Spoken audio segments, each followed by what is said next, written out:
Welcome to the Cultaholic Wrestling Podcast. If you like a lot of wrestling on YouTube, join our cult. Hello and welcome to another throbbing large episode of the Cultaholic Weekly Podcast. You're listening to the dulcet tones of myself, Maffew, wearing a Bret the Hitman Hart jersey that Triple Jump have gifted me. And by gifted me, I said, this thing's been lying around for ages. Do you want it? It is usually pink, but you like in this room, it's bright red. I'm not an Arsenal fan or a Bret the Hitman Hart fan, just saying. Jack, how are you doing? Oh, I'm heartbroken. Over Arsenal? Or? No, Okay, good. over the straight edge savior, CM Punk. Oh, him. Why? What's happened? Oh, do we talk about it in the news at the start, or do we talk it's about the it? biggest bloody news in it. Well, I'll just say I'm fine, Matthew. Thank you for asking. I'll pass it on to Ross. How are you? I'm over the moon to be here. And there's something to bring up from last week's podcast. Go to the comments of last week's podcast on YouTube and you'll see an unsuspecting victim has timestamped a certain moment in the podcast where Maffew says Newcastle upon time. It's there. No. Right. Let's get it out there in the open now. The biggest issue in the Cultaholic Wrestling universe is this: Maffew's usage of Newcastle upon time. You know what? Sammy Guevara said to Eddie Kingston, you know, Maffew says Newcastle upon time. And Eddie went, what are you? Yeah, it's exactly what he didn't say anything. It was just an action. No, Newcastle upon time. Okay, Yes. yeah, that's correct. With an N. That was with an correct. N, yeah, I've never said Newcastle upon time. It You doesn't make any sense. do, because we've So both noticed it, and then the comments did as well.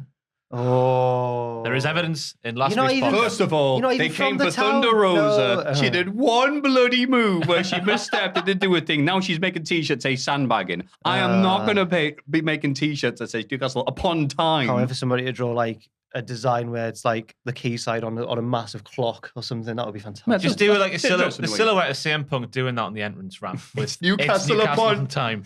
Well, now you've said that. Okay, that's not that bad, actually. But I don't say it like that. I think it's one of these things where people say it, they go, no, if you're trained to believe that he's saying it. No, it's there. So that's the big issue out the way. I've lived here since 2011. You're not even from here. You're from County Durham. Exactly. Oh. And I still haven't learned how to pronounce the name of the place. It's quite shocking. Love yous all. Oh. There you go. It's out in the open. Can you say it? Newcastle upon time. Well, Newcastle upon Tyne. right, can you timestamp them for them saying it as well, please? That aside, yeah, it's been a hell of a week for wrestling Oh news. my I mean, God. yes. Even last night alone. God. Can I just say, did they forget what they were doing in the last month or so? Because it felt like handing the homework in at the 11th hour last night. There you go, teacher. But not even the words are on the page. The words are just floating in air and it just in this massive hard ball thrown right at your face. That's a perfect analogy. Yes. From the staff meeting, talent meeting they had, which I thought was amazing. They announced that AEW having a talent meeting before the show because with the amount of people they've got in the contract, surely they need a small arena to fit them all in. And it seemed to be just about the report saying, message sent to WWE saying, hey, teacher, leave our kids alone. Yeah. Stop trying to tamper with our talent. If everyone's going to ruin their careers, it's going to be us, or words to that effect. But I'm like, wait, every other report you read seems to say that there's a lot of negativity going around there. AEW talent's close to their breaking point, according to a report by Jack Atkins from Dave Meltzer. Quote says there is a ton of backstage drama in AEW. It's believed the catalyst for these recent problems is Colt Cabana, boom, boom, with Cabana believed to have been headed for an AEW exit before numerous members of the locker room spoke up to him, or for him, I should say. Obviously, because of Cabana and Punk's lovely history. And then there's been other things like CM Punk going off the script, as would be reported, to bash Hangman on previous week's AEW Dynamite. Griff Garrison and Brian Pillman Jr. took to Twitter to seemingly express their disappointment and frustration with their booking, with Garrison simply tweeting frustrated, while Pillman retweeted several fans who complained about the team's booking, whilst also posting Steve Austin's debut ECW promo, where Austin ambassador WWE management. And also, Hangman Page didn't answer CM Punk's challenge, was explained on being the elite, because he was doing training backstage. He was too busy to do so. So thanks for pointing that up. Yes. And then the report that Sammy Guevara and Eddie Kingston got into a fight, but this was a while ago. According to Meltzer, he's already served his 2-week suspension, Eddie Kingston. But he hasn't been on TV this week. That's right. I guess it's part of the 2 weeks, I guess. Oh, right. But, Okay. Yeah, fair enough. And yeah, There was Thunder some- Rosa is also, again, there's so much. This is just one bit of the news this week as well. Thunder Rosa is also on AEW Dynamite. She announced that she's having to forfeit her title due to injury. But she's not. Voices of Wrestling, Joe Lanza said it is suspected that it's just because she needs to get away from some of the heat. Really? What? Or is that? That's what Voices of Wrestling reported. Is that just speculation? Or Again, that's what someone else has said, so I could say that. We're not saying that Cultaholic. We're reporting what someone else has said. But then, in case it's wrong. So she's not vacating the belt. It's just like the men's one. There's going to be an. But if you watch the first half of her promo, where the tears in the eyes, the emotion was palpable, as some might say. She says, like, "Oh, I'm going to have to vacate my title," but then by the end of the promo, there's going to be an interim champion. She mentions, and then the commentators later in the night go, "Oh, we're going to crown an interim champion." Yeah, so I just guess, like with the men's one. So she got a bit weird, didn't she? I think probably she just misspoke at the start. Yeah. Oh, I see what you mean. So I was thinking, we're going to. Because I guess, right. I was busy writing You're not notes. vacating the title. Why are they making her vacate while CM Punk got to keep his? But yeah, same thing's happening there. It's that seems like I forget who reported it this morning saying it was a shoot injury though. So it's a shame. Shame for her to. Wow! Even the reporters are fighting each other. Yeah, AEW, Trouble in Paradise. I mean, crazy. And there's only, by the way, I was going to start this off by saying another news. AEW All Out is next week. This isn't news to the viewers, but apparently it's news to AEW because they don't have a pay-per-view main event yet. Yeah. Well, then there was reports or rumors I saw going around that it's actually just going to be Punk Moxley again. How can they possibly do that now after last night? Which I guess we'll talk about shortly. But they should do it, but it goes even less time. Moxley just batters him again. He's like, well, I'm clearly better than you now. The best in the world, my ass line. The way he delivered that was fantastic. But I can see the point of view where people are saying Punk's protected because, he went for the injury, which, by the way, was on his pivoting foot, not his kicking foot. So the act of pivoting re-aggravated the injury. Yeah, put all the weight on that. Yeah, but a lot of people are going, oh, I can't believe you were kicked someone in the head with your injured foot. Why would you do it? It wasn't his injured foot. And I saw other people say, no, it was the wrong foot. Don't worry, lads. Right, I saw this unfold. We are Muay boys. I saw this unfolded on. I saw this unfold on Twitter in real time. So when his foot unfolded. Very good, Jack. So when that happened, it was either Sean Ross Sapp or the Fightful account pointed out that he was selling the pivoting foot, which was the left foot, which was the foot that he originally injured. So it all feeds into it's all consistent. But then there was two branches of confusion.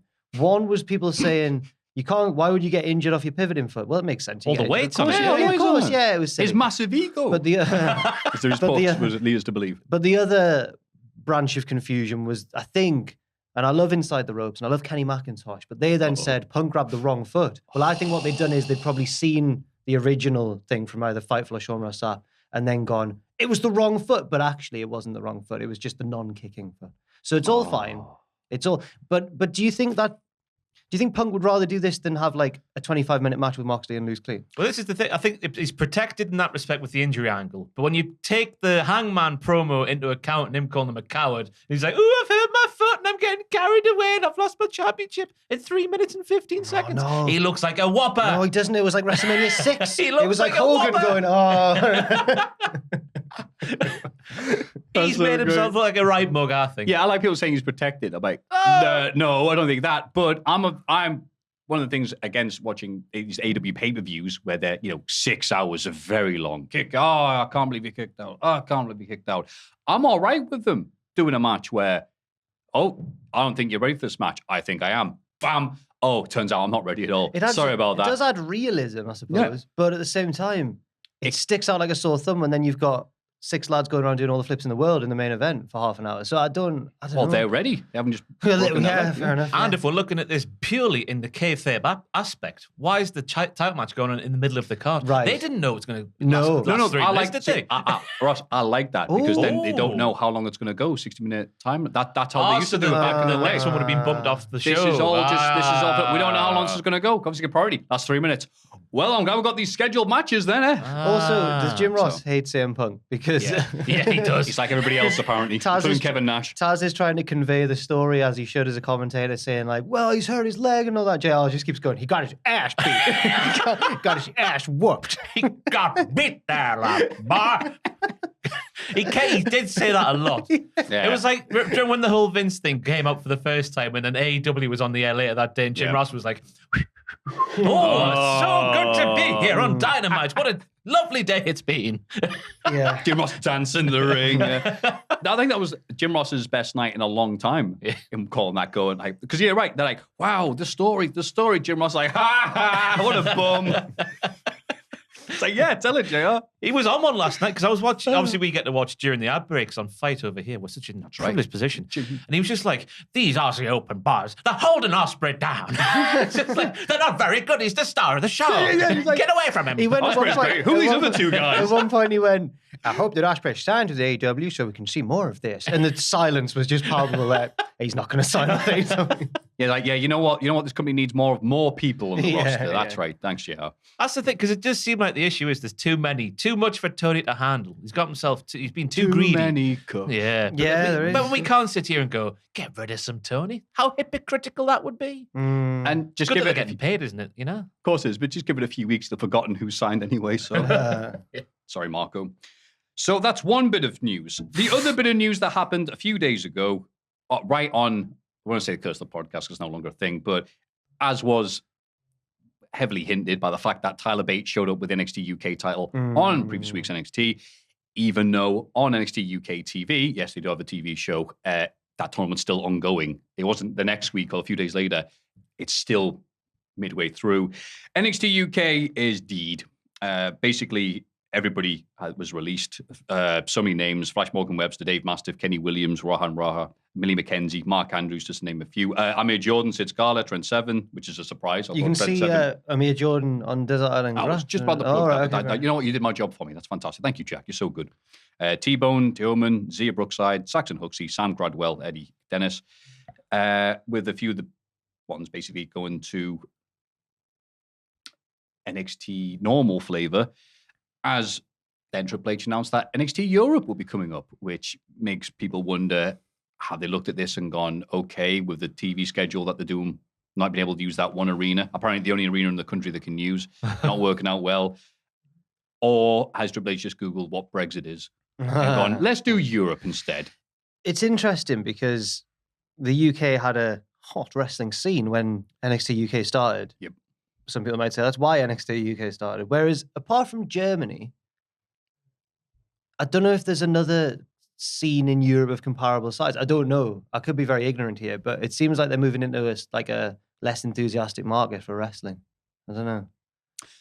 Well said, Jack. Many people are echoing the same thoughts, going, yeah, we had all these companies that had all these different TV shows and stuff, and they were well known. WXW is way up here in Germany, and the rest are, and even they would say the same. I'm not like throwing shade or anything like that down here because of how big WXW is. So it's going to be interesting to see what happens. Or is this their way of saying, no, don't worry? Like many wrestling companies have heard the story before. We're not stopping. We're not cancelling these shows. We're postponing them. And then later on, we'll be like, it's a soft exit. Don't worry, NXT Europe's coming back. And then it's like, yeah, it doesn't matter. What is NXT Europe going to be? I know that obviously based, a performance centre, it seems a given, and a place to train people and hoover people up and keep stuff. the London one then? It can't be like a TV show, though, can it? NXT UK.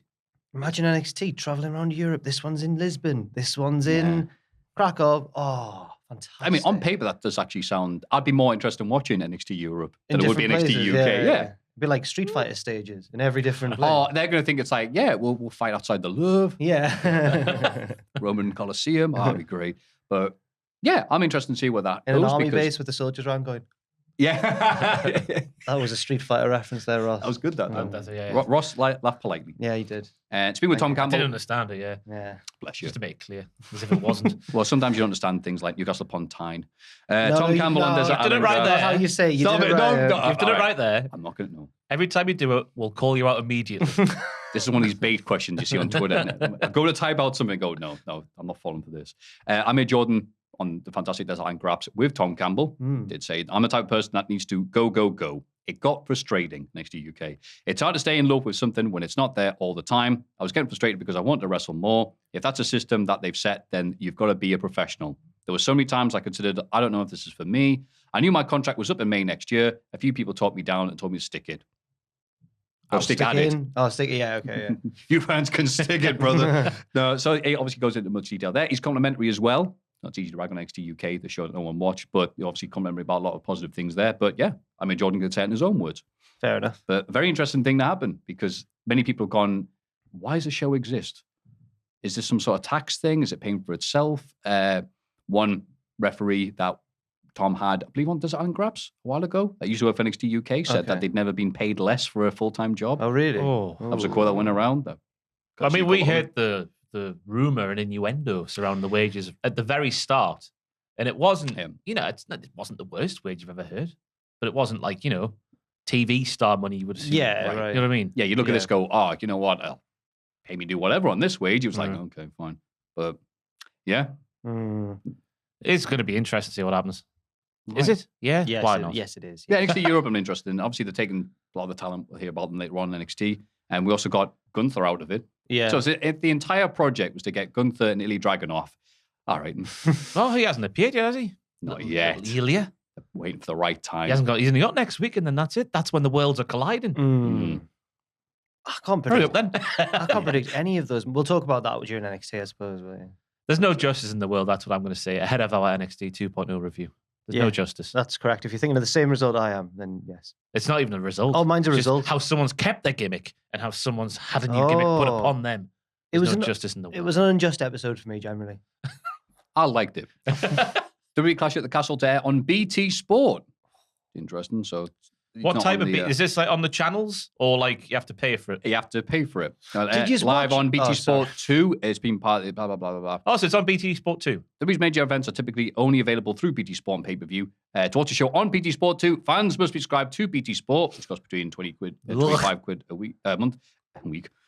So, yeah, you will be able to get that for free if you already subscribe to that. We should get our little cards out now. Or if you get Peacock on the network, it only costs $9.99. Come on, Maggle. You have to be a dumb person to not do this, Maggle. This bit of paper says $20. This one says $9.99. Think, Maggle, think. So great.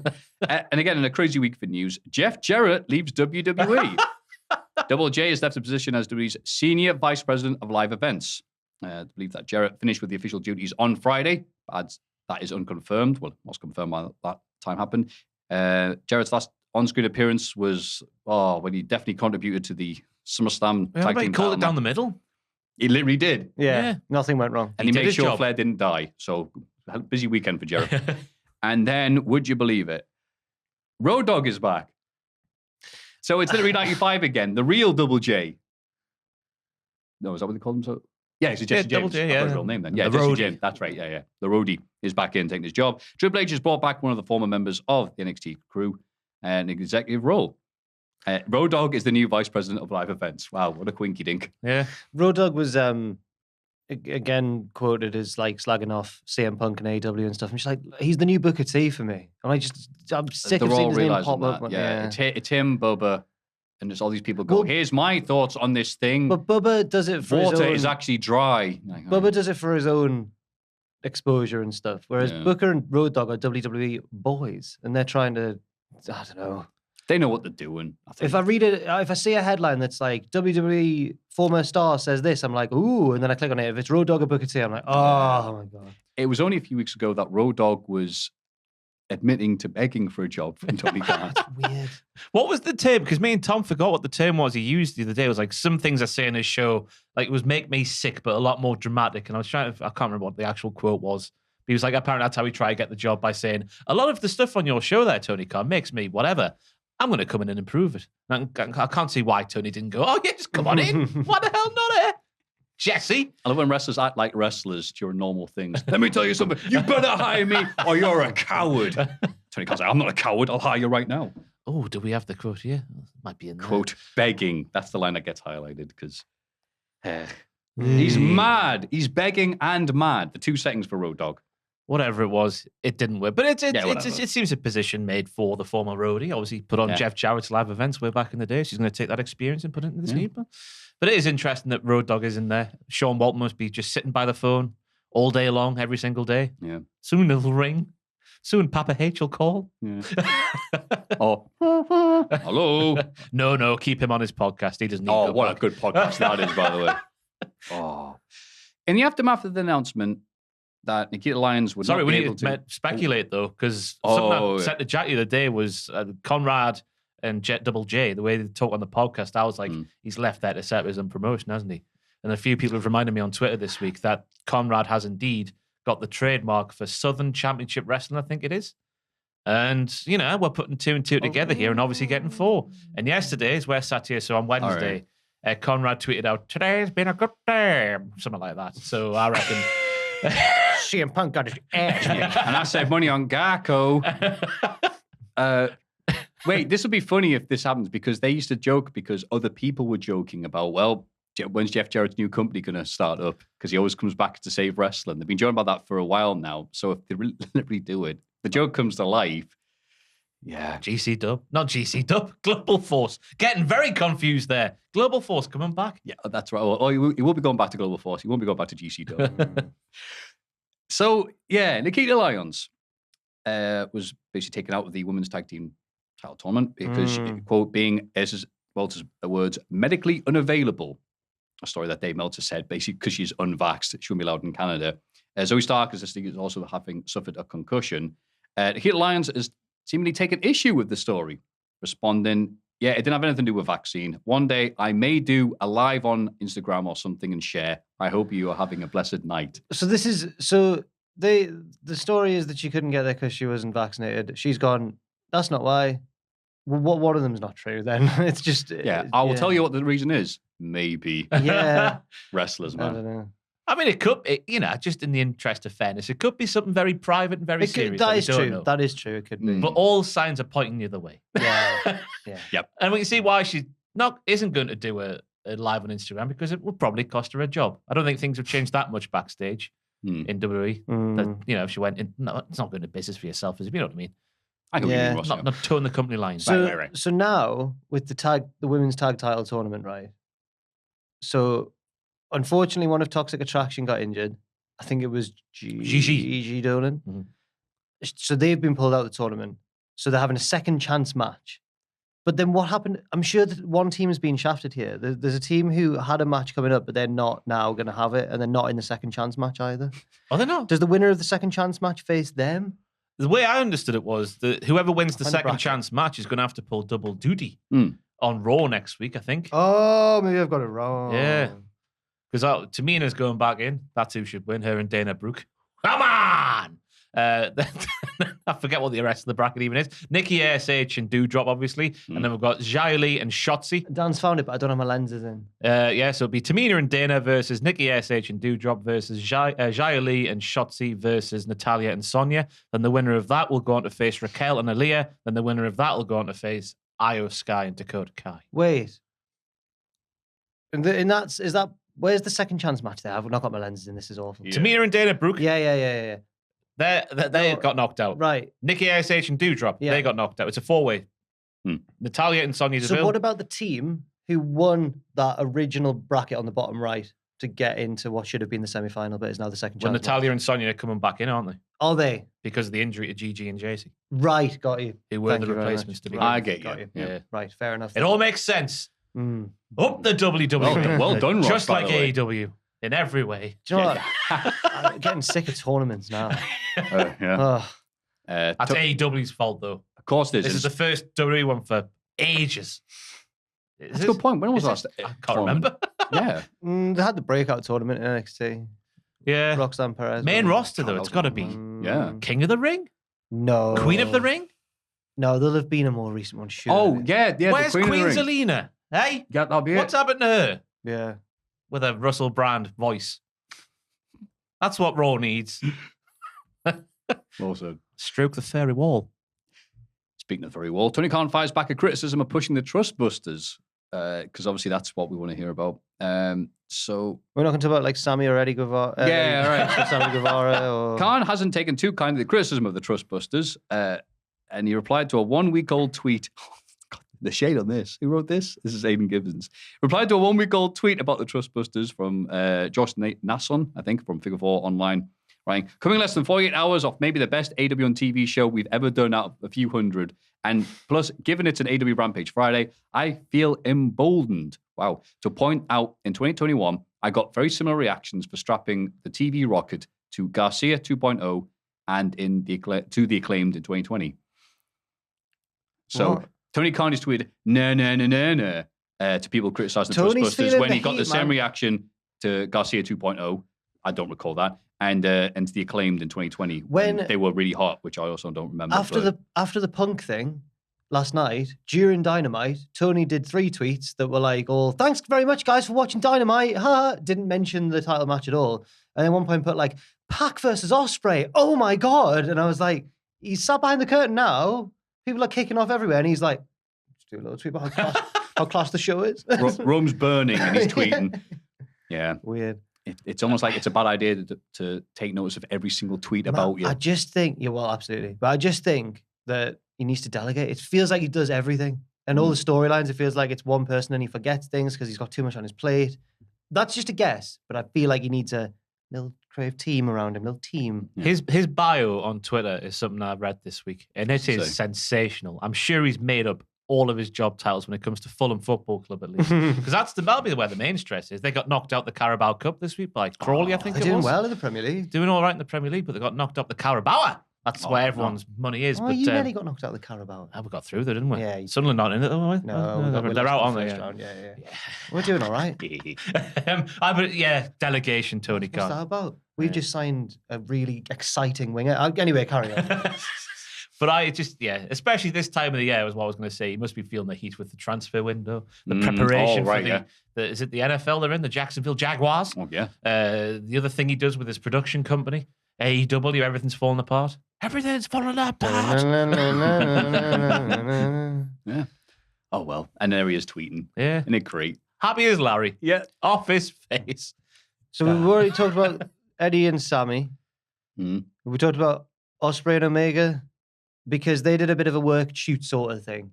AEW never does them. Well, yeah. You see, because I'm Kenny Omega and you're Will Ospreay, and you should be more grateful to me for breaking down the barriers in Japan for youngsters like you. This is all Bucks and Ospreay do is like, hey, we're really good and you should be kissing our backsides.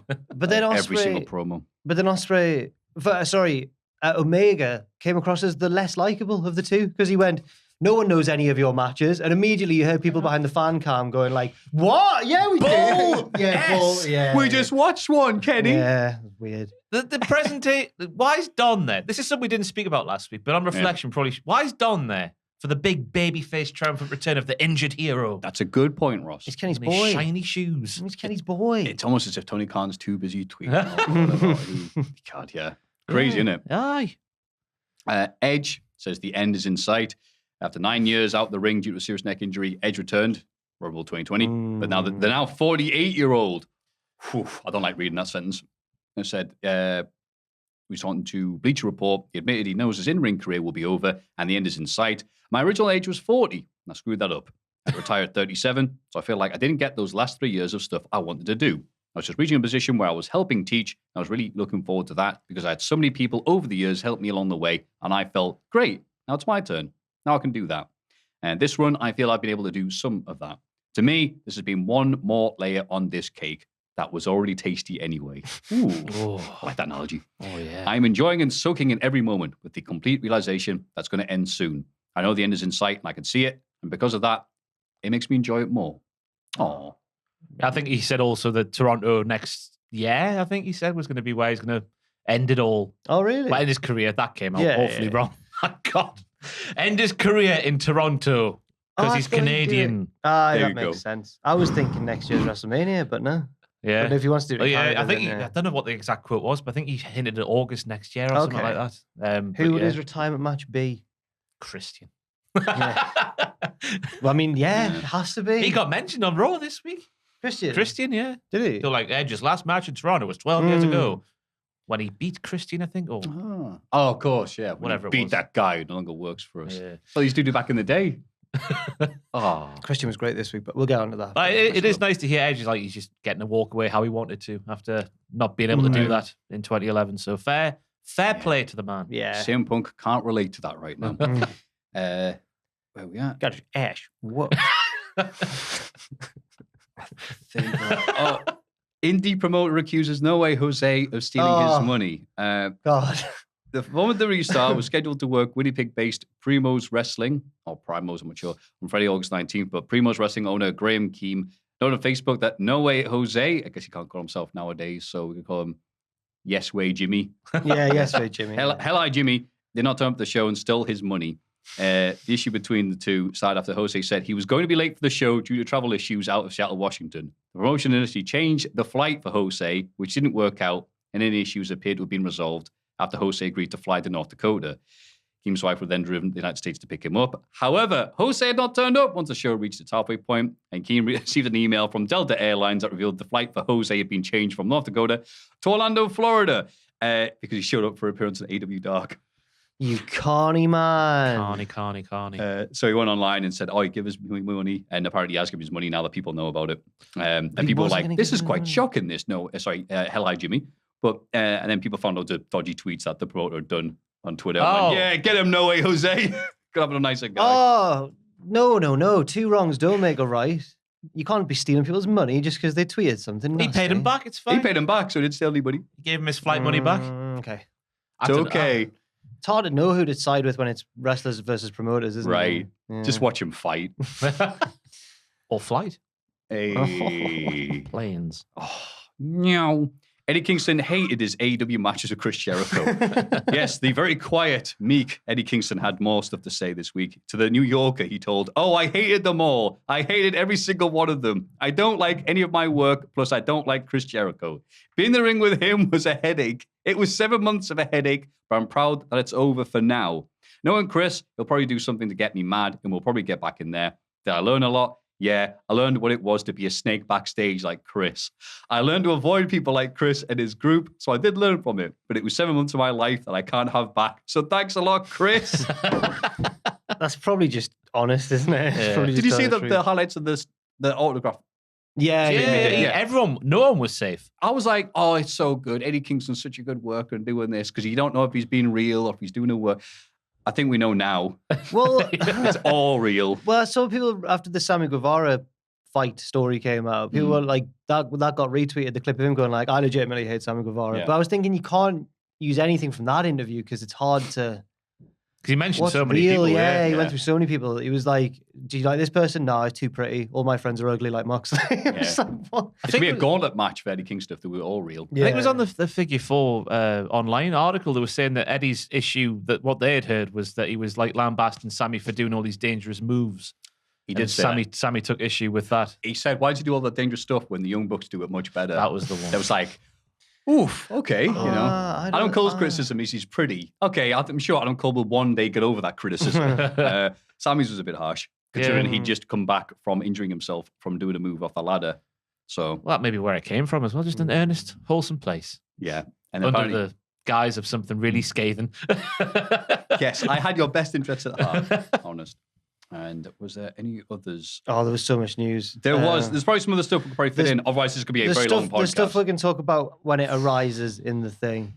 Rises like the second layer of the cake that is Still the tasty. AEW drama session, formerly known as the Cultaholic Podcast. Everybody get excited for the Cultaholic Hall of Fame!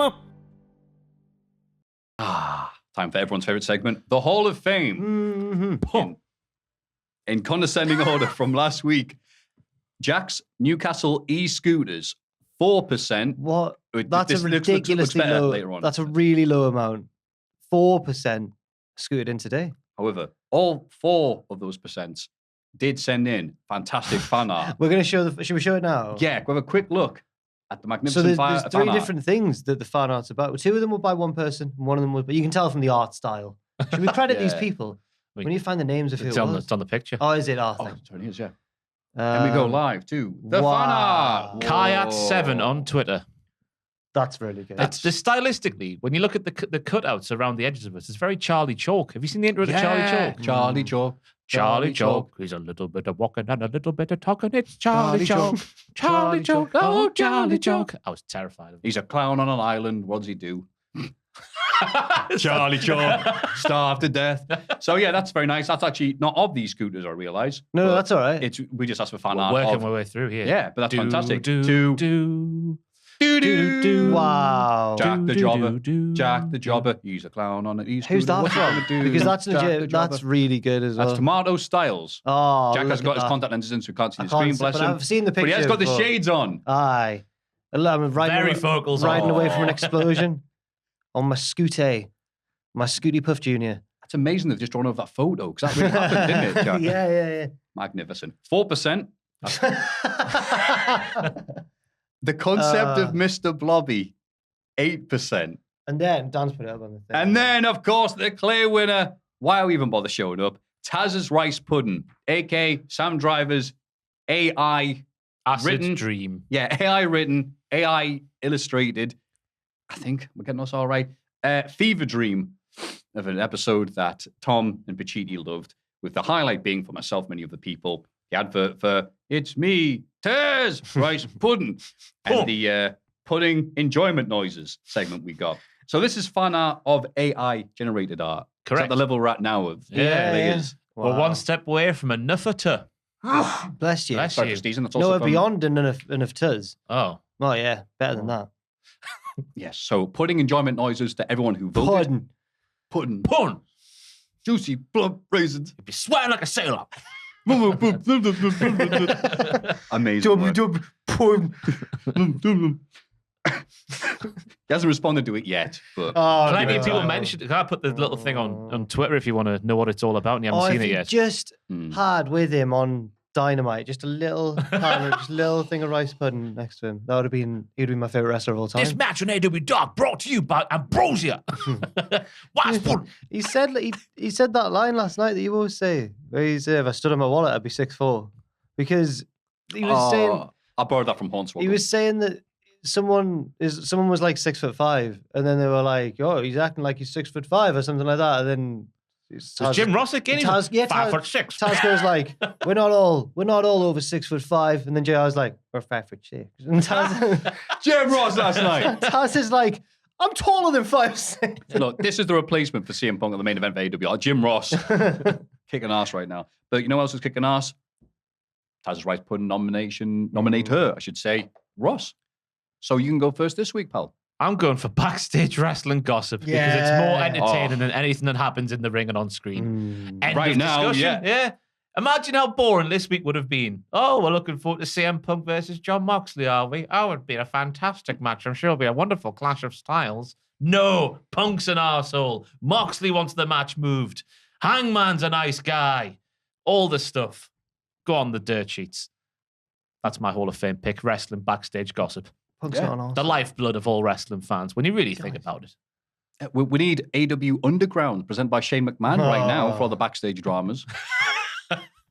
Again, just Hey, saying. I'll tell you what we do need, and to loop this round to some content we did a little while ago, Jack and I predicted what WWE would look like in 10 years' time. And one Yes, of we Jack's did. predictions was like a documentary behind the scenes. Oh, like a Netflix, like behind fly on the wall documentary, Yeah. like Drive to Survive, Oh, but yeah. for wrestling. Yeah, Yeah. But this- obviously- we need it now for AEW. we do need Yeah. it now. Have they done anything retrospective-wise for the Thunderdome era, or whatever they're calling With the WWE, COVID I think times? I forgot about it. Yeah. Because that would have been something, if they'd been honest with that, that could have been an amazing documentary. Oh, But like it the wouldn't style, like, we persevered. Because you want people backstage going, what the hell are we doing? Yeah, it'll start with, we were the first company Yeah, to cool. hold live events Right. during the pandemic and kept the world going. yeah. Drew become the first pre-recorded person to win the world title at WrestleMania, then wait a few days. And even his book is going, in his head, he's there, like, it hasn't happened yet. Like, maybe they've edited me out. Just cut away from something else or whatever. And it's like, oh, Drew's not here. Yeah. Yeah, especially But with no, the, that's a very good. Any particular favourites you have for backstage drama? I mean, where do you even start? All of it's, well, most of it's good. Some of it's unnecessary. Some of it ruins wrestling, some might argue, which I agree with as well. Like the whole Gunter thing from earlier this year. That never actually happened, did it? The whole trademarking of the thingy that was linked to the thingy. Oh yeah, right. Yeah. Remember? Oh, right. But because the Yeah. certain dirty sheets put it out there, people are going, oh, they can't do that. Therefore, we hate the name Gunter, even though it was never, a real thing that actually happened. Yeah. It has its good parts and bad parts, but it's just, this week of all weeks especially, it's just been really, it has been entertaining to watch. It's never dull. Someone else's house is burning down, and we're over the road. Yeah. It'll be our house one day, but until that point, we'll enjoy laughing Yeah. at someone else's. And when it happens to us, and we go outside and there's people laughing, you go, yeah, Yeah, fair well, enough. there was Charlie joke. Charlie joke. House burned down and now I'm a clown. Yeah. God, I'm trying to think. Is there any favourites like in history you've heard of backstage drama? Because, Imagine if the um, screw job had happened when the internet was a thing. I hate people who say that. All You right, say that then. ironically. Bloody hell. Ooh. Wow. Oh, sorry. Oh, you meant that seriously. Why? What have I actually? Why? When the what- internet was around. Well, the internet was around, but when the internet was, you know what I mean. When Patreon was a thing. when Twitter and you know what I mean. When in the internet age, People say that about. when social was- media was a thing. There was one that went around for a bit. People had going, "Are you kidding?" That was like SummerSlam 02 was just, people. Imagine people's reaction to this when the internet was around in 02. Well, the internet wasn't around as much. Do you know what I mean? You know what I mean? When the internet wasn't as all-encompassing. Mm. There we go. That's what I should have Social said. media. So yeah, I'll To go with avoid that your then. wrath. It's just a funny thing. I know, right? Again, all the young people go, Back why take an issue with that, Matthew? back The three before- old people that watch this are going, yeah, get him, Matthew. No, no. Back before we had cars, imagine. Hey, I can't believe Jim Cornette had to run away from the arena. I remember getting Trying home. to get hitch a ride on a horse. Trying to get a stagecoach. Tell you, homework in 2002 was hard. Just He imagine parked his horse behind a bush. Cornette and Earl Hebner leaving Canada. Yeah! We ride at midnight. God, let's go one of the Flintstones cars. Oh, God. What was I talking about? I've got one favorite backstage drama one time. They're making the Misfits in action, WCW, late today. So it's, I'll say humorous so we don't get demonetized. Lieutenant Loco. Who's Chavo? He was That was Lieutenant who's Loco. Lieutenant Loco. Corporal Lasaru was Corporal Corporal Cajun. Cajun. There we go. Yeah. And the Yeah, joke Major was Guns. Yeah, Major Guns. And the joke was Van Hammer, because basically all the people who aren't doing anything. They were the trustbusters of their day. Put together in one group. What was his name? Van Hammers. I'll get into it. Oh. So his name was originally Private Stash. It's a joke. If you have to have explained, ask your dad. Private Stash. Van Hammer, because he's a bit of an idiot, took umbrage to the fact that he was merely a private. So it got changed. I forget it was over like Corporal Stash or whatever. Like, Oh, don't quite it work, kills does the it? joke. Sergeant Stash, maybe? Sergeant, it doesn't matter. It could be anything. Field Marshal Stash. It doesn't matter at that point. It's like, no, Private Stash. Whatever. Weed. So that's one of my favorite bits of backstage drama. Oh, Do you have any, it Jack? doesn't have to be big then. You just like it when it doesn't have to be because Oh, it's enough to always be made. I mean, obviously, the Wild Wild West of '97 between Shawn Michaels and Bret Hart was every week. It was the best story since House of Dragon, because every week is like, oh, Bret Hart and Shawn Michaels are going to pretend to shoot on each other in their comments. Oh, they've taken issue with their work comments. Now they legitimately hate one another. I mean, that was a time and a half. But no, I think that I prefer it when everything clicks and is good. So like Hangman's arc and the end of that and everything, and it's all good. But I will agree with Ross. Sometimes it just spices things up and makes it a bit more interesting. I remember when MJF walked out earlier this year. That was really exciting, even though no one really knew if he was all right. but thankfully he was, and it was just exciting. He tried DMing him again. he hasn't replied. We were speaking about this yesterday. What did you send him again? Because we forgot. Hey, how you doing? Oh, I thought it was a random question, like, oh, have you seen the game that's come out there recently, pal? Just to try and get like a random response. What's your favorite Pokemon? Nah, just hey, hey, babe. X. Anything to get a response out of. Remember me, Teehee? Miss you. One night in Milwaukee. I was there. Showed you a picture of my botch. Please respond. Yeah. So there, backstage wrestling drama. I suspect this is going to be another runaway success. I don't know. So think I I'll can keep- see why some people would hate it. Gets in the way sometimes, doesn't it? I think anybody who says they hate it is like, oh, so you're not on all these websites reading everything. All right, okay, yeah. Well, I'm going to pick then. I was going to pick anyway, even though it's no offense, Jack, because it's not going to win, but only because this one's much better. Jack's CM Punk Ring of Honor retrospective. Oh, Maffew, thank you very I much. sat down and watched that. We're churning out some proper good stuff on this channel between Sam Driver's God, I wish I was David Lynch thing he's going through right now. He actually does. Yeah. How do you know this? He's a big fan of David Lynch. All right, okay, right. I'm a good listener. And you're putting out these amazing little informative videos for people. Thank you. And it was the only thing better than watching the video. I haven't stopped complimenting yet. I was going to say Be quiet, Richard you. Tubman credit as well for editing the video. Oh, of course, Richard Tubman is not here yet. Well, he's in Japan. I'm sad now. So, what was it going with? Yeah, sorry. The only thing better than watching the video was scrolling underneath and seeing all the comments saying, "Thank you. I didn't know anything about this. I've heard people talk about this amazing run." And obviously, as you made reference in the video, it's been homaged and brought up again, the pipe bomb, the MJF feud, etc., etc., and all this stuff there. It's like, now I know what happened. because not a lot of companies are doing that because no one knows who owns Ring of Honor right now. No one knows what's happening. So no one else has done it. So you are informing these people. Well, I mean, I'm not acting like I'm some sort of expert. Like I had to do research for it as well. Of course. But yeah, it got received quite well. So if you haven't watched it, go and watch it already. But yeah, I do have to give credit to Richard because he did like a thing with his editing style in it where it was like things were staticky and fading out. And I messaged him saying, "Oh, I love that," and he went, "Oh, thank you. I overuse it in everything." I was like, "All right, okay." But yeah, thanks to Richard as well for editing the video. It's a Hitchcock trademark. So. No, yeah, cheers, it was Maffew. a very informative video, and especially your bit near the end as well. We summed up everything that made it great, and why this and that, and I'm a snake, you idiot, and all this. And then how important CM Punk's move to WWE was in the overall scheme of things, of independent wrestlers and all that. And I hadn't considered that. No. I had never really thought, like, what was one of the little things that helped? And CM Punk going to WWE and against all odds, make himself a megastar. Despite not fitting the mold, despite not being jacked up or anything else like that, he was able to do it. Yeah. But we And hate how him. important that was. We hate him this week, though. Arsehole. Oh, yeah, I could have picked a worse week for this. Something but positive about CM Punk. Well done, idiot. But no, thank you very much. Cheers. I didn't realize how deep the hate is with some people, though, because we did a podcast Oh my yesterday, God. People hate CM Punk, some of merely them. reviewing his year. It was Yeah. called like CM Oh, Punk. that's right. Yeah, Just, I saw that, yeah. just as the three of us sat down and just had a little conversation about Yeah, it like, was you me, know, Ross and Tom. Yeah. certain bits he's done this year and what we thought, and just give like a little opinion, just to pass an hour for people's days and whatnot. And the vitriol. Oh, yeah. Oh my God, I didn't realize how bad it was. Well, for that retrospective, I'm glad that people then what. But you know when there's comments that have popped up before the length of the video has passed in time. You know that people haven't watched it in full yet. First hour of that video after it went up, but I remember seeing comments just like hating CM Punk, and I was like, "Oh, but please watch the video though, please." Like, yeah, it was. I hate CM Punk so much. I clicked the video about CM Punk Yeah. to tell you all that I hate CM Punk. He really. He'd probably be really inspires- happy with that though, because it's better to have people hating you than have no opinion on you. Oh, he really inspires a lot of passion either way, doesn't he?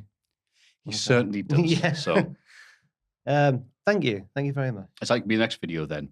The fans' reaction to CM Punk, a history. No, I might just even say what it is. I can even say okay. it now. Please go I'm ahead. writing it currently, but it's not as obscure. Well, not that that's an obscure storyline, but it's a more mainstream storyline. It's Kofi Mania. I'm doing. Oh, get in. Yes, which isn't going to have as many like things that people might not know about. I think the story of Kofi is pretty well known, but it's nice to recap anyway. I got reminded about something that happened this week. Not to go off topic too much, but it was Big E on Talking Smack, the new version, talking to The Miz. And it's the one where Big E's got his legs up like that because he sat down there and he's talking. He's basically being very clear, like, you know what? Why isn't Kofi Kingston had a rematch? Yeah. And all this wild stuff. And Miz is going, well, I had to work hard. And Big E's like, yeah, oh, okay. Yeah, but like, you've had title shots since. Like, he hasn't. Like, why is this? Well, I had to. And Big E is just like, okay. Yeah. You've worked hard, have you? Comparing Kofi struggle to yours. Okay, Mr. WrestleMania main event then. All right. Yeah. And it is like, I was like, oh, wow, this is like the old Talking Smack. I completely forgot about that moment. Miz did survive Woodstock 99. Woodstock, baby! Yeah. Oh, man. Oh, no, it's gone. No, I forgot what I was going to... That's not a problem. It's your turn for the Hall of Fame pick. So Oh, if you remember this. I wish I could remember what it was. Oh, prayers up for the Miz, wherever he is at the Oh, minute. yeah. Hope he's all right. I think he's dead.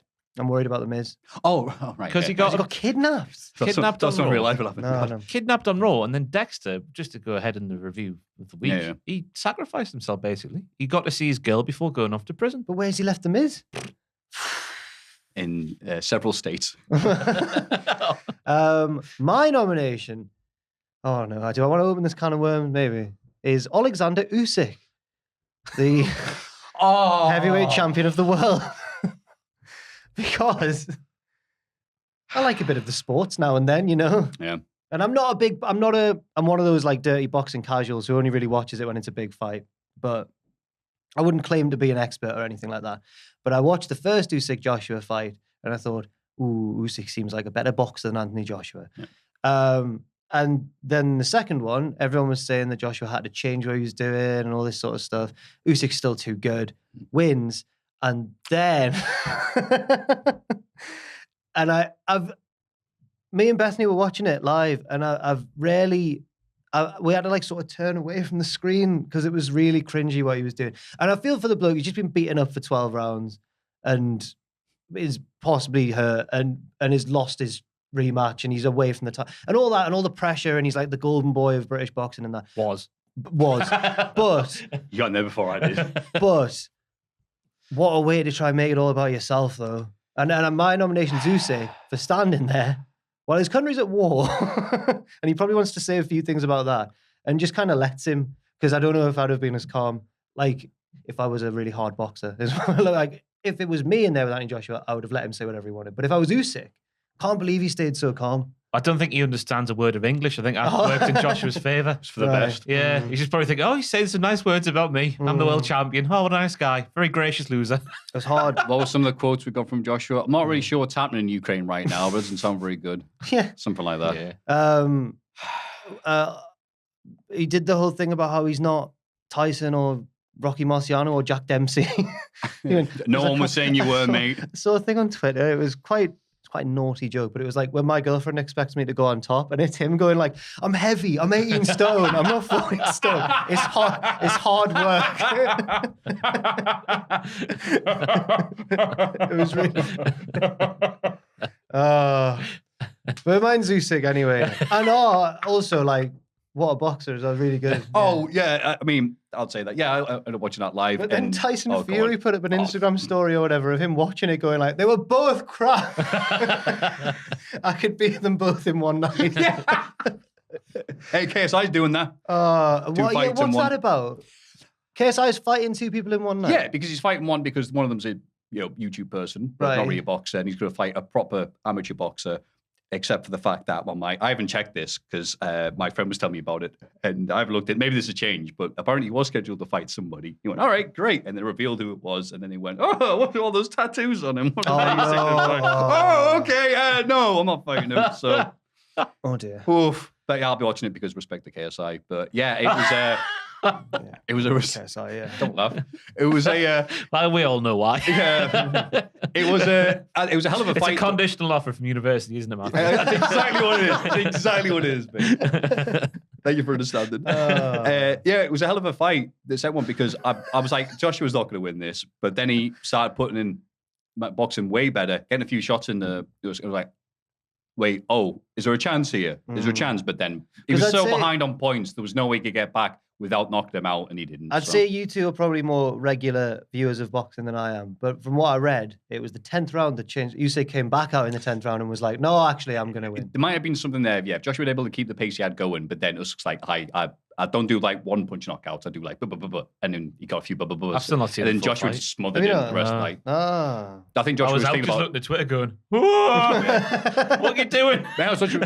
It's like no one of my real life mates want to go out because it's like it's been. Oh, actually, no. In fairness, though, the rain that we got on that day on Saturday, I got off the bus and the doors opened the bus and the bus driver went, "Are you sure you want to get out?" It was horrific. So I understand why people didn't want to go out, but so I watched it like people on a live Discord thing. I'm there going like, "He's winning. He's winning. Like, it could happen." And then obviously it didn't. But that's why you watch these fights because you go, "I want Joshua to win, but I don't think he's going to because he's." Former golden boy. But yeah, then it just got overshadowed. One of the judges gave it to him, by the way. It was a split decision, and I was like, I wouldn't go that. I mean, me being biased as hell, I'm like, yeah, you're right, but no, he didn't really. And also, probably should shout out Leon Edwards, who's now the UFC welterweight champion. Yes. From Birmingham. Yep. And I think he was born in Jamaica, but he was fighting under the UK flag. Go on, the Brits. I don't know. Yeah. But anyway, he won the UFC welterweight title, and he was a big underdog. It was a big kick, wasn't it? It was like a Crow Cop style. Yeah, but in the last round of 5, and the commentators, Joe Rogan's going like, he's probably going to lose. They're all writing him off. Yeah, and they're like, he's got to try his best now, but he's gonna. The great legacy of Kamaru Usman. He's the great champion. Bang, and they're all like, oh. Is that when he pulled his kick out face? Yeah, thing. Joe Rogan does that on purpose. I think now. I was going to say, that could be from anything. I realized that was a reaction to that, right? But no, mine's Alexander Usyk for being hard and patient.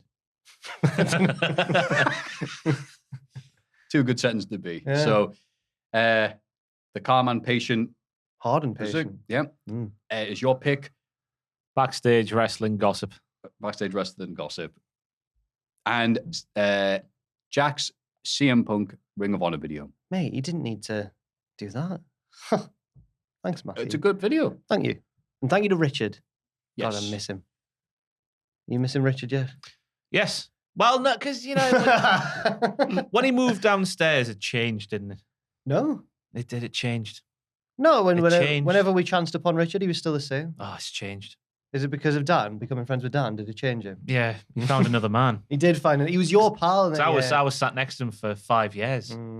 5 years, he was just there. Dan comes along, puts himself in the middle.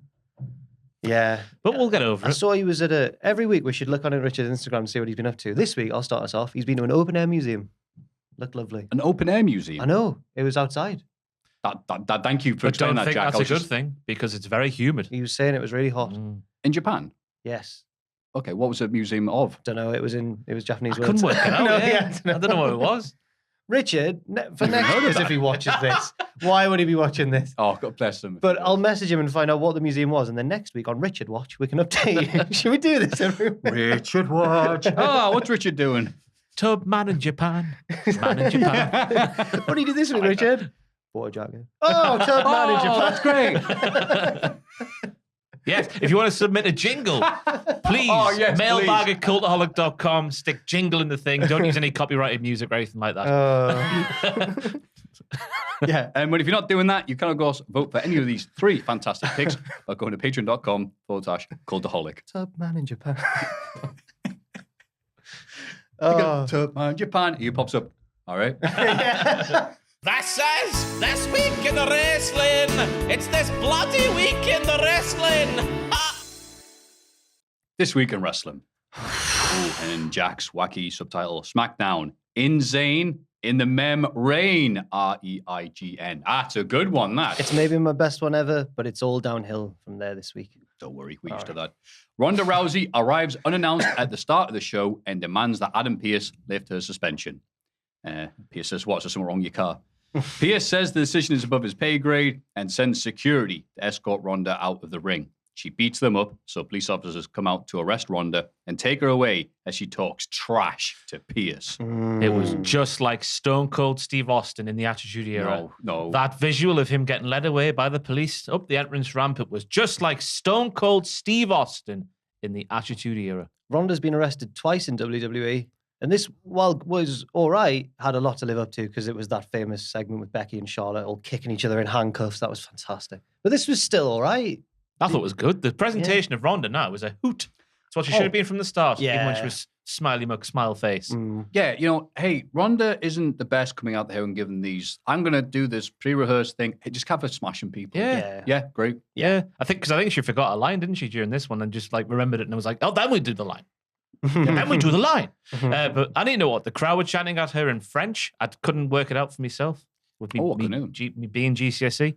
Pat mentioned they were speaking something in French. Maybe it was a swear word. I don't know. But I couldn't understand it. One of the police officers was Canadian indie wrestler Casey Spinelli.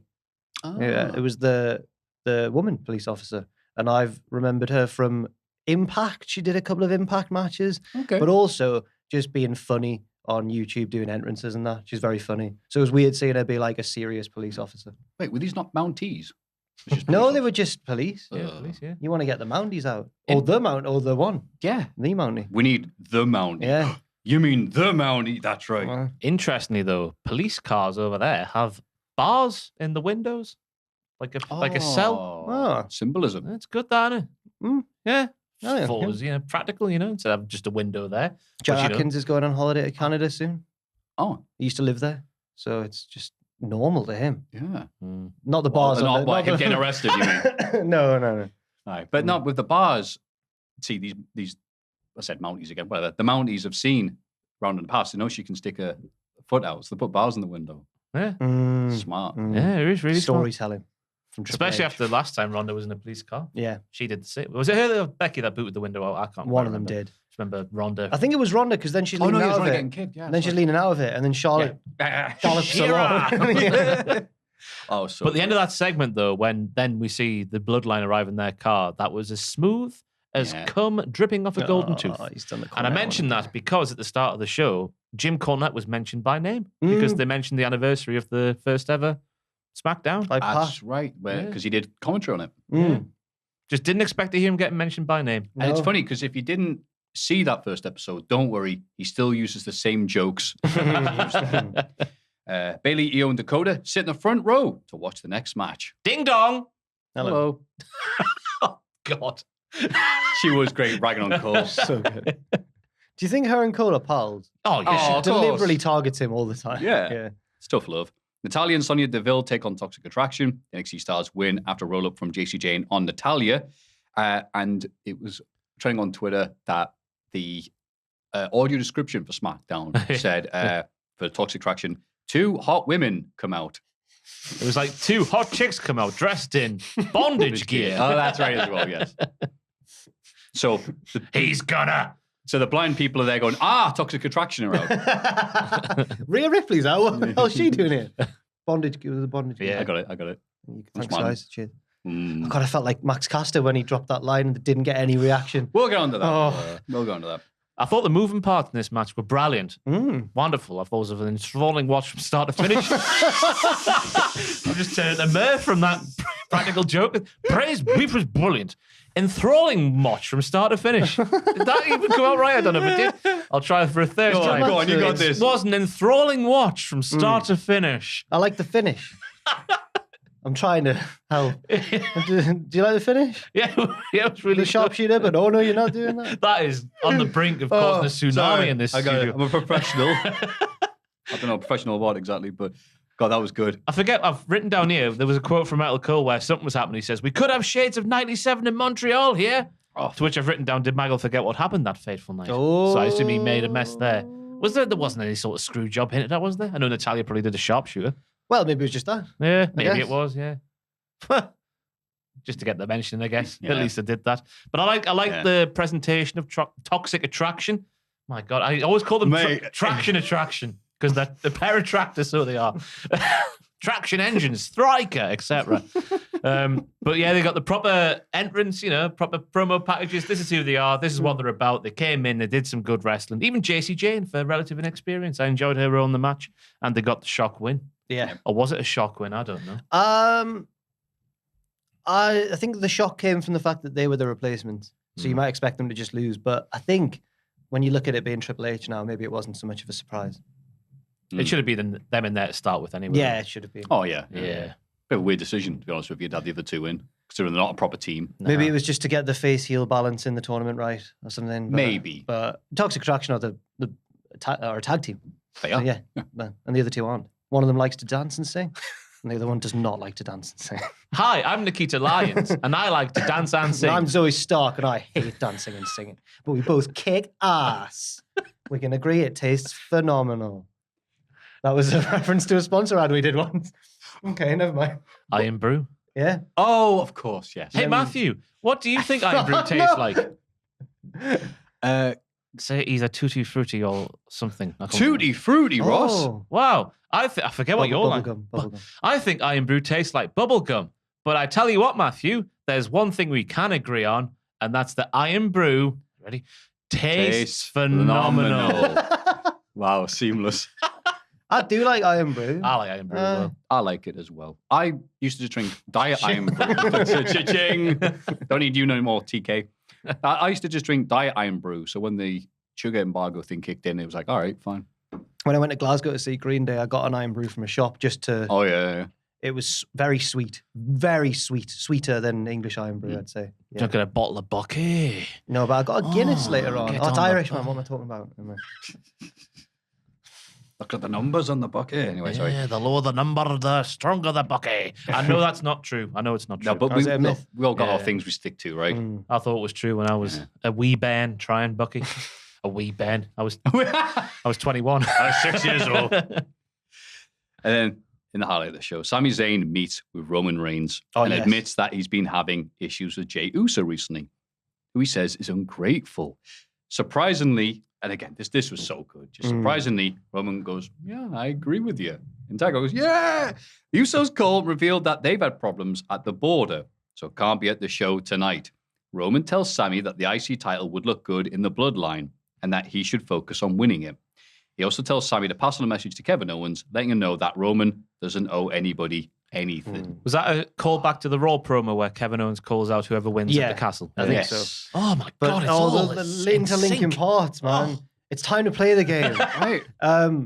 the write-up, obviously, in writing, it doesn't do justice to how It good really this segment doesn't, was. yeah. Because they're both great, and the dynamic just worked so well. Yeah. And I love the bit where Sammy goes like, yeah, it's just Jay. I've got issues with Jay. And Roman's like, I agree, you know. And Sammy's like, yeah. And then Roman goes, I know he's my cousin and everything. And Sammy goes, he's a great guy.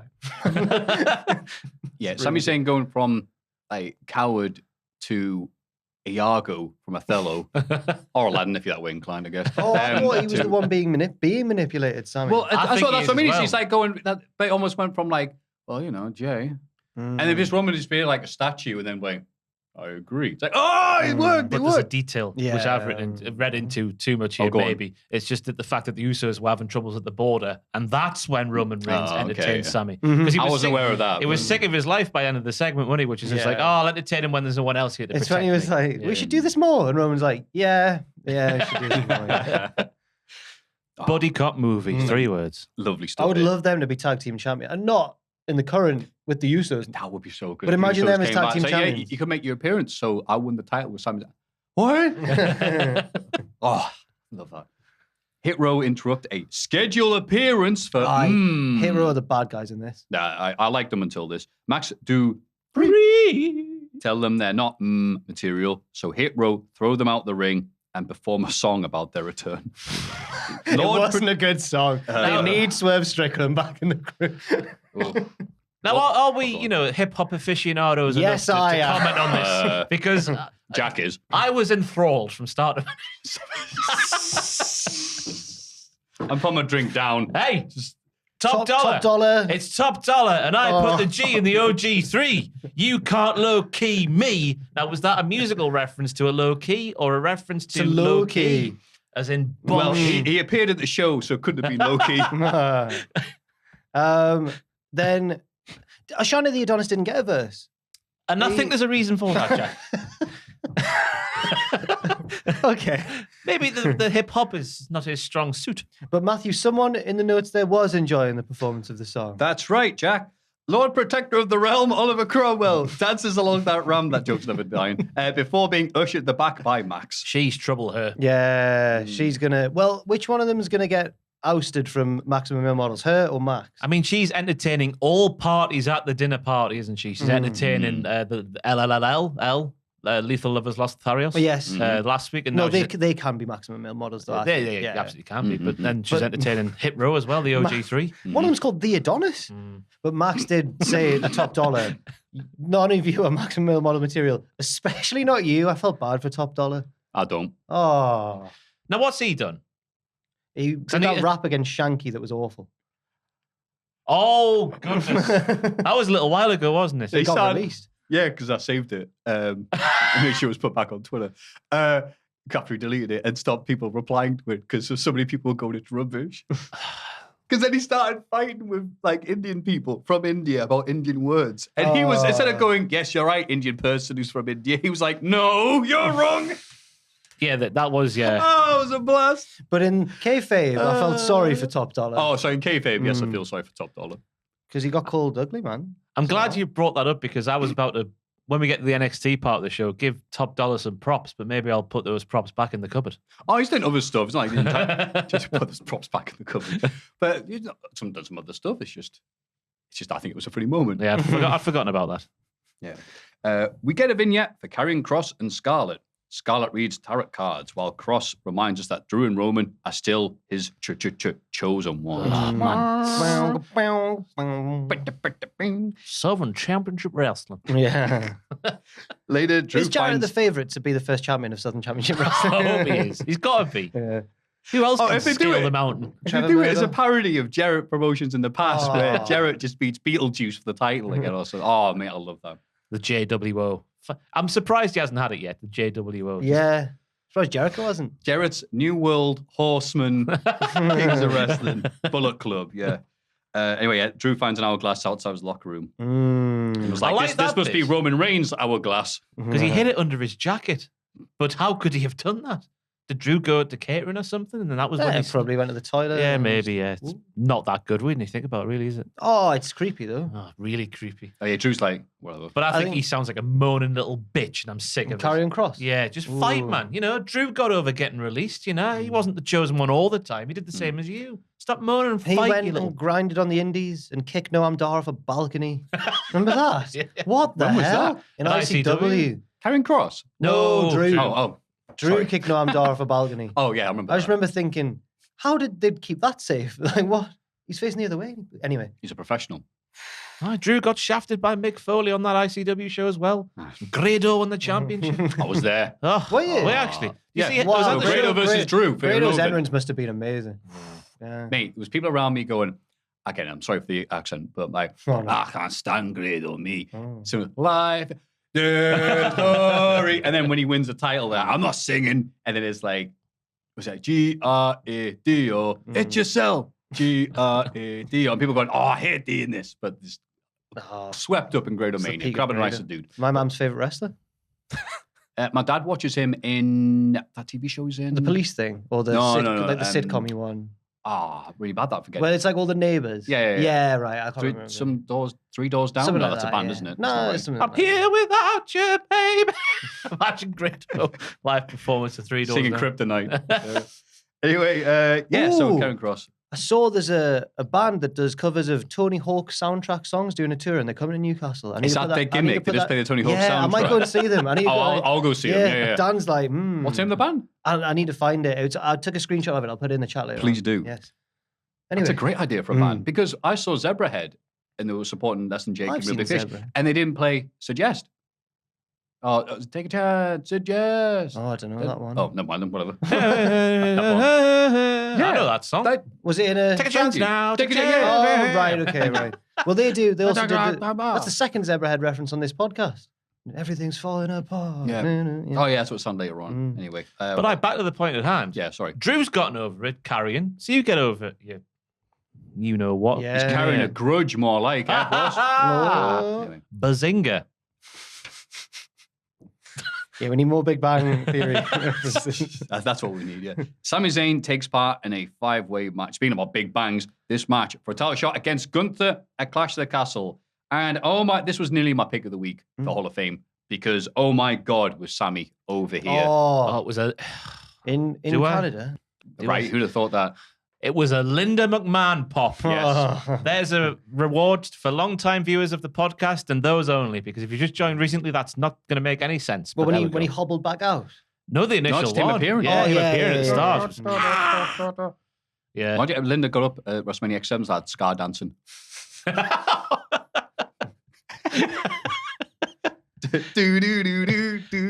But I liked his trajectory during this match. I was enthralled once again because he started as a no good scoundrel heel, Yep. just standing there watching the other lads doing the fighting. Then he gets whipped up in the crowd, and he gets caught up in the moment Yep. and starts doing babyface stuff like his whole thing over the top rope. I like the story, I like the journey he went through. He also carried on when he was injured, so he's better than CM Punk. And Cody Rhodes. And Cody. No, Cody. All of them. Cody won with an injury. That's right, you did. The ladder match. Oh no, I meant the peck. When he laid there for half. Oh, yeah. Oh, God. That was too recent for my mind to comprehend. That last year of Cody, my God. Yeah. Anyway, I'm still not over it, me. Even though he's fantastic when he was, now. Jack, write that down. Cody's last year, what happened? Oh, for a Yeah. video. Oh, those are Ross's brainchild. Those videos. We'll do that Which one. one's that? The last year. The year in review. Oh, yeah. I will do that one. We're going to do Bret Hart versus Shawn Michaels one. Oh, who's That's better? going to be good. Yeah. Well, we teased it, didn't we, during the thing? Are we actually going to do it? Well, yeah. Are we going to do like who's better at charisma, the wrestler? We'll break it down. Okay. fair enough. Are you going to do a bit where, okay, this has worked, this has worked, this is real, this is real? We'll be there all day. Yes, you will. So, yeah, Sami Zayn does this, and a person may say, and I was watching this with friends on Discord and having a lovely time watching this, go, my God, look at this, Sami Zayn's going to win. And he didn't win, and I was like, but he couldn't win in this match against Gunther for the IC. It's like, Oh, I would have The loved to see that match. right man won. yeah, Yeah. Sheamus of us there is obviously better because there's no, well, one thing, there's no Welsh superstar they could put on this show. I would have still. But I think I would have still preferred Sammy versus Gunther. Oh, no. It's both heel versus heel anyway. Big man. Although Sheamus will probably But- be the face one. Yeah. Slap and meat. Yeah, but it will be big meaty men slapping me. It will. I can't wait, me. It's my most anticipated match of the night so far on the card. Fair enough.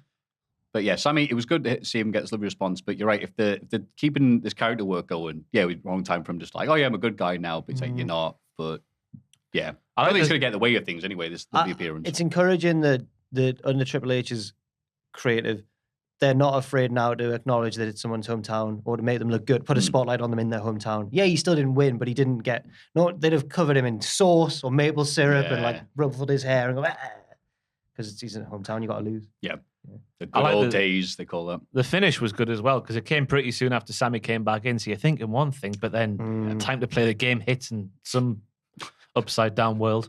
And then something else happens. But yeah, I think I'm not against Sheamus going on to win, you know, at the castle just to complete the set and give the hometown-ish, the hometown-ish hero the win. And then when they get back over there, or if they go somewhere else, just have Gunther smash him. And then it means we can have Gunther go up to the Roman Reigns level. Because he's Gunther, Daring General. Not unlike Van Hammer, who was Private Stash. Daring Private. Daring Private.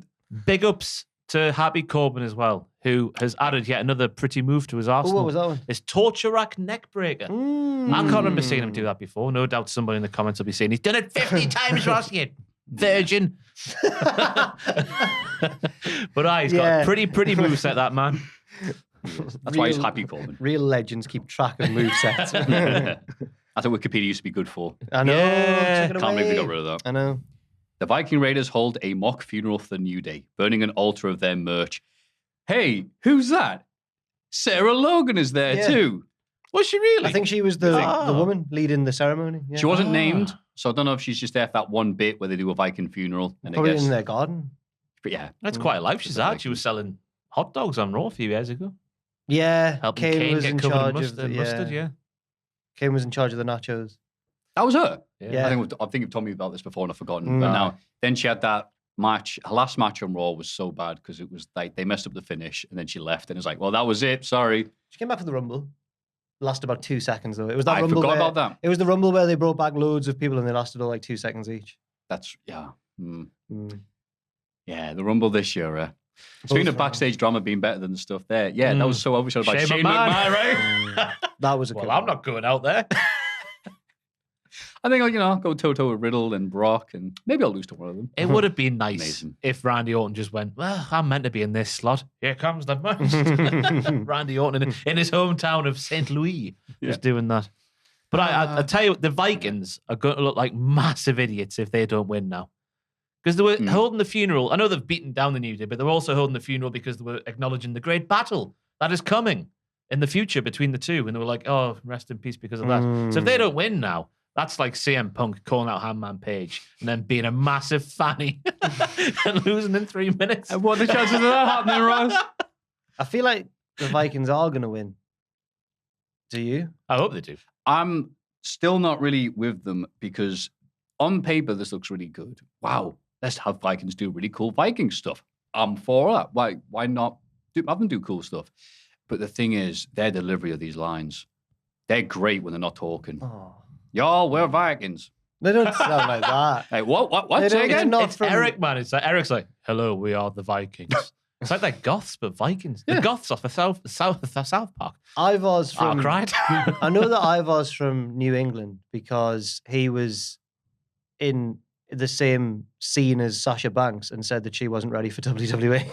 Ooh. And then she became like a star. And then he came along. And here they are. I think that's true. If that's not true, I'd like to apologize to Ivar.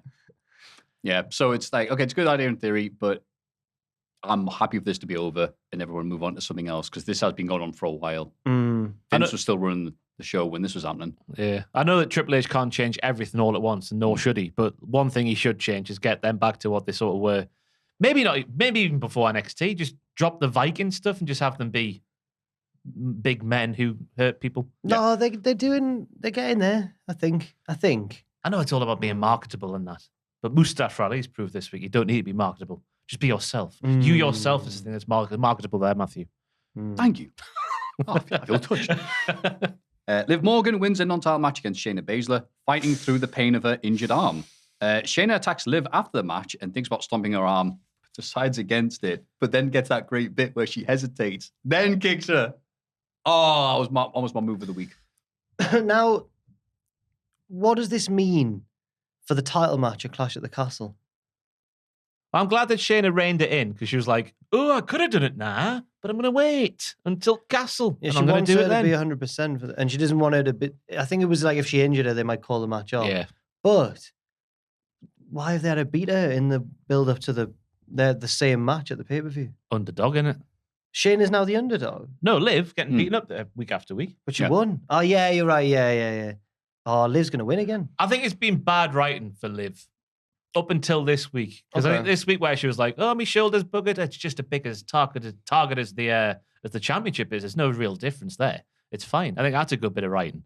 But everything from SummerSlam up until this week has been really bad, and I feel a bit bad for her. I think, again, she's been one of the victims of the change in targets because Liv was doing good. Yeah, she won. We love her. Yeah. Then it's like, okay, we're going to make Ronda cool again.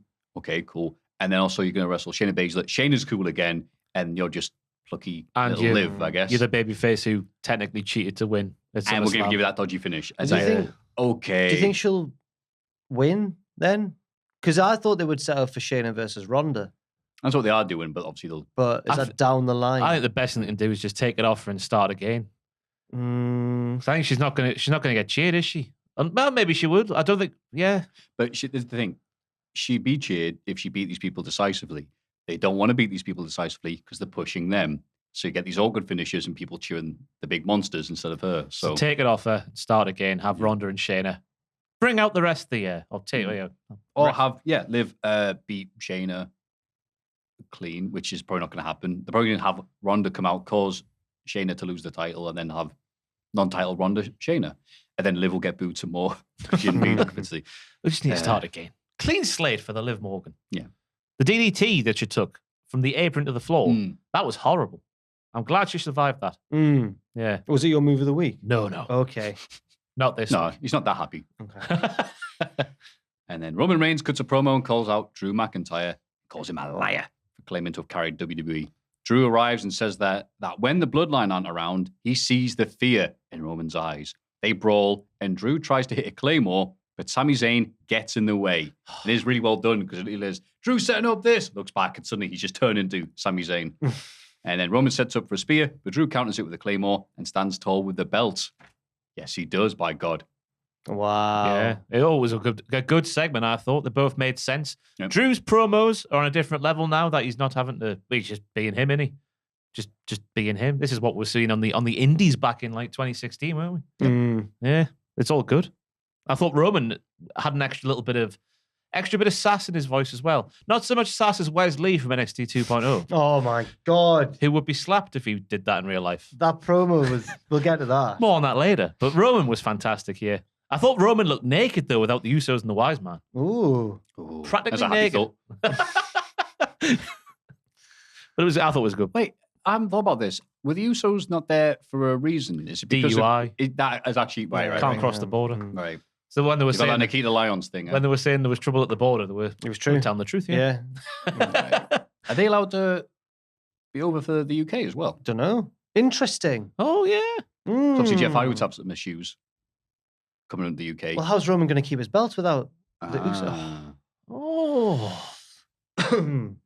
Oh well, you that'll be said the good cat with among the pigeons there. Damn it! Where's the bloodline? It says, "Oh, sorry, they've been redirected to AEW Dark this week," No way. and then no one will react, and it'll be really awkward. Mm-hmm. Speaking of which, AEW Rampage.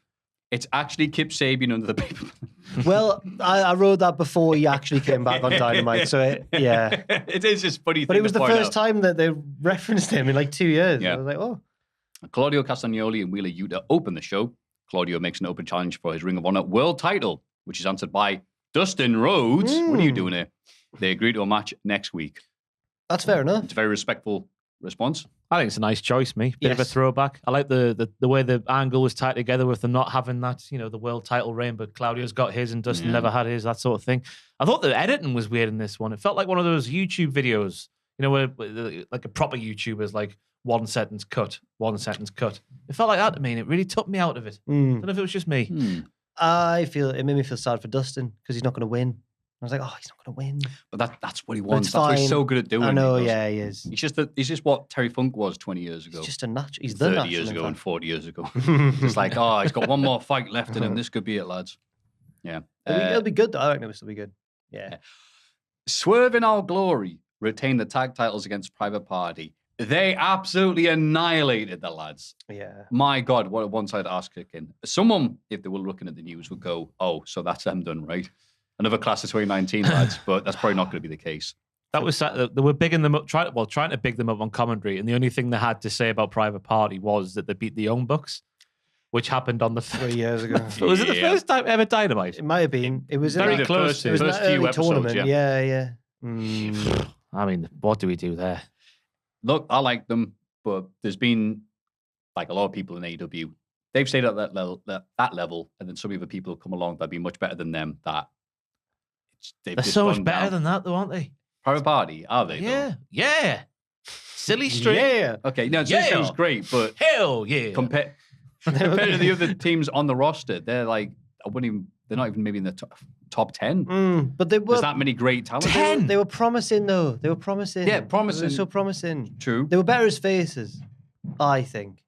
I'd say so. Yeah, them being put in the big Matt Hardy dumpathon, That was recycling bin, probably didn't help them. No. They Yeah. never really recovered from that. No. Poor Private Party. Yeah. I thought the match itself was good, though. Jen Private can, Stash do, Party. Jen can do an impression of the woman at the start of the Private Party theme tune. It's scary because she's Scottish, so you expect her to have a Scottish voice. But then when she doesn't do a Scottish voice, it's weird. So she It's- gets possessed by a it's like- different human. It's like a different person. If she does an English accent, it's awful. It's awful. Oh, I've not heard her do it in English. Oh, she does like an Essex sort of thing. Oh. It's grim. And then she can do like the, oh my God, is that Private Party? But like, You do a good one. thank you. But it's weirder with her because she's Scottish. They can only ever speak in Scottish. What's going on? The English accent's a diving board into multiple other accents. Scotland's in a corner. You can't get anyone. God. Yeah, anyway. Yeah. The pounce into the ropes from Keith is one of my moves of the week, but it might not be the move of the week. 'Cause I Might haven't quite not be. decided Not yet. be. Oh. I don't know. So What I've don't done this rightly week- know. What I've done this week is highlight things in yellow, which are in the conversation. And I'll make a call at the end because then very I'll good. have remembered everything. Okay. I forgot to do it last week again. I'm going through a bad time, yeah. Oh. Going through a bad time. Much like Zach Clayton is, man. We'll skip to that then. Hook squashes Zach Clayton, him from the Jersey Shore, who I'm not even sure is a proper wrestler, but we know this. He cuts a promo better than a lot of people on AEW. I also know that Hook doesn't like him because he legitimately choked him out or tried to. Do you see this? Did he actually do What, it? real? legitimately? Hook's got the Kamehameha. Yeah, perfect. Hook's Perfect. got red rum locked in, and the bloke's like, I think it was our boy V1 from OS. Well, I've never met him, but V1 from OSW Our review, boy, yeah. who pointed this out on Twitter. Maybe if it wasn't him, I'm sorry, but someone pointed out that he's got it in, and he's meant to be being passed out, and Hook seems to be squeezing it really tightly, and you can see him go like he's tapping out, like we're trying to do it. He's not doing a big wrestler tap out. He's meant to be unconscious, and he's like, that's enough now. Yeah, I was like, ooh, and he's going very red. Maybe he is a proper wrestler. Good at selling. Maybe, yeah, maybe. Wow, we've got backstage drama now with Zach Clayton. Because a combined 10 seconds of wrestling time on the show. Now, I don't know if this is just me, but save this bollocks for Dark and Dark Elevation. Oh, This doesn't Who's need Hook? This just doesn't need. If it's it's the fact that they built it up for a week and wasted some time there explaining who Zach Clayton was to get to this, and then this was over so quickly. There was no point in the stuff that happened last week.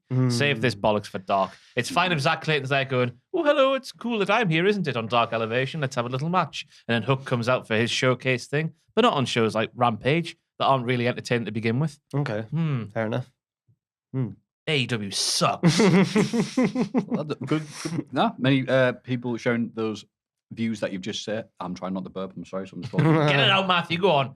That was like a cartoon bird. That was great. Press burp.exe. Backstage, Powerhouse Hobbs kicks off with QT Marshall. He reminds QT that he promised to take care of Ricky Starks. QT reassures Hobbs that he'll do so. Why is Powerhouse Hobbs enlisted QT for this job? Because apparently you've got to be with somebody. It's like prison. You've got to be affiliated with Gotta be in some a gang. gang in AEW. I wouldn't trust QT to get this job done in kayfabe. Yeah. In real life, he's got power. He pulls strings. But in kayfabe, I don't think he's going to be able to take out absolute Ricky Starks. I don't know. You went 10 minutes with CM Punk. I think that's a detail not enough people speak about. Yeah. I forgot about that. Buddy Matthews easily beats Serpentico. My God, the size of Buddy Matthews. Oof. Oh, Well, he's got to be. Being with Rhea Ripley. Yeah. If he wants to be her pappy.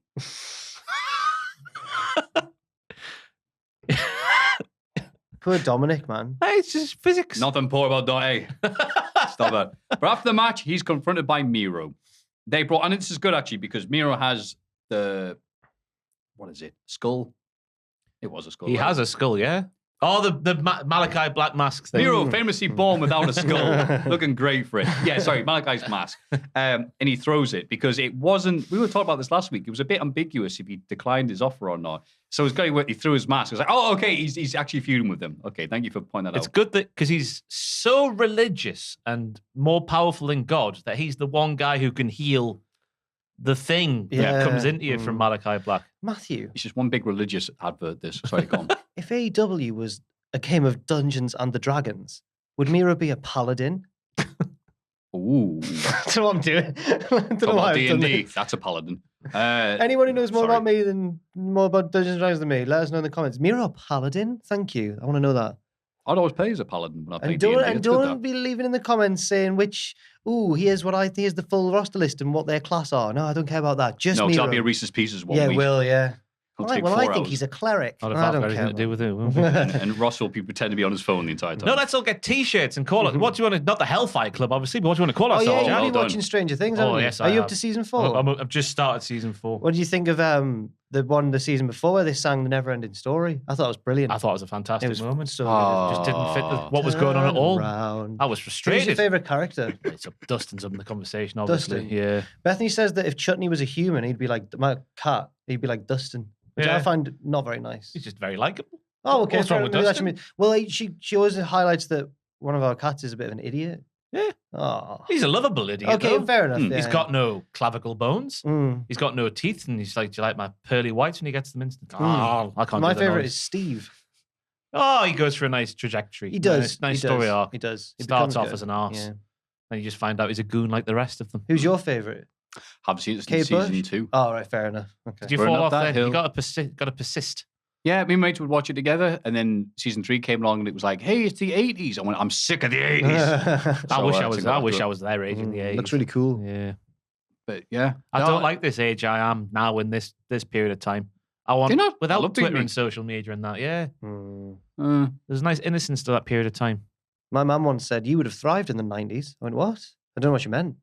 I Down never, the I mine. never know What you did- meant. Cornette riding by. Yeah! Oh, God. Oh, what are we talking about? Kip Sabian. And music. Let's start. Yeah, the music was Oh. better then. Imagine hearing Oh, those music songs was- get released in real time. The music was, I think, was either really good or really bad in the 90s. Oh, there's I so don't know. many top tier songs from the 80s, man. Oh, the 80s. Oh, Oh, yeah. the 80s. Yeah. Yes. Imagine like being our age and like ha. tuning on the radio and then hearing, Wham for the first time. Right. Oh, you'd fall out your chair. What do you hear now? That'd be a noise if you You hear some dickhead with a keyboard like making noise and then some woman just repeating the same line over and over again. Music's not music anymore. No. Oh, Are we at that stage of our life? now? I'm 30 years Oh, old now and it's no, all Ross. coming out. We're here for you, man. We're here for you. Kip Sabian is it'll happen to use. It's Kip all, I'd never felt this way. And then, 3 weeks ago I turned 30 and it's all happening. Backache. Oh, Oh, bloody hell. stop it. Buddy Murphy had nice moves in his match. Yes, he did. Yes, he did.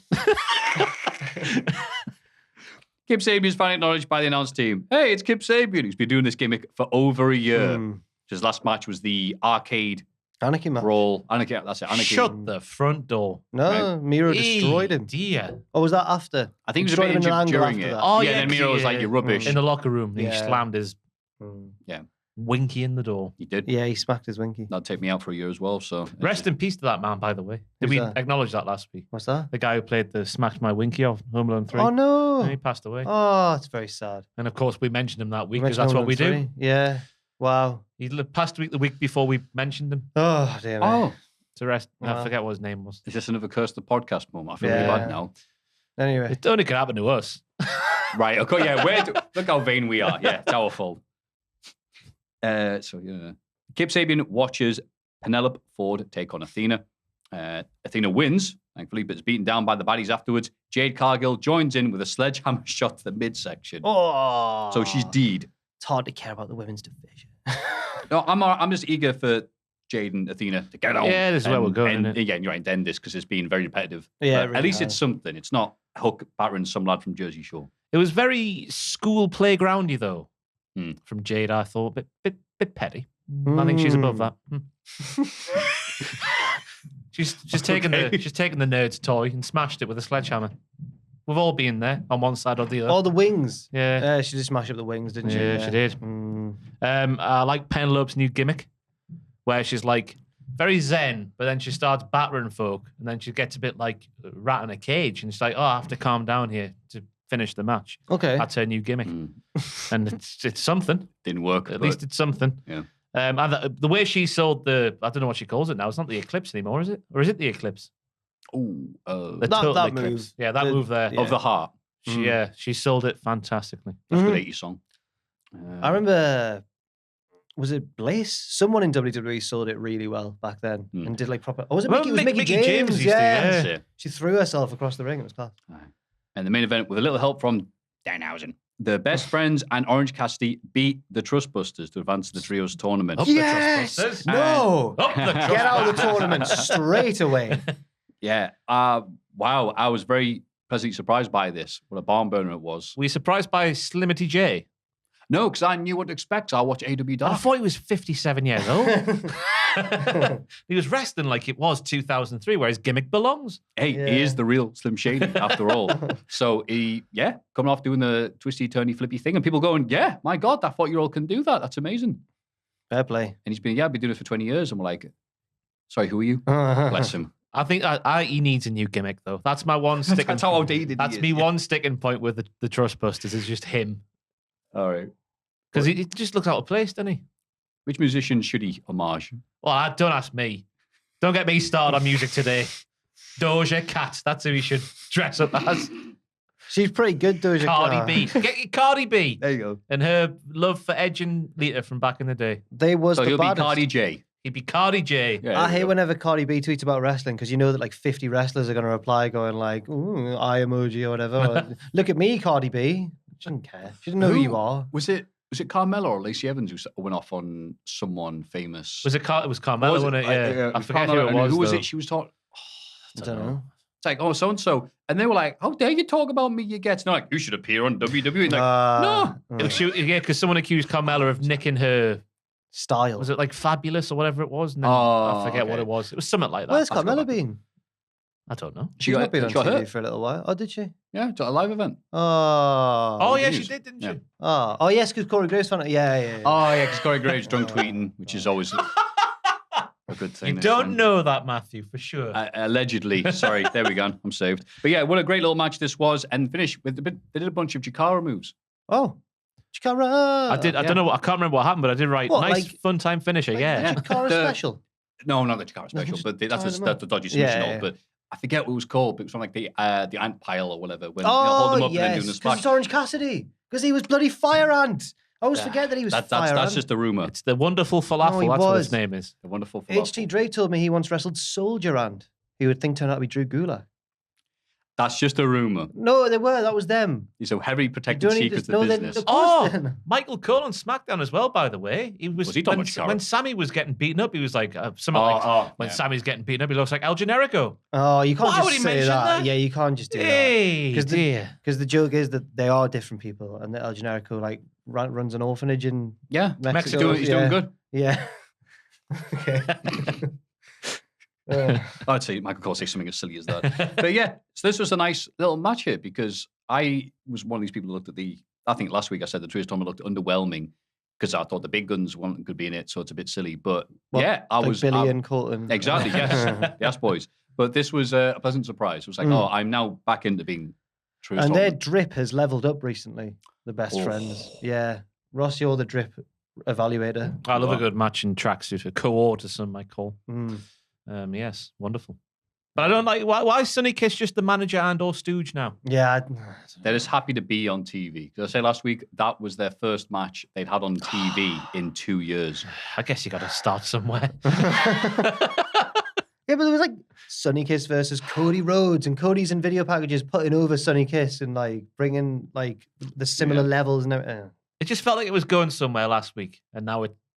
This is where it went. Trustbusters. Sorry, I hit you there. Does anyone know Do the it way? again, Daddy. Does anyone know the way? Does anyone know the way? The Trustbusters. Are you a fan of the Trustbusters? I don't mind the Trustbusters. I do. If they won, I'd be a fan because It's I'm a not- Glory supporter. But It's not their fault. It's just that they seemed everywhere last week. I reckon we'll grow into them. Okay. I think if we give them a few more weeks, Right. you can't always, because we've been here how many times when we see a gimmick and go, that's rubbish. And a few weeks later, we're going, this is the best thing in wrestling. So, Okay. Oh, fair enough. so I'll give it a few weeks, then we can crap on him. Okay. Give it time to digest. Hmm. Monday Night Raw. Has anyone ever tried to rescue The Miz?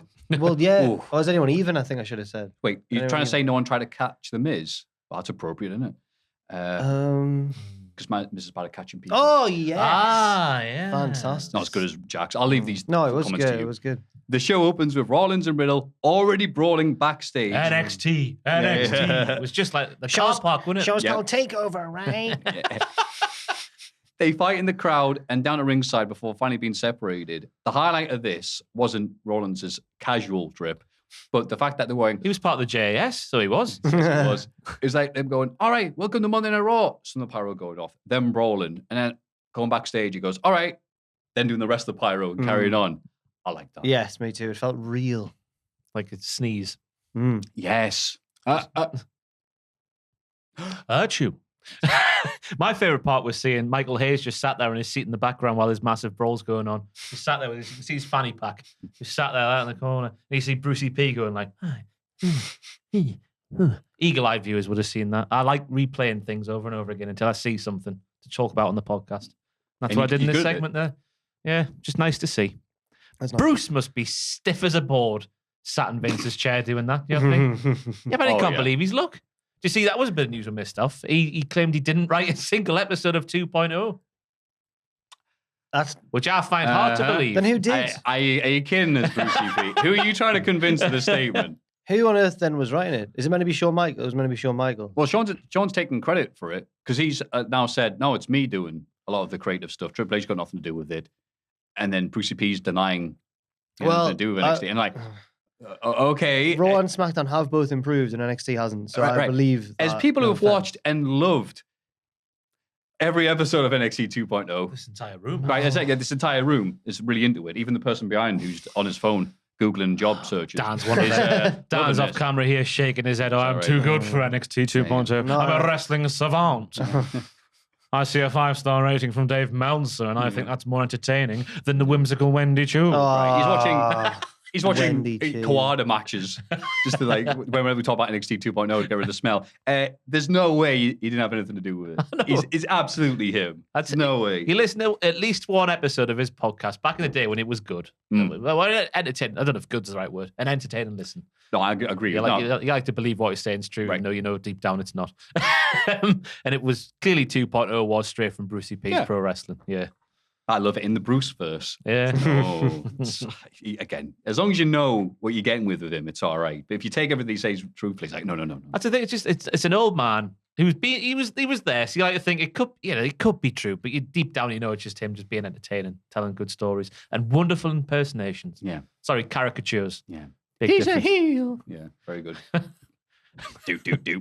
Trish Stratus opens the show properly and says she always feels like the ring is home, which has made her do a lot of thinking recently. She's interrupted by Bayley, Io, and Dakota, who mock her. Ugh.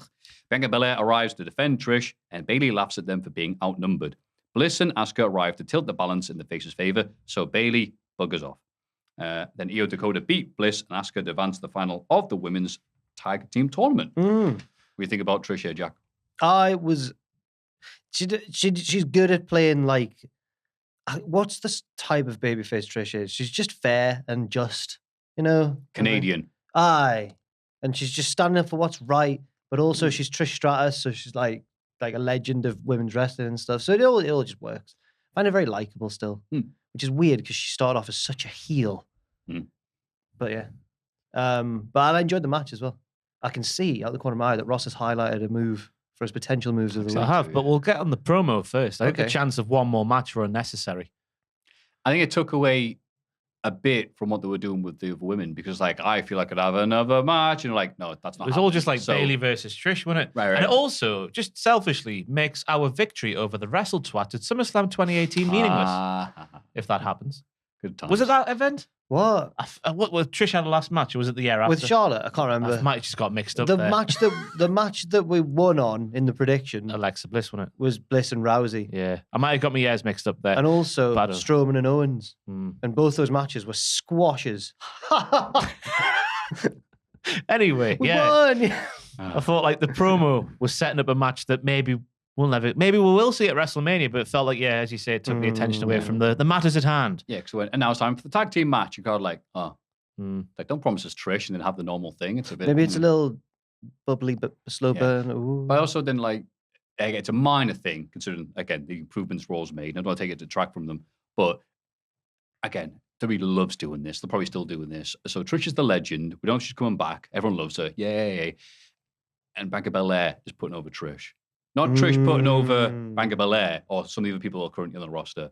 It's just, hey, legend. So That's we're a never good getting away point. from that. Yeah. That's a good point. But in the case of, at least in this case of Bianca, they do at other times put her over Bianca and be like, oh, she's the EST, you know. So I think, but generally, I think you're right. I do. It was made all about Trish when it was like, she walked so we could run.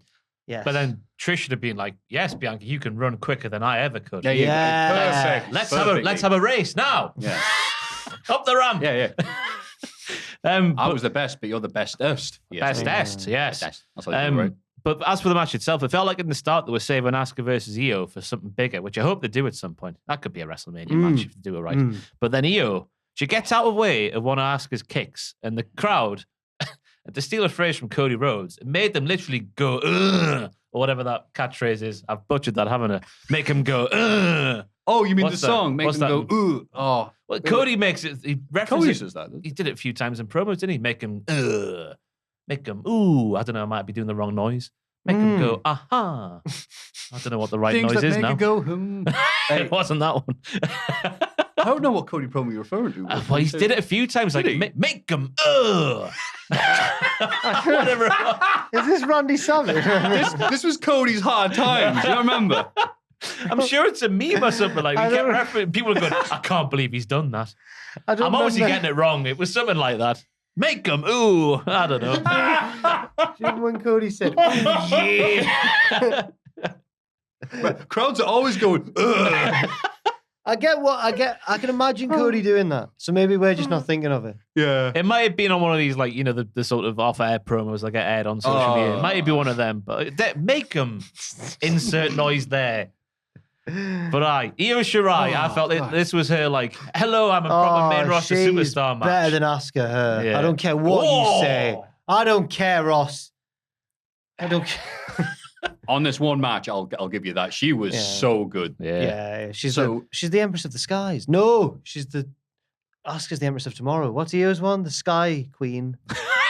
Is it not the Sky Queen? Is that what just Genius of the Skies, isn't it? Genius of the Skies. Yes. Not the Sky Queen. Oh, Dakota Kai. Do you see her pack cell on the DDT? Oh, yeah. I did Like see she that. fractured her neck. Like Yeah. Slinky Dog. What? Slinky Dog, yes. Bendy. No, it's Slinky's name of the dog from Toy Story. Yeah. That's what her neck was like. Yeah. Yeah. Hey, what? Yeah. That's a screaming noise. That's all I can think of. Make him go, There's a botchamania. Yeah, what ending. happened to Bo Peep? Why was she not in the later Toy Stories? Didn't they do a thing where she's like, remember Bo She Peep is. left? She's in Toy Story 4. Was she? Was she back? I haven't seen Toy Story 4. She's not in 3.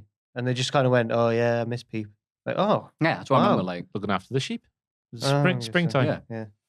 that's All the lambs. Have to look that all year round. Just those toy. Let's see Clarkson's Farm on Amazon Prime. Oh, No. what a living go. that is.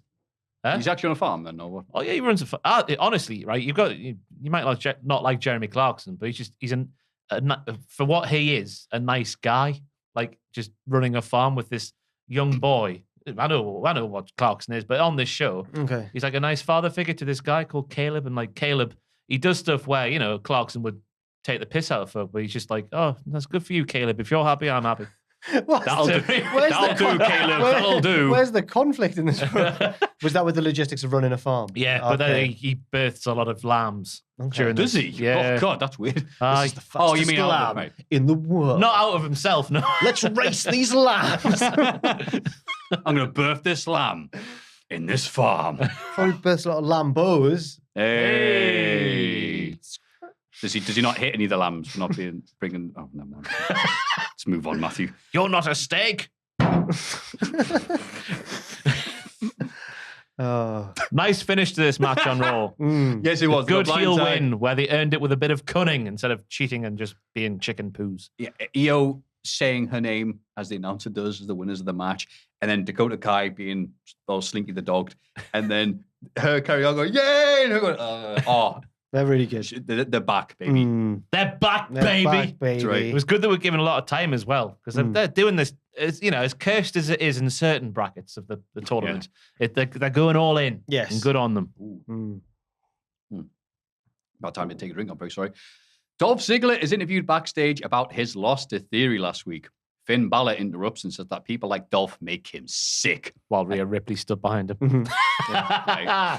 Attaching themselves to younger stars to try and stay relevant. And he goes, right, Rhea? And then, again, like last week, is why the products improve so much.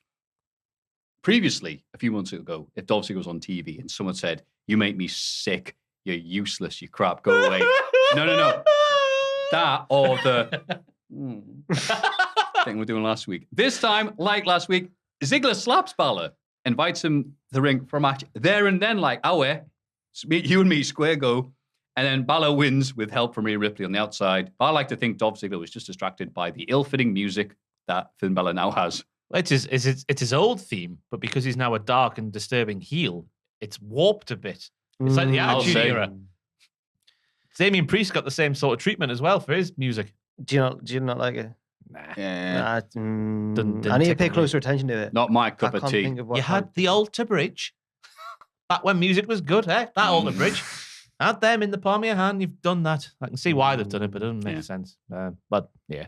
I thought the promo was better than the match, even though the match was good. Yeah. I liked everything about the promo. Ziggler's a little bit, but we're the same age. What are you on about, you freak? And Balor's like, have you seen all this? No, we're not. Yeah, Ziggler could also go, have you seen all this? Yeah. He's here to show the world. Come on, his abs. Get it on. But it was even the little delivery of his, he coming at the ring now, he's just going to sit there like a little bitch, You little bitch. Not like, are you going to come to the ring now, you little bitch? You know what I mean? Like the wrestler. Finn Balor was like, wait, is Rhea talking? Oh, sorry. Just speaking like humans instead of like, bitch. Yeah. Go on, the wrestlers. More real. Yeah. Time to play the game. But the match itself, it was like proper, like I've written down here, old school shooter feel. Kent State versus UK Hammerlock. Wow. What? Of all the things. They were doing all the moves. I mean, you're right. But it's just very surprising, yeah. And I know, Maffew, I know wrestling, okay? I'm going to be speaking about FMW on the channel soon. What? Then you'll see what's for. Why are we talking about FMW? The rise and fall. Oh, great. Because the script's been... Because he wrote his script. Have you been listening to the History of FMW podcast? Mm-hmm. Oh, good. I love V1 on there. Anyway, this match was very good, athletic and everything like that.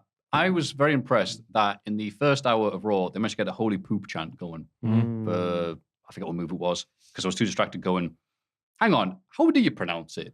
Is it coup de grace? Newcastle upon Tyne. Coup de grace? Doesn't really matter now, does it? Or is it coup de grace, as the guy who sits between Corey Graves and Baron Saxon Gibson calling it? Jimmy ain't got a clue, Jimmy. You ain't got a clue. Coup de grace? Oh, mate. I think it's coup de grace. I always thought it was coup de grace. Coup de grace. Yeah. One person in the comments last week said I was right, so I'm going to believe that. Just them. I'm going to believe them. I'm going to look at that person's profile and see if they've commented on a certain person's pronunciation of last week. It's just me, isn't it? It's just clearly my burner account. Why is Cora Jade with Braun Breaker? It makes no sense. She should be with me. Bailey and her pals intimidate Alia backstage, saying she shouldn't have shown up without Raquel Rodriguez. Trish arrives to stand up for Alia. This is when she was like a superhero, being like, no, I'm doing the just thing. Yeah. She then charges Bailey to a match. They wrestle, and they're right, because Bailey wins. Yeah. This was a tough watch. But I think it was Bailey's first match back. Yeah. His first singles match, definitely. Thrown into the fire. The tears in the ring were unnerving, but also nice, but also unnerving. I know she was in her hometown and was like, oh, pinch myself. Look at me here. Oh, Nice. is Aaliyah Canadian? I think that's the only reason I had her there, because she was from Toronto. Did the crowd know she was from there? Didn't I really don't know. react much to her. Because she's only Alia. She's not. Leah. It's like you can't win anything with kids happening on the podcast live. She's only Alia. You can't win anything with kids. It's only Ray Parler. Oh.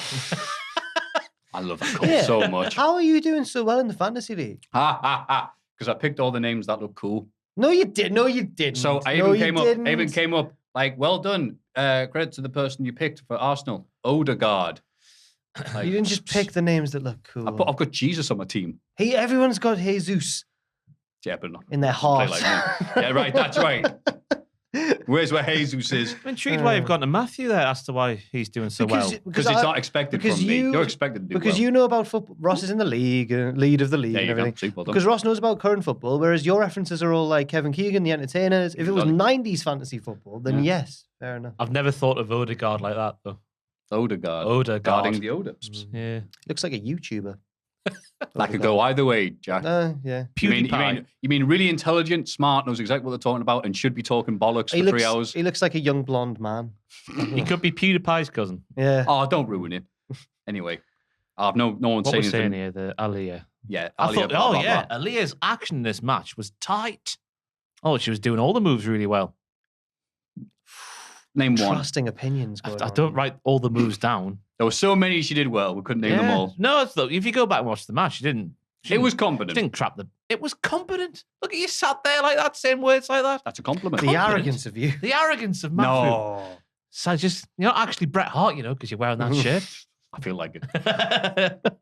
But, yeah, it was okay. Just the lack of reaction is what's like. You know what? You can do as many moves as you want. If no one's reacting to you, I don't look at it as a positive match. Okay. They weren't booing out the building. Obviously, that wasn't going to be a thing. But considering it was a hometown lass, I'm like, okay, whatever. I didn't hate it. Didn't think much of it. That was my rationale for her being there, because she's a SmackDown superstar, is she not? Right. She was there for some reason. But I think the thinking was maybe just to get more of a reaction. I know she didn't in practice, but like in theory. In theory, getting more of a reaction for a Bailey win than over, say, Dana Brooke or someone like that. Right. Yeah. That was my rationale for it. Fair dues. Fair dues. And then the other competent. It was great. like Kawada in there. Which one? The good one. Oh, okay. Wait, you're the All Japan fan. You know more than me, pal.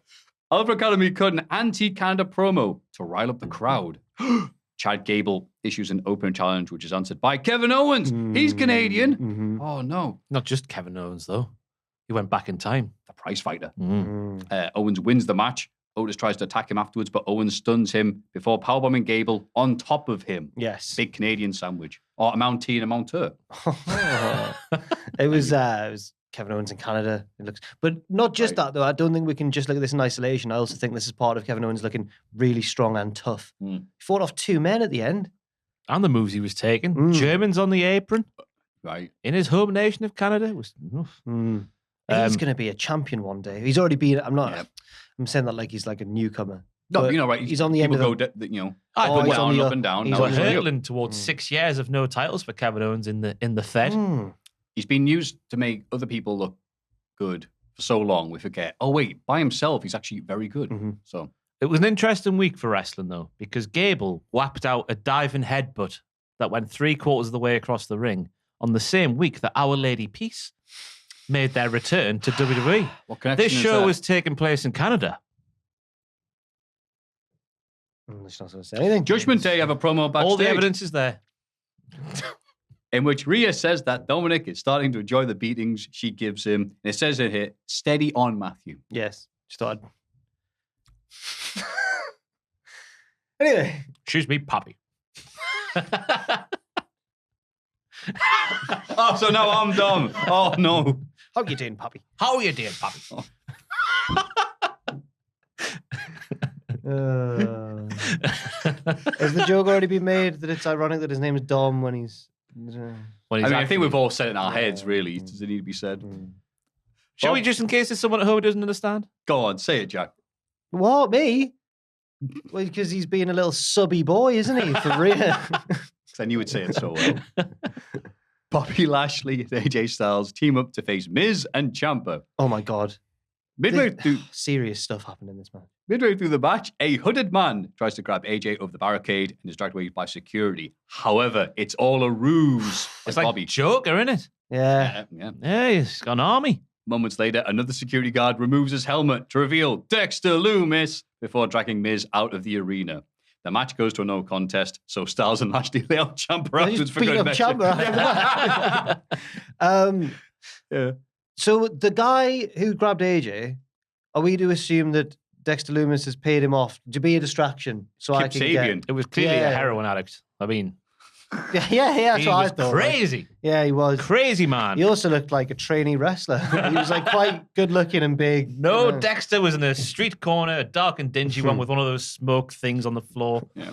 You know, America have them, don't they? We don't have them over here. Do we have them over here? Smoke machines, yeah. Some like little DJ things. Yeah, I know we have a smoke machine. But those like grates with the smoke coming out of on a dingy, damp street. Yeah. The Man Monroe thing, yeah. I know what I mean. Yeah, I don't think we have those over here. I've never seen one in person. No. But it's great writing once again, because earlier on, when Aaliyah was cutting her promo, Pierce comes around with showing the security guards a picture of Dexter Loomis. And then it looked like a smoke machine to me, but he was like inspecting some sort of smoke machine while Bobby and AJ were walking through the backstage area. So that leads me to believe PC Twaddle here. We've had to do that again because I said a police position that also in the first syllable sounds like a rude word. That Dexter has nicked the costume of a person and Right. If we put the pieces together. God, just as good as the fashion police segments, this, isn't it? What did he get in through the vents? Like coming up through the building with like Metal Gear Solid 1? Oh, now we're talking. That's it. They're going like, how do you get in? Where are the Patriots? I thought the reveal though was sensitive. The little zoom in. Hitchcock. That's what just naming any director I know now. That was good that Nobby does do the zoom in. Yeah. Does he actually? Oh, famous the Hitchcock shot, zooming in and playing out. It's a swing and a home run for Twaddle. A swing and a you missed it. Not a swing and a miss, it's a swing and a home run. That's right. The famous one, in The Shining, the corridor. Is it the corridor? What's the famous Hitchcock one? The famous shot. He's got loads, I guess. Yes, he has. Did he do The Shining? Was that he Hitchcock? did not. That's Kubrick. Damn it! You need to listen to Ross. I've mixed up my big directors, I know. Go sit underneath the loading tree that is Ross. I'm not a film From man. All Japan to FMW to film. I'm not a film guy, and I get reminded of that every day sat next to Fraser. Oh man, working here is hard when you're not a film guy. Yeah. Or a game guy. Or a gamer. Oh, I mean, gamers must they outnumber ye, so. You just have to sit there and go, you. No, there's a fair few football fans. That's what keeps me alive. I offer nothing else here. Nothing. Wasted. All this effort you put Not in. wasted, just lost all the time. I'll combine the two and beat them at FIFA. Yeah. That's just reserved for the Christmas party and the Christmas party only. Good times. You ready for round 2 this year? I'm debating not going. Why? Just 'cause I get too drunk and then do something stupid and I'm supposed to be... and say, I love you. What did you do? You didn't do anything at the summer party embarrassing? You sang karaoke? There's one. No, I was fine. Supposed to be setting an example, me and you, Jack, for these that one bloke. young impressionable kids. Like, well, look at Dan. We're leading him down some sort of dark path, For aren't some we? reason, the bit that I nearly died laughing. It was just me, Sam, and Ross towards the end of the night. Ross just threw a burger out the caravan window. He went and got it, but the fact that he threw the burger out the window when you're not meant... That's not where the burger's meant to go. It just made me... I nearly died. I don't know why it was so funny. It was up there when we're doing karaoke. We're listening, another guy who's not with us is doing karaoke, and the guy said it's like, and up to the next stage, it's Jim to sing the song. No. And then Ross was going, come on, John! Oh, John did it! And I'm like, his name was... No, his name's Jim. And you ignored us and went, come on, John! You just got the wrong name at the top of your lungs. If you keep on bringing it up, you won't want to go to the next Christmas party. This is what I had a great time, and he went, you know what, I'm changing my name because of you. And I got lucky because we had corn on the cobs for the barbecue, and at the end of the night, there were all just I don't know if might have been some spare ones in the fridge actually that were cooked but not eaten. And I was just in this busy caravan park, just holding in the air as high as I could and have them land on other people's caravans. I didn't know that. With the anticipation being the next morning, people go to the front thing going, there was some corn on the cobs landing on my roof last night, and just me going, who's going to believe that, you cracked old goat?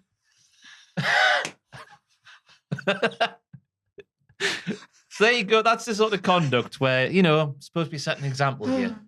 And how many voicemails did you leave people? A few, yeah. Yeah, you're right. Yeah. I got in the car with a security guard like at 3 a.m. or whatever. This is because right. What? I'm learning more stuff now. I was in the same caravan as Ross and Sam, but towards the end of the night, I'd gone to find. By the at one part of the night, the group split, and then there's people chilling in one caravan and people chilling in another caravan. And I went to the other one to go and hang out with Owen and them, and then that led Sam and Ross to believe that I'd gone to bed and locked them out of the caravan. But I still had the keys on me. I was just in this other one. So then Ross went to get the man from the front desk to go, we've lost the keys. Can you? And he was like, where you staying? I was like, I don't know. Don't know, Jeff. And then for some reason he was like, get in me van. And I was like, okay. And hopped in his van. I was taking a video in the front seat. I've got the video on my phone still, just in the front seat at like 2 a.m., So 3 then a.m. Ross messages me. What were you doing or saying? So Ross messages me saying, because I think I went to charge my phone, maybe. That's why I went to find the other lads. I can't remember. But I'm checking my messages and I had like missed calls off Sam and Ross saying, you've locked us out. Sam's in the background of them going, I'm going to burn his family. Which is an overreaction. Literally, I'm going to burn his family. Which is quite a Samism. You've got to, if you know Sam. So then Ross said, I'm with the man. And I replied, what man? And he put, the man from Borough. Which made no sense. And then I came out of the caravan to see a man leading Ross to our caravan. It's because and I had the keys with us. The place where they kept the keys was in the it was like the hub of the entire caravan park. So you had to get in his van to go to the key hub to get the spare keys to get let into the thing. Oh man, that sounds very impractical. What a night. Anyway. So what was the video? You live commentating me in the front seat with the guy. I don't know if I got my phone up for protection or something, or just as proof as what happened. Because he didn't trust me at all, because I was arseholes, and I could barely string a sentence together, and I didn't know where my caravan was. I knew what the number was of the caravan. I was like, it's 45, whatever.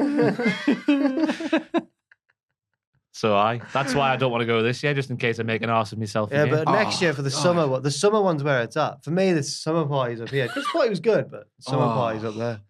Oh, we're coming back, unnamed caravan park. You better watch out. The best thing was though, the day after, into the Saturday night, most people had gone home, and there was only the hardcore sessioners left.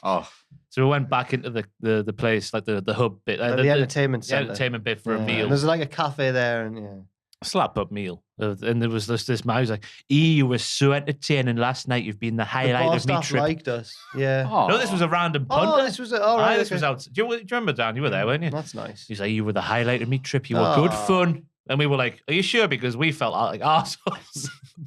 He's like, no, you were good fun. I was in stitches. I know the bar staff on night one liked us, which I was surprised at because I thought we were ruining everyone's night. Right, we've done the pause there for good reason, because this is why everyone's tuning in today. Yeah, we've used up all of our emotion. Hope we have some left in the tank for Johnny Gargano. Back. No video package, no build-up, no advertising. Just your feud. Johnny G is back. He cuts a promo about wanting to teach his son that dreams can come true. That was a good song. He wants to win titles and wrestle at WrestleMania. Theory interrupts and belittles his former mentor. Hey, the way. Saying he's the vet now, and then suggests that maybe Gargano can carry his bags. Then goes for a high five. Gargano cruelly super kicks him instead. Cruelly? No. That's Austin Theory. No, sorry, it's a joke. I know. We're not like right. Right. But everyone's expecting me to say like anti-Gargano things. No, Gargano his matches were just some of the worst stuff I've seen in wrestling. No, we've been through this. This isn't news. But like just the way they were put together, and I'd come online and be like, wow, amazing. I go, what, are we watching the same match? But I've missed him. I'm happy to see what he's going to be doing now. This isn't your dad's Raw. This is Triple H's. But Triple Monday H Night was Raw. in charge of NXT when Gargano was having those matches. Yeah, but I'm not going to Brucey P for that because Okay. he's saying it wasn't him, so it must have been him. That's just so I factually want to incorrect, though. I want to see. Stop it. I want to see what Johnny G wants to do now. He's in the new, fresh, wonderful, tasty ambrosia. Well, It's the same world, Maffew. Juicy Yeah. plump raisins. It's going to be the same. No, Yeah. it's not. Triple H got 100% control. which so he I did want of to see NXT, what he does. when Johnny That's Gargano not was. true. It is It is true. That's purely speculation. Well, No, it's not. we'll see how I'm you trying to feel. be positive, and you're making it We'll negative. see how you feel when Johnny beats Walter for the We're IC saving you title. from the All right, commenters. now you're being mean. I could take the time slander. It's a time deliberately you get. Nah. What do we make of the lack of build-up for the complete shock? I like that. The complete shock. Hey, you never know what's going to happen on Monday Night Raw. Anything liked can happen in WWF, as they used to say. Because initially I was thinking, when this is when the segment first started, I was thinking, there's not the reaction they were hoping for here. But then it got there when people saw Gargano, they went wild. There was chants of Johnny wrestling, baby wrestling got a chant. So it got there. But that initial first impression, does that count for much? I'll say no, because it was a shock. And again, some of these people, it's so weird, isn't it, how wrestling will be seen as one way if you're on Twitter all the time or on Facebook on one, Reddit or another place. You think that bubble that you live in is what wrestling is. And it's a good indication of it because there's so many people I know and follow like, Gargano's back. And just going, you see, no one reacted for him. I'm watching it going, no, I can hear the people reacting. Maybe there's a bit of buzz behind it, but that's what they always do. But there is genuine crowd support for him, even as an unexpected one. So, yeah. And also these people, Gargano hasn't been doing anything for a while now. He's actually on NXT 2.0, dealing with Grayson Waller. So it's been a while since we've seen that. What are you pulling that face for? What are you pulling that face for? Gargano's just, Apollo Crews said it. The bad version of The Miz. Oh. As opposed to the superstar, the black and gold standard, Mr. Gargano.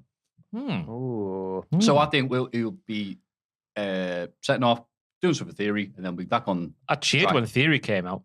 So I was What? like, things are making sense. Oh, I see. It's linear. That's his baby boy. Yeah. Technically, Theory is baby wrestling. Yeah. In a way. Johnny's his Oh, dad. Yeah, he was his dad. His And Indy dad. Hartwell was his daughter. Yeah. Yeah. This is getting weird. Candice I don't remember LeRae. this. That's what I it remember was. this dynamic That at all. was- They did do that was the That's what they storyline. did. Yeah. He was baby wrestling. Well, no, he was just, he would say, like, this is my son and daughter, Theory and Indy Hartwell. I remember this part was of this part of the story. He gave away Indy Hartwell at the wedding. yeah. Oh, yeah, that's fine, but like, no. Yeah, they were a little family. Okay. Do you know, this was before 2.0, so... Yeah. Or was it before? This was the good NXT. No, it No, wasn't. this was the lull between Black and Gold and Yeah. 2.0. I think this was during the NXT fast forward period. They were family. Yeah. Well, Oh, jokingly. they went to therapy and everything. Yeah. Oh, yeah, I definitely fast forwarded through them. Yeah, God. I'll take your word for it then. Hmm. Yeah, that's what I mean. What we're going to come back to is it? But it's good. It's good that things are, linear They're not the way anymore. It's Triple H's way. That's what we're going to see. There we go. That's a good line. with 1,000 kickouts and 35-minute matches, Maffew. This rebel heart. This rebel heart. I like his theme music playing again. I cheered for that. Good song. Can't wait Sounds to- like Coheed and Cambria. You think? Sounds like one Coheed and Cambria song. Which one? The one I like. A Favour House Atlanta. Fair enough. Anyway. Earlier in the night, Damian Priest threatened to send Edge back into retirement. In the main event, he tries to do so by putting Edge through the announce table and narrowly missing a concerto. Edge wins the match after hitting a Canadian destroyer, In Canada. which did not get... While being Canadian. Well, being Canadian, yes. And While wearing the Canadian colours. while destroying. It didn't get that big of a pop because, God, that move is dead. It's, And also, I think the crowd were cream crackered by the end. Yeah. I got that impression from them. I think that, and I think Mr. Blobby in his Battle Royal appearance last week, or refereeing, did a Canadian destroyer as well. So it's just like, whatever. Yeah. But then the rest of Judgment Day beat him down as he attempts a concerto on Priest. And then another bit, again, like the same complaint as Trish. Beth Phoenix shows up, big bad Beth, makes a save, and has a stare down with Rhea, then the show. And then Rhea bravely runs away. No, Rhea will beat Beth. Well, they were holding her back, weren't they? The Rhea boys were holding Rhea will back. batter Beth. She Hello, will. Beth. Brave she will, beef of course is she will. brilliant. Unless because Luke from Cultaholic showed a TikTok that he'd seen in our news chat, which was, or like in one of our, he shared it somewhere anyway, where the woman on TikTok was in Cardiff and went, look, here's an advert for Clash at the Castle, but here's a match that's not been announced for it. And it was Ray, Dom and Edge against Rhea, Finn and Priest, which for WWE were quite unique, having a girl in a men's match. But you know what I mean? Like, but if there's any story that would call for it, it'd be Rhea because she's been battering Dom left, right, and centre. So I'd rather see that than Rhea versus Beth, I think. I don't know. It might be a tag match like Finn or Damien with Rhea versus Edge and Beth. Yeah. Oh, God, it's not like those Miz tag matches. I'll be all right. I tell you Edge and Beth did a good mixed tag match, though. Yeah. Was that against Miz and Maurice? Yeah, Royal Rumble this Yeah, year. it was a good one. Was it? Rumble. So when Beth Phoenix was bleeding through her hair, but she had her hair all up. Oh, okay. Was that not when she was in the Rumble? Oh, no, that match was when itself? she was in the Rumble. Yeah. I remember that being that good. But yeah, I'll take your word for it. And yeah, but apart from that, Edge in Canada, main eventing, did his lovely speech afterwards where he said many of the same things we said at the start in the news, going, look, not got much left of me, but I'm a big cake. I'm happy to be here. And yeah, it's nice. Yeah, I really like Damian Priest's promo where he's made the Judgment Day sound like a crappy insurance firm because he ended it like, and that Edge, that'll be your Judgment Day. We didn't win the claim for you. That was your Judgment Day. Judgment Day claims. But I like that little twist on his little promo there. But the match itself was good. I like with the fact that we're trying each other's moves because they know each other so well. Yes. I thought the one bit that was missing would have been Rhea just obliterating Beth and her like crying. That would have been fantastic. Yes. And Edge crying and Toronto crying. Yeah. Just everyone in Canada being sad because Beth had perished. Yeah. That was the one bit that was missing for me. I agree. Because of the heat. The heat. Yes. Yeah. Also, some of the things I missed. Rhea saying Ray is 6'1" mine. Hey! The Koala kicks getting called on Raw, which might have done before, but I just noticed it this time. Corey. Yeah. I feel like he likes to say, yeah, I mean, I've heard that before. Yeah, they're calling all the moves. And at one point, Graves telling Byron he's going to punch him in the throat. And then Saxon replying, I wish you'd try. I've seen you wrestle. Even Byron has got sass on him now. It's been 8 years and he's finally got his comeback. Also, the best, I have to share this tweet from Tree Robinson. Gargano heard HBO Max removed all their animated shows and needed something to do. That was a polite laugh from me because I've got no idea what that means. Never mind then. Yes, you're right. I should No, read the that's room. a commentary on me more than it is you in the tweet. What are the I know shows on nothing, HBO actually. Max? Oh no, HBO Max has done this big thing where they've merged with Discovery, and Discovery's gone, we're going to save lots of money by cutting all these shows that are practically finished and then deleting them so they can't be shown ever. Oh, so And they've lost a lot of money in the process because they've got a book. See, I thought you were saying, I thought it would be some sort of like kids cartoon thing, and you were calling Gargano a man-child. Now he's got to find, he can't just sit and watch cartoons all day. He's got to go and wrestle again. But he is one. He's very proud of the fact that he watches cartoons all day. Oh, is he? Yeah. Oh, right. Okay. Why'd you hate him so much? Yeah, why do you hate him? Did I tell people that can't that Gargano was stream? Yeah, you said this last twitching. week. And I said, hey, how you doing? He goes, oh, it's real Maffew Bodge. He goes, yeah, it's me. And he goes, I don't know why, I watch your show still. I don't know why you hate me now. I'm like, no. So even I hate Gargano that so much, himself man. thinks that you hate him now. It's me being positive. Are you hearing this? Okay. No, he's not. No, you're not. It's like all wrestlers. You say 9 nice things about them, they don't care. You say No, one you negative weren't. thing. No, I'm on Team Gargano for this one, I'm afraid. So am I. This has Yeah. been years of... I remember you tried to ridicule me on Twitter where your fans live because you said... Oh, that's I right. said, I said Gargano and Kushida had a great match, and you are one of only 2 people, the other being Kenny McIntosh, who's tried to big league me on Twitter and gone like, you don't know the wrestling, Jack. Then I had loads of usually positive wrestling fans Man. going, oh, Maffew sicked us on him. Let's go. I said, yeah, Maffew ordered me to take you. Actually, Yeah. my fans probably wouldn't say that. But yeah, Lockdown Maffew wasn't a very happy chap. I'd come on here and go, then it yeah, reminded everything me... sucks. And then I read the comments going, Maffew's really negative. I'm like, that's not true. It reminded me... It's like, It yeah, sorry, reminded me guys. of when Kenny McIntosh sided with Jeremy Borash on Twitter against me. And Kenny McIntosh is really positive about a lot of the wrestling as well. Aye. Well, So when he says something negative, it's like, oh no. he likes WWE. Yes. What's that sound? It sounds like a Clock? Are they playing with toys next door? With toys? Of course they are. What Are you playing with toys, Dan? What are they, Zack Sad Ryder? freaks down here.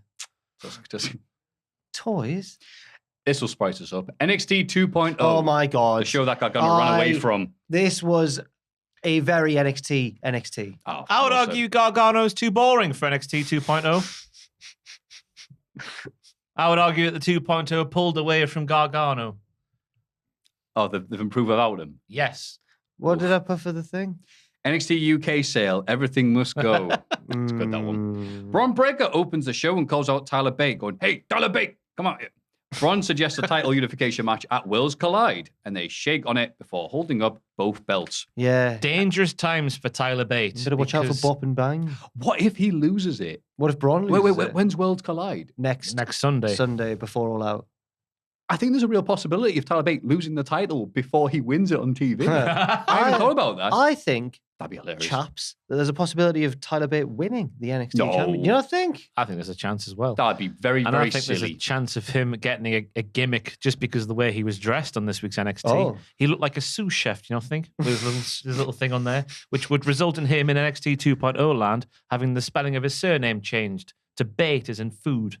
B-A-I-T, Tyler Bate, the chef. Oh, no. Do you want some Tyler Bate, lads? Tyler Bate with the Savloy dip. Yeah. But so, wait, he's from NXT UK. He hasn't changed his name. That'll be coming. He can't win the title without a name change. We established this. He can. No, they've all changed the name. Have they? Because they own it. Did they buy him? Oh, Gallus haven't. That's the injustice I was referencing earlier. All right. Why are these three boring pricks? Get to stay as they are with a hooligan gear. Hey, we got the football, Edie. Hey, Freddie P. Hey, Sergio Takanani, whatever the hell he's called. Oh, Hey, have a few pints before the football, eh? The feetba. That's how they say it. The feetba. Why do they get to stay as they are? God. And our saviour, Zach Gibson, why does he have to change, eh? Why can't they get the stupid gimmick? Yeah, Eh? man. Oh, What a Gallus waste. is the Diad. Yeah, Oh. they're basically the Diad anyway. I was going to say this. Oh, man. Yeah. Contact lenses, the sorted. Trying to wear an anorak like Liam Gallagher. Yeah. Boring. This isn't my NXT. They're ruining the world They are. with their... They are the poison. They're like, if the UK has to suffer, America has to suffer. Before that, though, Fallon Henley is trying to get into a brawl with Lash Legend backstage, but gets pulled away by JB and BJ on the way to their match. They face Gallus, the most exciting tag team in all of NXT, who win by count out after babyfaces get into a brawl on the outside with NXT UK legends Pretty Deadly and Lash Legend. Then, after the match, Diamond Mine attack Gallus in the ring until security runs out to separate the two sides. So much going on. Later backstage, Pretty Deadly mock Gallus, who have to be held back by security. Like badass football hooligans that they are. Problem is, I don't know if Gallus are find them. actually really good because I get annoyed watching them because I find myself thinking they think this is real and they're actually trying to come across as really hard. This is what they would be like in real life if they were in an argument on the street because they're all going like, I'm in here. And then I think, actually, no, am I the one being worked? Nah. Are they so good at being heels that I really don't like them? Gallus is a perfect example of what I used to talk about with Tom and everybody else about Maffew. Why are you so negative? That sums me up a lot. I know, but like, why are you so negative about NXT UK? Oh, are you unhappy about the UK people getting paid? Ooh, oh, you can't have it anymore, so it's being ruined. I went, no. One of the reasons why people like myself like going to the independent shows was because these characters and wrestlers were a lot more authentic. Now they've joined WWE and suddenly they're all doing these daft gimmicks. Piggy blinders And- everywhere. Yeah, and taking their positives away. These lads have been very good in ICW, many of the places, but I'm mostly known from ICW. And here they are. You'd think they were the three most boring people in the world. And that's No, what I mean Maffew. about that. Three, as Wade Barrett said, three street hooligans who just enjoy a good scrap. It's a very innovative gimmick. It's just, I am enthralled once again. Hey, Joe Coffey used to dress as superheroes. Mm. Yeah, I didn't know that. But it was over though. People, Yeah. yeah. Now he wears Fred Perry. Fred Perry. Yeah. Now, it's just- I loved Pretty Deadly here. They were the perfect contrast to Gallus. absolutely. Because they went, hello there, big boys. I thought that was No, absolutely genius. that's entertaining. Yeah, that's class. Yeah. That's NXT 2.0. And then they did the Scott Hall fingers when they were like, ooh. Yeah. Made them like mugs, and they're good. They were literally like teenage boys, right? Who have had one too many cans of Fosters, and they're at the football, and they've said something a bit wrong to the police, and now they're getting held back by the. It's maybe it's I've just been at too many football matches and seen teenagers who are Gallus, who are fully grown men pretend to be teenagers Yeah. at football games. Yeah. Mom could have 50 quid at the football. Am I being too harsh? Nah. Nah. Nah. You don't like something, be I remember critical. the halcyon days of we're going to have a party when Wolfie wins. In the To NXT enjoy tournament, them, yeah. Where was the party? Mm. Where was There's it? a funeral. I'd also like a bit of background, and I don't think they've ever explained this, not that I'm aware of anyway, in the indies. Why is it the tag team, why is Joe Coffey the leader, and then his brother, and then it's just his pal, Wolfgang? Well, how do they know each other then? What's the setup here? That's what I want to know. I'm fine with it. I just want to know why. Because they went down to the pub Friday. Shaw Samuels here now. That's what every NXT UK gimmick was at the start, wasn't it? Yeah. Down the We'll have pub. fighting down the pub. Every NXT UK gimmick. Hello, my name's Jim, and I've been fighting since I was 3. And we know it changed. We know. Save that comment. But at the start, everyone was the same. Yeah. There was someone with that gimmick on this week's NXT. We'll get to debuting. Oh, goody. Was it Brooks Jensen? No, Sorry, Josh Briggs. It would be no, even it better was than that. Charlie Dempsey. I was gonna say, yeah. Sorry. Before that, though, Andre Chase introduces his class to Charlie Dempsey, El Hijo del William Regal. Yeah. Or is it El Hijo del Pete Dunne? Because I could not see him. He gets Charlie to demonstrate some techniques, but Charlie is too rough. Bodie Hayward gets angry, and Andre tries to calm Charlie down. Calm down, Charlie. Charlie tells Andre that his class is too soft and tells the students, Google Billy Robinson. Now, his accent was odd. Yeah. I'm guessing by being English, but growing up around so many Americans and that, with his dad being William Regal. Because his accent was, I couldn't work it out. Sound like from Belfast to me. All right. I couldn't work it Google out. Billy Robinson. Google Billy Is Robinson. that what he sounded like? Hey there, young man. It Google was Billy strange. Robinson. Like, I've seen a couple of matches of his, but especially in this segment here, when he was doing the rest, his facials, he does the same Snarl. Regal snarl, yeah. Or the Pete Dunne snarl. It's incredible. Just animated. I liked it. I liked them though, like Google Billy Robinson. Billy Robinson was so tough. If you Google Billy Robinson, Google will put a cravat on you. But interesting way. And I saw people speculating, as we all love to speculate. Was this some sort of homage reference, dig at Regal doing the Blackpool Combat Club? No. In what way? Well, Regal's doing all these bits, showing people submission holds and all that stuff. And then, hey, here's Regal's son teaching people how to put holds on. Maybe I'm I like, thought that's why just, not? I don't know. I never thought of that. I thought it was just creating a nice juxtaposition, you know. Andre Chase, full of life, living, laughing, loving, and all that sort of stuff. Now Charlie Dempsey's coming here with a heart colder than a dead fish. Trying to be William Regal here, it's not working. He is. And he's set the cap like on it, them. though. But I think Bodie Hayward, what the hell did he say? Bodie Hayward, his frustrations are not with Charlie. They're with that Thea. And it's built up over the past several months and he's snapped at the first chance. And I think Thea's to blame for being too enthusiastic. Yeah, the Andre Chase University has never been the same since Thea Hill joined. She's a menace. She needs to calm down. Hitting people in the head, throwing a ball around on the quad. We need to get Kevin Nash out with his little bottle with his little shaky pills in. All the somas just throw them. God. Throw them at Thea Hale. Not so she we need develops more an issue. painkillers back in wrestling. Not so she develops an issue. Just so Okay. she comes down. Ross's quote. Kevin Nash should throw Somas into it. I know what I said. If Andre Chase really wants to get Charlie Dempsey on board, he just needs to sing him that song from Charlie and the Chocolate Factory, Cheer Up Charlie, and then it will work. Cheer Up Charlie, Yeah, which just is grin. Mam sings to I thought you were going to come with me. All that And you'll one. see. Yeah. University of Pure Imagination. We're at the world famous Peter's Hall or whatever it was. Still Thea don't understand why. Hale over there. In Dressed a as an coma of Oompa a Loompa. somas. I'm going to drop that one now.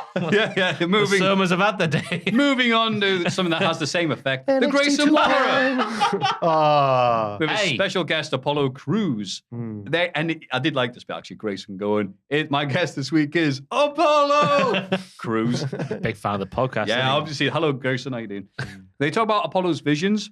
So he knows, he knows. He does watch the podcast. So the visions are real. Yeah. So in kayfabe, they're real. They're not just our window into Apollo's mind. They're tangible and they exist. He's like, so these visions you've been having. I'm like, what? Just imagine Grayson Waller sat backstage tuning into the last ever episode of Neighbours. Apollo Crews' vision comes on the television Yeah. screen.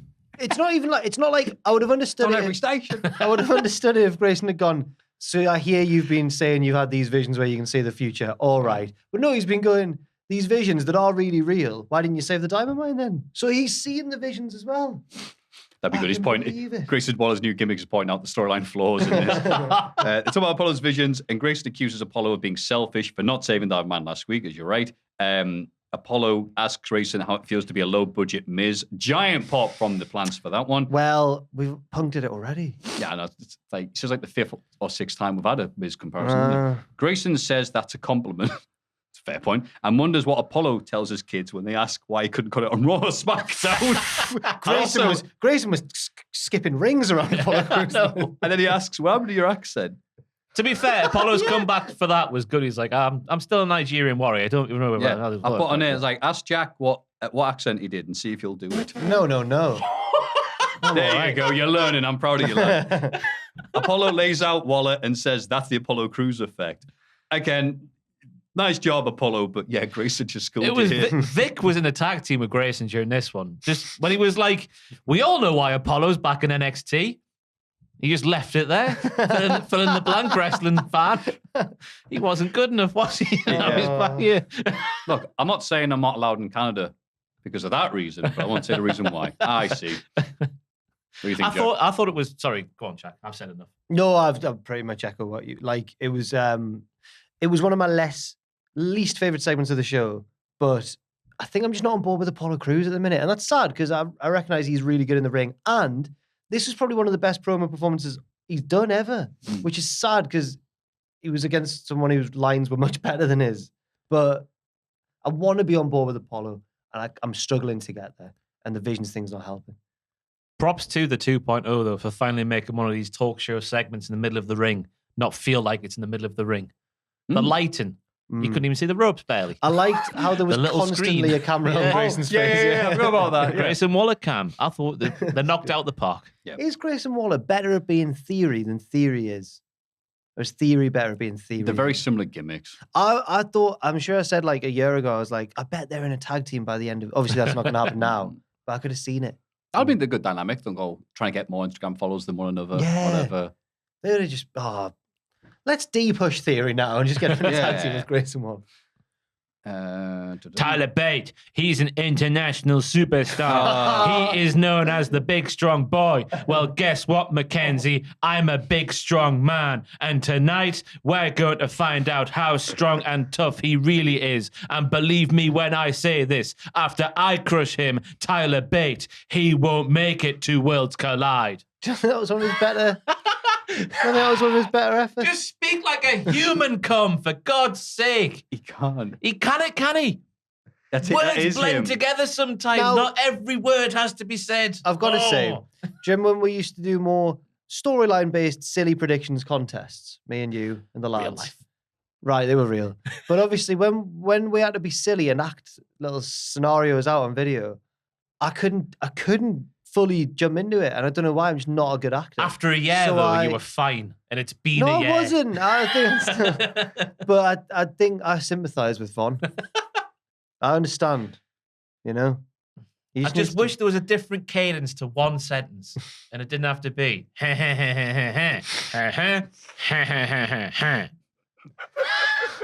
Ah, poor guy.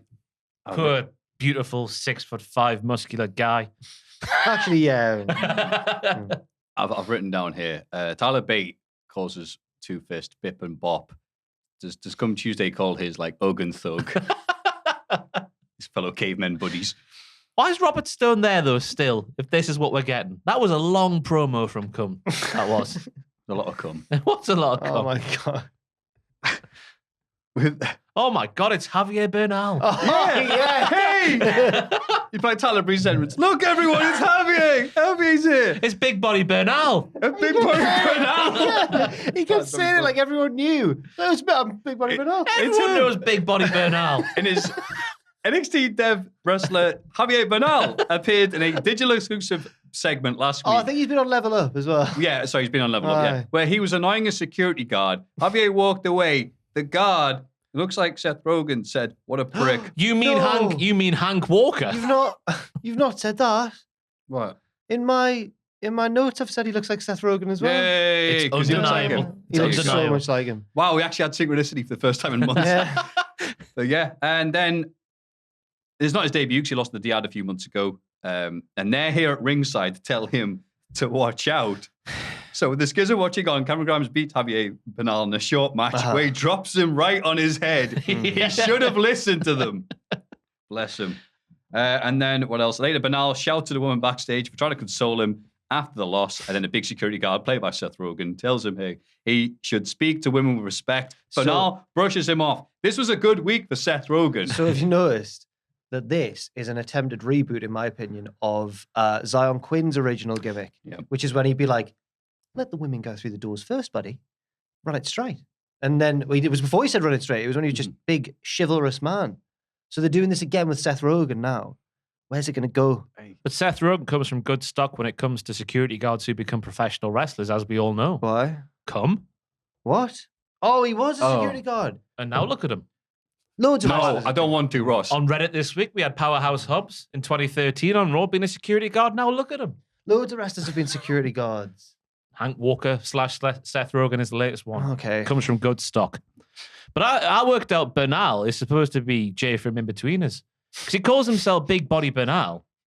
But he's just not, is he? Well, maybe compared to me or you, he's got big muscles. But not in the land of NXT. Not compared to that big Seth Rogen security guard even. So I was thinking, he's just like Jay from In-Betweeners. Completed it, pal.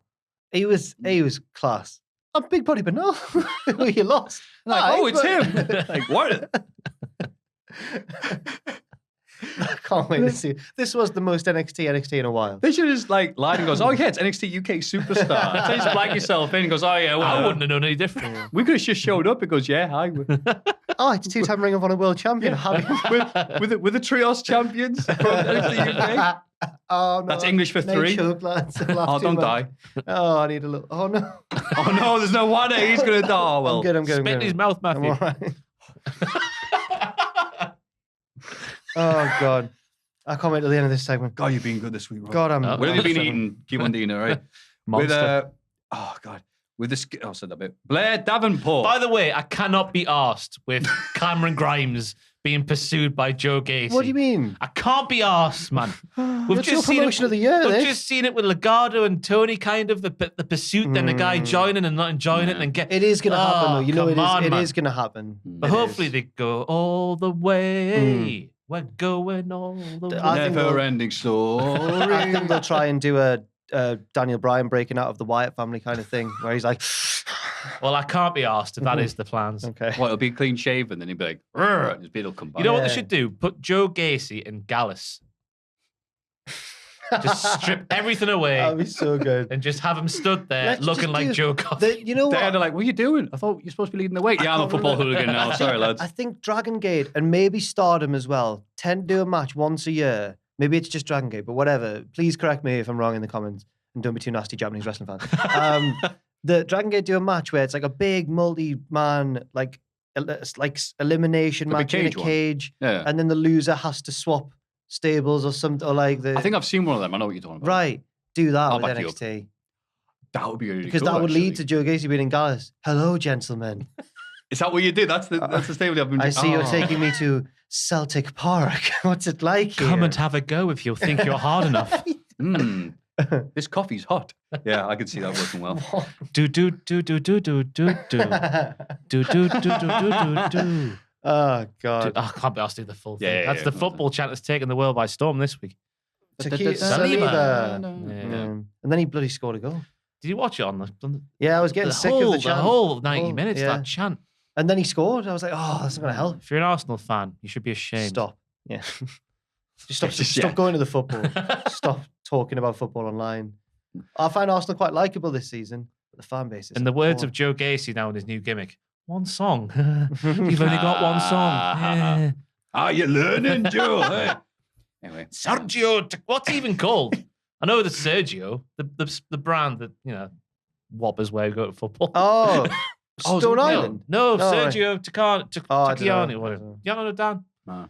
Stone Island's the step up, and that's the premiere. When they What's come It's a out- step up from. They're going to come out for their Gotta pay-per-view. get the logo in. When it's a pay-per-view match, Gallus will come out in Stone Island. Full Stone Island. That's the WrestleMania the kit. special. Yeah, the WrestleMania. Those hoods with the goggles. Yeah. Oh, it'd be so good. As if they'll be on WrestleMania. Flares, green flares in each hand. Come on. Blair Davenport beats Indy Hartwell and knees her in the head afterwards. We get a promo where she explains that she's British but raised in New Zealand. Okay. She then does a snowplow, which is more like you're sitting down on a couch at the I was a end of little long bit day. scared about the snowplow. Yeah, I was a bit worried. But it was The all right. bloody neck breaker she did through the ropes that he murdered, poor Indy. All right, this is WCPW original. Be appreciative. Yeah. Oh, Blair says she was supposed to be the number one contender for the UK title, so she wants a shot against Mandy Rose instead. Mandy arrives and demands respect. And one bit I did like about this week's episode of NXT was the fact that Mandy came out and got a giant pop, like, yeah! And you get this when there's like an invading force or another company person coming in, where if the heel comes out, they get cheered because they're like, yeah, we don't like her, but we know who she is. Who are ye? So Mandy Rose was cheered against Blair, which is good. But it didn't matter because then seconds later, the biggest fan of Weatherspoon's Breakfast is Miko Satomura came out. She lives in England. Well, she used to take photos of a dodgy British breakfast she? online. And I don't know if she was a fan of them or not, but who says that she's the most dominant women's champion. They agree to a match at Worlds Collide. Blair wants to be included too. So Satomura makes it a triple threat. So it's Mako's NXT UK title, Mandy's NXT title, and Blair. Yeah. Okay. Blair. Well, she was meant to be the number one contender, so I kind of get it. Yeah. she claimed to be, didn't she? Yeah. Yeah, but again, She you won can claim one match. anything. Well, then you Oh think yeah, I won this match on NXT UK. Yeah, well, I believe we're it. like 2 weeks behind it. It might have happened. You never know. I mean, It might have happened. yeah. I don't know who's going to win. This is really, I'm confused because I want to not think that they'll just have all the UK people lose and they'll just be Tyler Bate losing and then Mandy will win that. And then Mandy will win that one. It's like this week's Mr. Blobby Cup. But at the same time, who wins then? I can't work out who's going to win any of these matches. Maybe it's a good thing. I'll tell you who. It's on. the Menacing Mistress. Mandy Rose. No, Blair Davenport. That's what she called Menacing her. Mistress. That's what she called herself, Oh, yeah. really? The Menacing Okay. Mistress. get that. Everything's So kinky. Kevin Nash is there with. Kinky dominatrix, isn't that these days? Cruella de Vil hair and all that sort of stuff. The Menacing Mistress. Fair enough. Ooh, Then backstage, Tiffy Stratton says that once she's dealt with Wendy Chu, she wants to face whoever wins at Worlds Collide. And let her do that. Yeah. Well, Best wrestler in the world. Tiffy Strats. We get several backstage segments in a row. Tony D'Angelo tells remaining members of Legado del Fantasma that the future starts tonight when they Hang on, win. are we moving on from Dexter? I haven't even mentioned him. Is it not being put? It's after no, this. it's after this. Is We it get a after segment. this? I beg me pardon. She's in the ring. Oh, how could we forget about that? It's the highlight of the Just week. worried. When they win the match. No. JD Madonna. Right. We've hit. This is the gold mine now. Go for it. This Go is for the it. gold mine now. This is the first time this little man who's supposed to be the creepy sort of doctor type from Human Centipede, this is the first time he looked creepy, which means he needs to do every single promo forevermore, upside down. Okay. Hanging from his feet. So that was the first time I was like, ooh, bit scary him there, isn't he? With the blood rushing to his head. Oh, you thought he looked scary. Yeah. I thought it was, they made him look stupider than normal. Because they don't show he's upside down. So he's just towards the camera got- and his head's massive. Yeah. Even more so than usual. Oh. He's going to explode. And no one, and again, they do like, I'm getting rehabilitated and all this. Ooh. And then they, the reveal he's upside down. No crowd pop. Absolutely no reaction. Everyone's scared, that's why. Yeah. Everyone's looking away Cowie girls were scared. behind the sofa. Ooh. It should have cut the Pretty Deadly going. Ooh. Now, He's, oh, go on. What were you gonna before, sorry, just what I'm jumping ahead slightly, but one of the Caden says to Katana Chance, "You can hang upside down, can't you?" And Katana goes, "Not like that." What does she mean? I could hang upside down like that. What does she mean? Not like that? say? I think it was, I don't know what they're going for there. I've seen her hang upside down at the Royal Rumble, off the ring post. She does it better. Does she not like that? What does she mean? Oh, because she doesn't look stupid. Scary, you mean? She doesn't look like everyone JD. looks stupid upside down. Well, why would they do that? It's Why my would they new life show motto. that? Shove the Put camera that this on close my to his head. face. Because JD McDonough likes pain, Maffew, and the blood was rushing to his head. Payne doesn't like him. Payne's like, I'm switching over to AEW. So yeah, that was that. Wesley and the Cowie girls are creeped out by JD. I'm creeped out by Wesley. Right, now, we need to act out this No, next bit I of like Wesley talks. Okay. Go on. You've got the script. Who's who? We're all Wesley. Oh, we're all Wesley. We're Okay, all okay. Wesley. Okay. We're just reading out the next bit. We're just- are it's we just- reacting to Maffew as Wesley? We'll just do the podcast set as the- normal, set but the we'll scene. in the styles of Wesley. I can't think what it was now. Where's advisors the champions? To stay alert. Because everybody. will be coming for the tag title. Nuh-uh. They say they're fine with that. Wesley. Oh, man. Indy Hartwell. Wait, no. Right. It He was was- so fitting that he was with the Cowie girls when he was reacting like Yeah, this. they'd slipped him everything. They'd been to that festival, Woodstock, Wesley. and they'd found Oh. so many hallucinogenics, and Wesley didn't know where the hell he was. Jack Atkins upstairs compared it to Disney level acting. Oh. Man. Yeah, it was just Wesley. let's talk about the champs. Oh, you have to have your head on a swivel. It's like, don't do that, man. You get dropped if you did that in public. Think about doing that in front of some hard lads like Gallus. They would laugh you out of the building. Imagine walking down Oh. Northumberland Street. The gaggles of frat boys everywhere. Oh, that's right. The You wouldn't Jack. survive. You said. Oh, He God. didn't have to act out everything he said with his mouth. Like, you have to have your head on a swivel. Look from the corner. Ugh. Come on, man, Wes. Was he trying to like flirt with them or was he just being cool? The sad thing is, Jack, he was been on a journey since he lost his tag team partner of finding he went himself. to the beach. And if that's finding himself, I don't want to know him. Oh. I've seen real Wesley dance in real life Mm. at an after party of a wrestling show. And he was cool. He can be cool. He was doing the robot and that, and body popping. And it was appropriate for the situation. It wasn't like here. Just let him be himself. He's really cool. Brucey P denies right in there. The gall of the man. Whoever wrote the Big Show show wrote this segment. He was one of the sassy little girls from the Big Show show. You Here.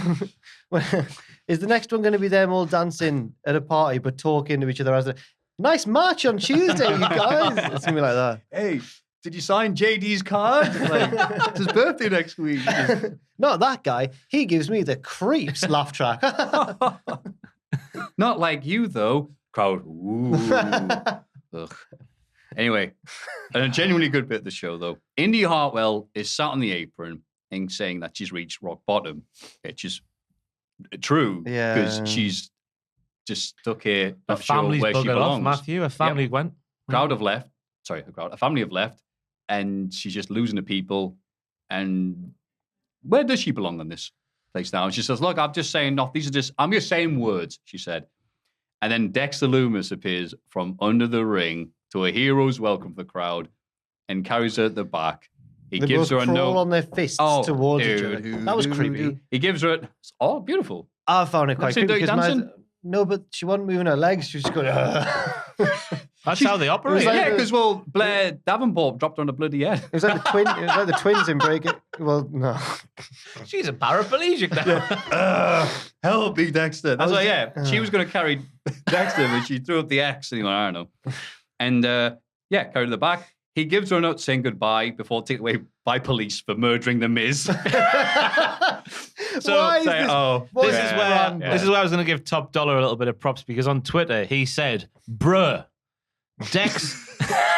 that was all he said. Dex has been on the run from the feds, and he made it to his girl to make sure he saw her when he knew he was as good as caught.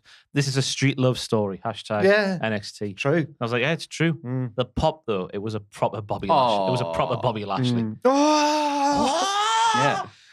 See, this is why JD sucks because we've already got a sexy serial killer Not on anymore. the roster. He's gone. He's in in prison. jail. He's been taken to He had to say goodbye to However- his girl. the Monday Night However- Raw prison. I will say the Miz once did orchestrate the murder of Braun Strowman by putting him in the back of a bin wagon, and then got better. the match just carried on without Braun Strowman, What and then comes around goes he around. turned up a week later in a different bin wagon. Oh, I remember man. people the debate. Hey, this is balls. What's balls about this section, lads? It's a different truck. He goes, Yeah. that's the ridiculous bit. So it's more realistic for Braun to have just stayed in that same one, going round and round. Then, but now he's changed. Well, he drove between- he's changed. He drove between like states. Yeah, well, He went why in a would- different state. Why would you hop in a different bin lorry? Yeah. Well, yeah. Why would no? It makes more sense to say the same one for 2 It weeks. does. It does. Of course it does. He lived in it. He broke out. Yeah. It's the issue. Backstage, Cora Jade. Oh, it's getting better and better. Oh man. Cuts a savage promo. Well. And this She sure showed us. Brucey P might as well have just done this, just said all this dialogue himself and just pretend to be Cora Jade. all the sad male fans that have never been on a date with a girl. Never been on a date with girl. Go on a date with a girl and not their little inflatable dolls. Who has inflatable dolls now? Never been on a date with girl. She really messed up that line and I was sad for her. Oh, I thought you just tied that bad. Never No. been on a date with That's girl. what she said, with girl. That's technically right. And then when... No, that's even worse. Never date with girls. Never date with girl one. Just one girl with Uno. girl. But she went... Singular. I think she said that line too early because she went, all these sad fans who've never been on a date with girl, they need to go on a date with a girl. And it was like, you look like Ellsworth. It was like that. So she said it twice. She sure showed us and our blow-up dolls. It made me sad, right? Because an outdated reference. not only is she going out with the jock, but also she's now denouncing nerds like us. I don't know what's going on. You with your sexy dolls. Like, are they like cyborg dolls now? Like that's what I keep on seeing online. I don't know. Pacini went to a talk about them once. That's right, he did, didn't he? Are we allowed to say that? Yeah, I'm sure he's all just right with it. Aye. No, too late. He went. It wasn't in like someone's house. It was like at the Life Centre. It was in the museum in Newcastle. Oh, yeah, it wasn't, that's right. It wasn't like a weird thing. Let me tell you, they're fantastic. And I tell you this because I was watching This Morning, and This Morning had one in studio with Holly and Phil. What, a sex Had one robot? what? One of the live sex dolls, but it talks to you. It talks to you. If Dan wouldn't mind just putting in This Morning. No, wait a minute. Can we even say that S word? Yeah, we say Can we? sex. Oh, thanks, Ross. Jen used to say it all the time when she was counting to 10. There you go. She's trying to number sex. Why does it not go here? Oh, it's on the right. Oh my God. Aaron Squire. Here we are for the people who are watching on YouTube. There they are. How realistic's that? Oh, why Look at Aaron. why is it so small? That's just Aaron and his girlfriend there. America. Yeah, that is just too American. Oh my God. Now, in that is that the one where Holly? I think Holly got replaced by the doll for a segment on that episode. Oh this morning. God. So there we go. That's what Cora Jade was on about. These people need to come in and feud with Cora. The headline is Dad takes his sex doll on this morning. Sorry, Dan, go back on there, will you? Dad takes his sex doll and it surprises everyone. I can't remember what he did now. I remember him explaining how they are produced. We're in trouble now because this is going to be the thing that our generation doesn't tolerate, that future generations do, and we're going to be seen as bigots in the future for laughing at sex dolls. Care. It's funny, isn't it? Oh my God in heaven. Oh, no. Oh, Jesus, no. Oh, that's a retro one. 2011, look at that. You see, that's from 2011 then. Look how far they've come.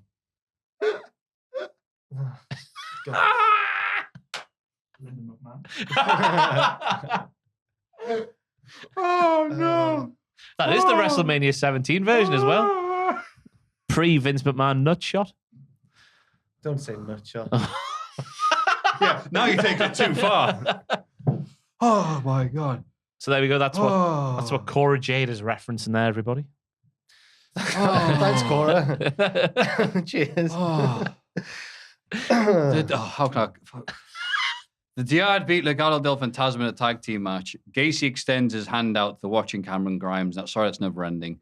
Tony berates his lads for losing. They storm out the arena and Santos Escobar pulls up his card bar. Like at the end of a teen movie. You guys think I'd go to college without you, did you? Yeah. It was so emotional. He tells them that Familia stays together and they all drive off together to SmackDown away from the stupid storyline. It's like the end of Freaks and Geeks when they go off to watch the Grateful Dead or whatever. I don't know. He just knew, didn't he? Just knew they were there. Yeah. Probably got one of those Apple trackers on them. Head off into the sunset. Don't you forget watching about a show. Don't you forget about Me's playing. It was like that. Yeah. Oh, really emotional. Tony should have chased after the car. Hey, you work for me. Where you going? The match itself was sad though. Yeah. Because the grizzled young veterans wrestled like the grizzled young veterans. And even James Drake was still putting those little bits. You know what? James Drake doesn't more than Gibson where he puts little bits in just to make things make sense. Like there was the hot tag spot. And then he hopped in, he was in the ring. But whoever it was on Legado's side wasn't quite in the ring yet, so he made himself have a little slip in the ring. Yeah. Okay. Just to let him hit the move. That's really good. It's a shame. That's really good wrestling. A shame that he's in the schism, though. Yeah. Yeah, it was a lot of effort for nothing, bless him. Tell you, put Gallus in the schism, take those two lads out there, and you're fine. The nice rating that NXT got this week in terms of 600 and whatever, 1,000 it was, that'll go up into the sevens. Easy. with the GYV back. Zach Gibson cutting promos. So are you supposed to be football hooligans now or something? Yeah, it's dying for them. My name's Fowler. Yeah, I agree. You are foul. Yeah. Anyway, despite dominating Tyler Bate for most of the match, Von Wagner loses in 6 minutes. Oh. That's right. Master Bates beats Cum. I can't believe they fed Tyler Cum. There's so many more worthy jobbers on the roster. I think there was a digital exclusive on YouTube after this match, which was when he's angry, Von Wagner is uncontrollable or something. I didn't watch it, but it was just Robert Stone. Look at the thumbnail was Robert Stone like on the mic, and in the background in the car park, Von Wagner's like kicking off. Oh, so there's Cum everywhere. We can't play it, Dan, because they'll be. And he'd just be speaking like, I can't believe I lost. What?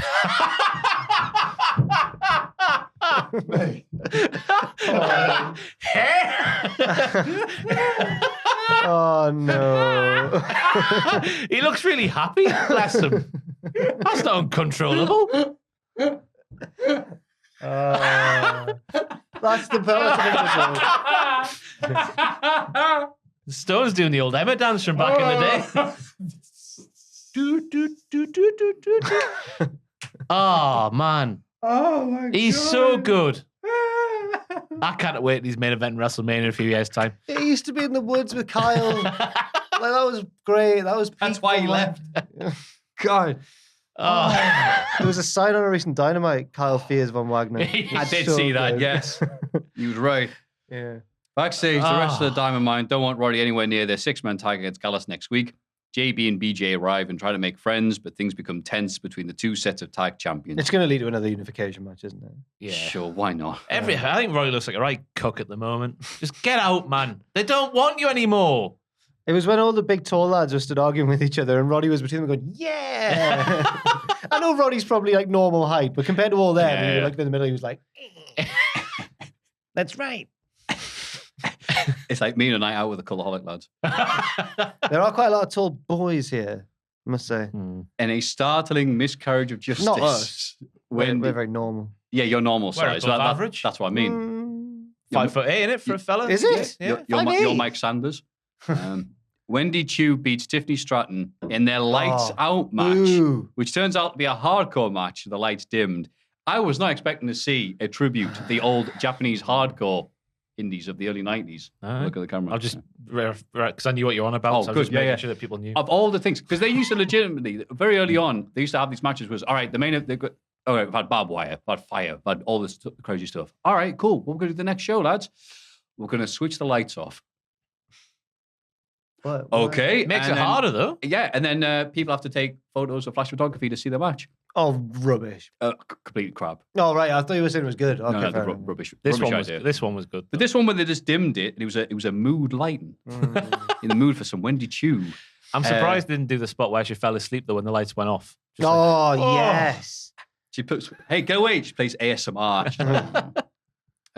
This was a pleasant surprise. Considering, again, first of all, it's like, all right, we're doing Japanese hardcore. Then they brought out the Lego, which I wasn't expecting to see. Relatable. Very relatable. I mean, she missed the first time, but she went, all right, whatever. I think the first one might have hurt more because she only landed on one. Now, is only land on one worse than land on It's a like that story of dispersed pile of The them? lass in the pee in the bed. Yeah. Under the bed, under the mattress. Yeah. That last. I hate when you get pee in the bed. Yeah. But, What's she called again? The princess and the Aye. pea. I don't know. Oliver Cromwell. That's him. Yeah. But when she landed on just one, I was like, oh. So, I thought there was spine tingling when she took the onesie off at the start of the match, because that's when you knew, when the cookies came out, that's when she meant business. What, sorry? She had cookies on her little wrestling gear. Right. That's how you know. That's how you know that Wendy Chu means business. Yeah. Wade Barrett, fantastic on commentary again. Sleep with one eye open, grip your pillow tight, enter Stratton. Good God. That's not as good as he thought it was. Wade was so bored during the rest of the show, he's just making notes. Yeah, whatever. 3 pages worth. So then the finish comes when she dumps her through a bed, like a table, which I thought was a nice spot. Yeah. And she didn't let the bed bugs bite, and she won. You know what? Yeah, I was all right with this. It was a good performance. The wrong woman. You didn't like it? Wrong winner. I know Tiffany Stratton. It's a gimmick match. Tiffany Stratton Tiffany bullied should've her at won. the start, though. Yeah. I got that. But then Wendy's committed identity fraud, She's locked her in a room and battered her with fixing goggles Forgot on. about What else is she? She was at the salon. Makeup in the face. Yeah, the makeup in the face. She was down at the salon. Which she did again in the match. There's 5 different examples for Tiffy's, petty bullying. It's like She proved her point before it's this like match. MJF and Jericho. Yeah. Who wins in the end, really? When it's you in this case. 'cause she Us, won. the fans.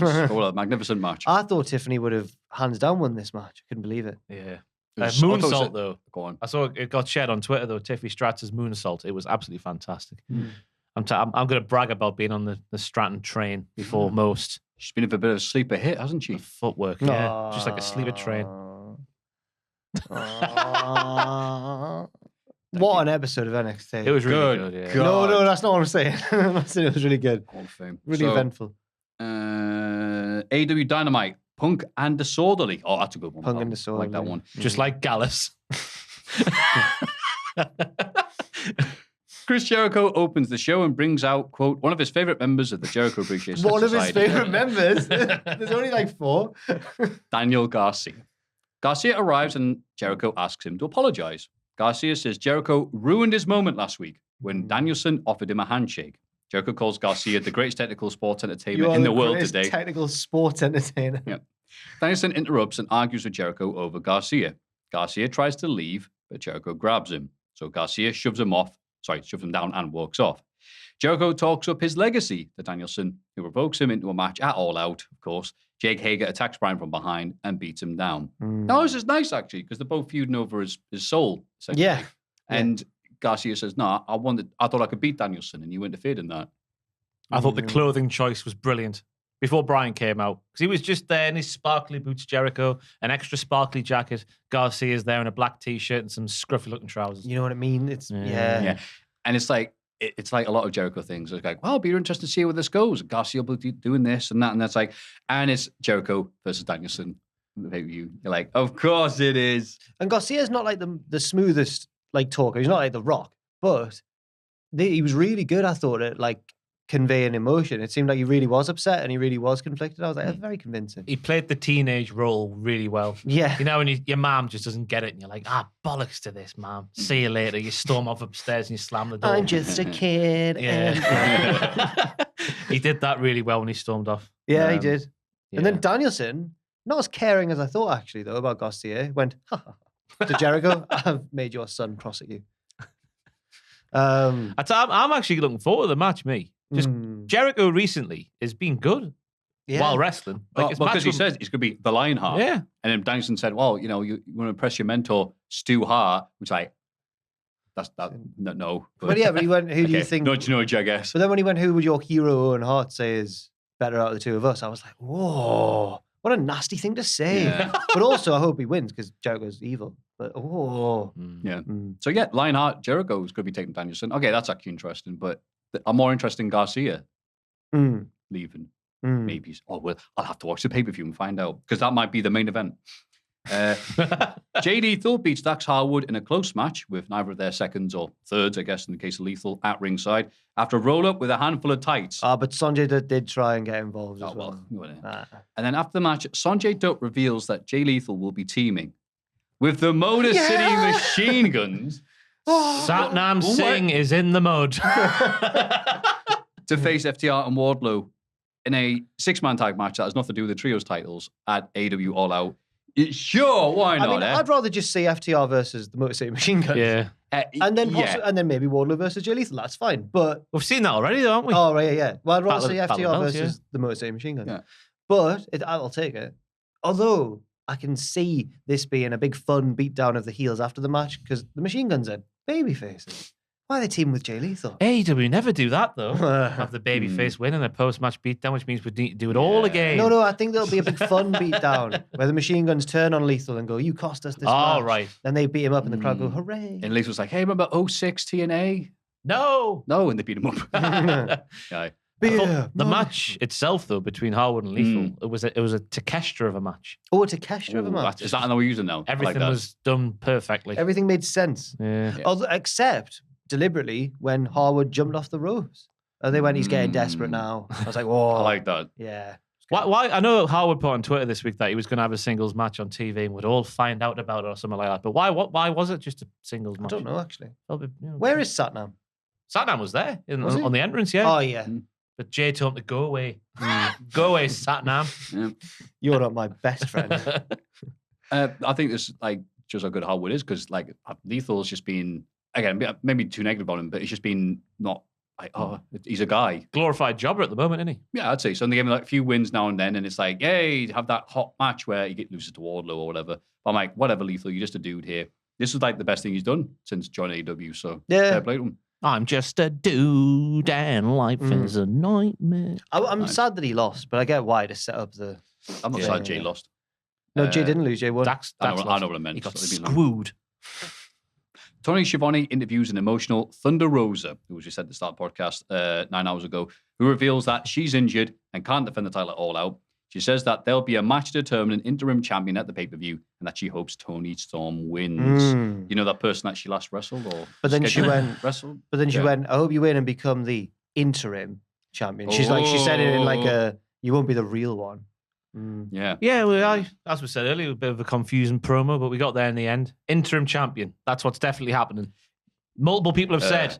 Yes. Thunder Rosa said something different at the start of the promo, but then changed their mind. Yeah, why is she best mates with Simon Miller now? I don't know. Have you seen them on Twitter? No. He's been over, to America or wherever. I don't really know. There's just pictures of them have been going up and shit. It's like she's showing him around town. She's like, here we are. The thing. Oh, yeah. That's nice. So, again, I took a... I guess he was wrestling there, but, you know. Ah, right. Took a screenshot of the stuff from the Voices of Wrestling screenshot that was posted on Reddit. More drama in AEW Women's Division. Thunder Rosa and Britt Baker is all alleged. Can't stand each other, described as, quote, mortal enemies. Jamie Hayter also hates Rosa. After she broke Jamie's nose on Dynamite, Rosa hid in the bathroom in fear of getting her ass kicked. What? And then Joe Lanza Wait, is speculating... sorry, which one hid where? This is a report. Rosa hid in the bathroom in fear of getting her ass kicked by Jamie. Is what Thunder Rosa's MMA trained. And then Joe Lanza... Thunder Rosa's a badass, legit. I don't believe that for a second. Joe Lanza is speculating that Rosa isn't injured and was just sent away to cool things off. No, I don't think... That's what's Thunder Rosa's coming courtesy of these speculative Thunder machines. Rosa fears no one. She's done fighting. Yes, Jamie Hayter's English. She's a football hooligan. Therefore, football hooligan. She watched NXT UK and went, oh no, they've all been fighting since they came out the womb over there. What am I going to do? So... Yeah, I don't know. With everything else with AEW right now, it's like, I don't know what's real. I got to judge by what's happening on TV, and it's like, okay, this is the worst time to be this happening. So much chaos swirling. And it's very swirling, like Wes Lee would say. There's chaos swirling backstage. Thunder Rosa, again, just shows everything bad with the AEW Women's Division. She wasn't given much time to do this, was she? Like a lot of those stuff, AEW Women's, not a lot of time to be doing this because, hey, God knows, go have all these other impact and other people coming in. Yeah, wrestlers. The women's segment moved this week because of the two title match. Well, the title match and the trios match. It got put forward a bit. Yeah, marginally. Yeah. That's when I knew the main event was going to be long. Yeah. Max Caster references the pre-show talent meeting in his rap to absolutely silence. Oh, man. We are sad virgins, aren't we? Because we're clearly in the minority when reading these reports, aren't we? Because I just don't think that news had got out as much because he has said stuff before that's big deal stuff about like Vince McMahon retiring. But what does it matter if there's a pre-show meeting? Well, that makes me think. Hey, the meeting! He said the meeting. What are you supposed to do? Tony Khan shouldn't speak to them and just be telepathic with everybody. That's what he should. No, hi. He's having a meeting. We know that. And Billy Gunn faces his son Colton, who beats him after a low blow and distraction. It's going to beat you all. It's going to be like that conference call. And I'm like, whoa!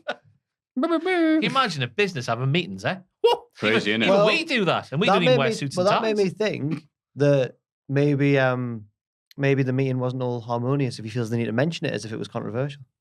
I don't know. It's really controversial. I was like, is it? But he has to clear these with we don't know because we weren't there. He has to clear these with Tony Khan now, doesn't he? Tony must be like, oh yeah, the dirty sheets are doing that. Oh yes, let's fuel the fire some more. Maybe. The lies I'm feeding him to further my storylines. Triple H has got him rattled. He's got Tony rattled. That's what I've read online. He doesn't know what to do. That's what I can see. He's like Keegan after Ferguson. That's what tore him up. It really is like that. We're still fighting. We're still fighting for these 69 titles we've got on the show. AEW had a good but now it's all. We'll see. I tell you what, though. Do you know what Billy Gunn's catchphrase is these days? Go on. Say when. Say when, Billy Gunn. What does that mean? I don't know. They released a T-shirt yesterday, and it just says "Say when." Say but with when. Billy Gunn sort of in it as well. So, you guessed it, Frankie Kazarian. Say when, Billy Gunn. I think Max Castle got Where's a bigger Frankie pop by Castle? saying, "Hey, have you seen Billy Gunn's new T-shirt?" Where's Frankie Kazarian gone? I don't know, but he he's injured? sorely missed. Oh, I do. He miss should him. be the not the elite. No, Hulk. he looked scrummy in his new black suit and tie. That's it. He could just be a heel now because he's hunting the elite and they're good guys-ish, I guess. Are they? Well, they're getting... It's well, hard Kenny to Omega's tell, back, man. so it's like... It's hard to tell. I thought the match wasn't a 5-star Oh, classic. I hate AEW. Billy faces his son Colton, who beats him after low blow and distraction from his brother, and Stokely Hathaway on the outside. Yes. The bad guy. I mean, I'm kind of right, but Oh, no. I do beg your pardon. The bad guys beat Billy down afterwards. Oh, They only man. sue if it's not true, all right? But Swerve and Our Glory chased them off. Yes. Later backstage, the tag champs agreed to put their titles on the line against the Acclaimed. Is this all out, or was it just... I think so, yeah. Oh, okay. Yeah, I think it's all out. Wikipedia, I think, said so. Oh, fair enough. Yeah. It's not the tag title match I thought was going to happen. But I didn't think we were No. making that as well, but they haven't been pushing many other tag teams at this level. FTR have been the number one contenders for about Ah, 2 months now, haven't had a title shot. It had to be one of those two teams, the Acclaimed or the Ass Boys, didn't it? Yeah, they've already been feuding with Hobbs and Starks, and obviously they're not together. Jungle Boy and Luchasaurus have got their hands full with Christian. I guess it Yeah, I guess would maybe it you're have right. made more sense for it to be the Ass Boys, or are they not built up enough to have a pay-per-view match?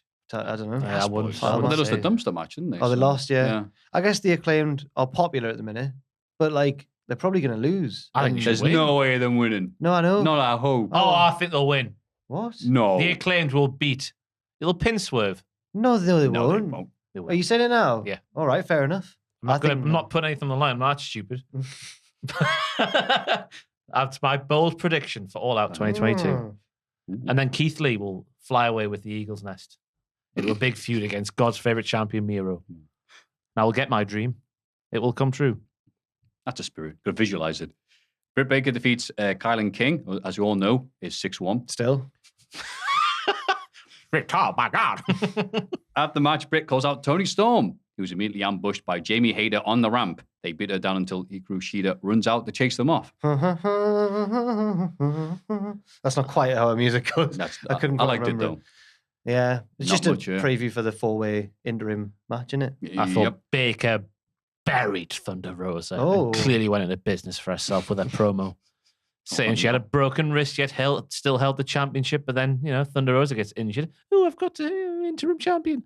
Technically, Baker buried CM Punk as well in that promo as well. Clearly went into business for herself. And CM Punk's a big Britt Baker fan. He must have been sad. Not anymore. I love it because at the start of AEW, it looked like, how fun is it going to be? Instead of like being controlled by Vince and everybody else doing these crappy Brucey P Sunshine and scripts. Roses. Yeah, and now everybody apparently just hates each other, is fighting each other for real backstage. So Tony's like, how can I book a show when you're all trying to hurt each other for real? That's why he needs to delegate. Go delegate more, Tony. I don't know why I keep thinking that he doesn't delegate. It seems like he doesn't.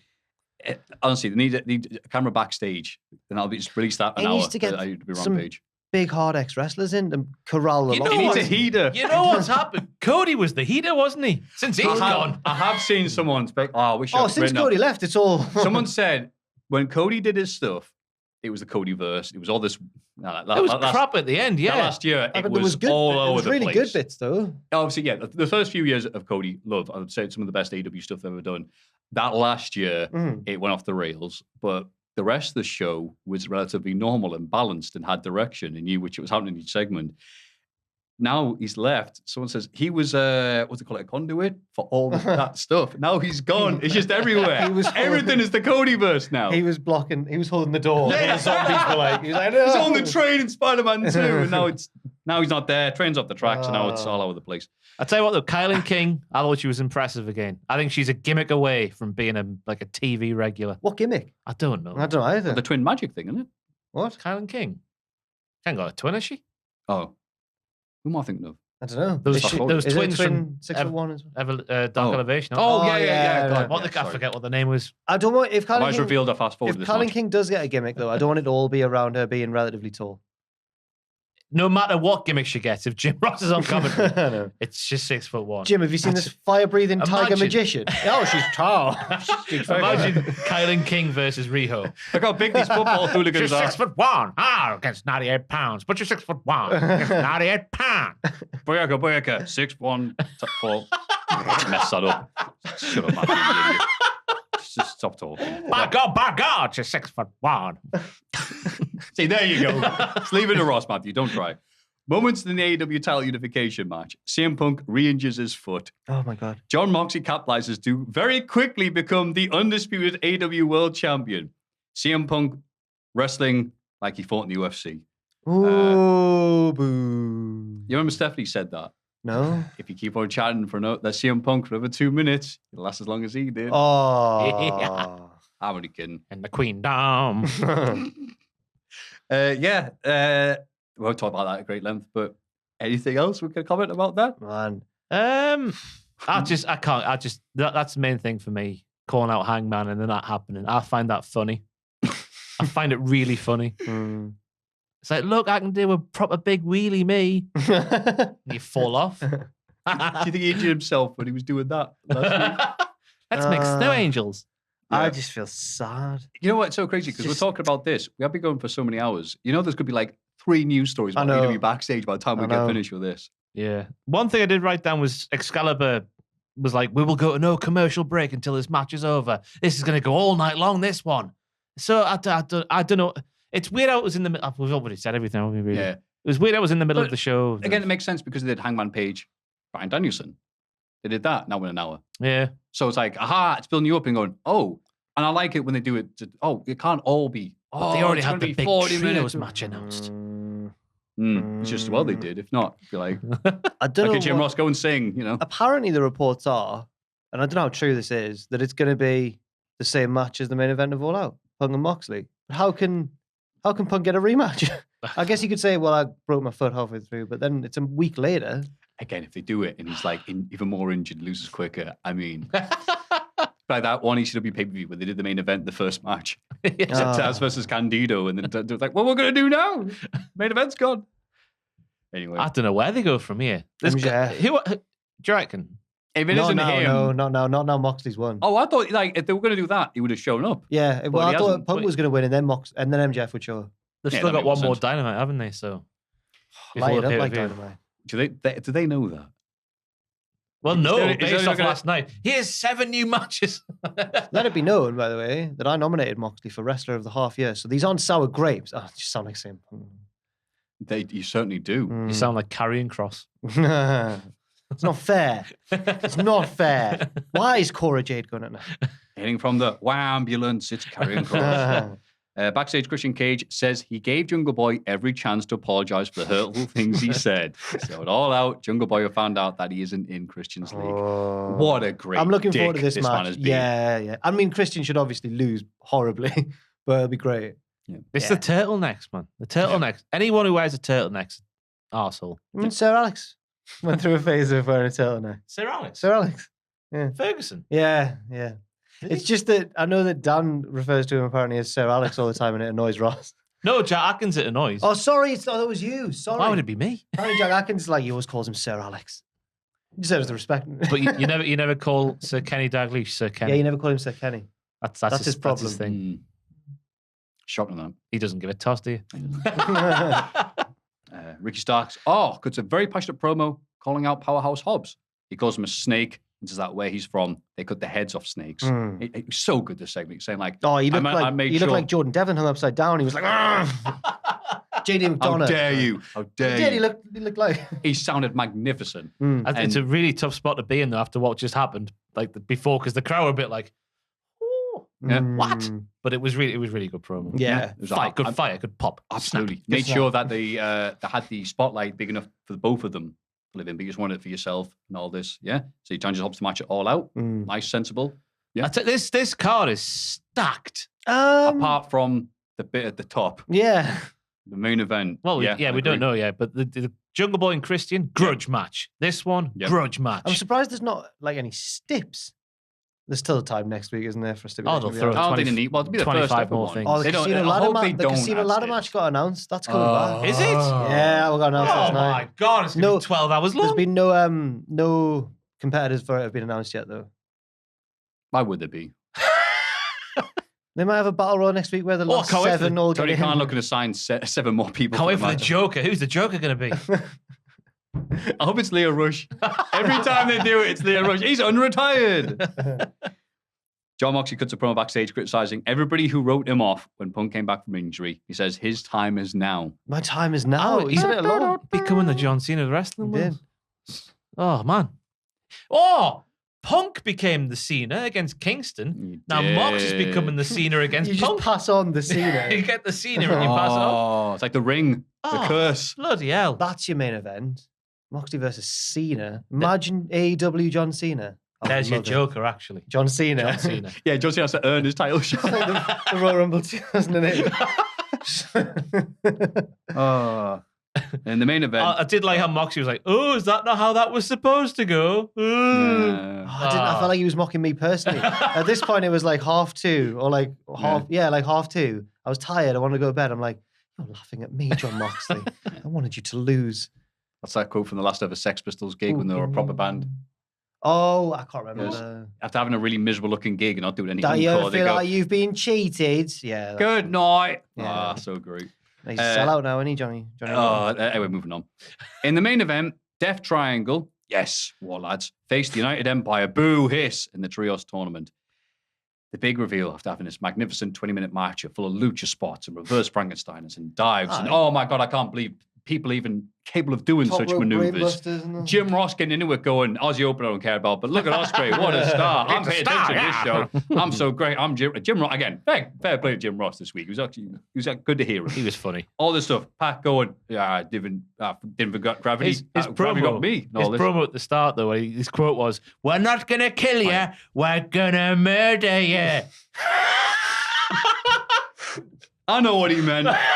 Leave him alone. What were we going to say anyway? I was going to say, after all this, it's like, wow, great. This Trios tournament, I've completely underestimated it. This is fantastic. The crowd weren't into the United Empire. They didn't really pop much for them when they came out, but obviously, seeing all the stuff they could do, they're like, oh, okay, fair You enough. always remember to pay attention to the crowd reaction when someone comes out. I'm always aware. It's what I focus on. What's Right. going to get a pop, what's going to get reaction, because sometimes you're like, what a great match, mate. The crowd were bored to tears. I can call that a great match. But this was a great match.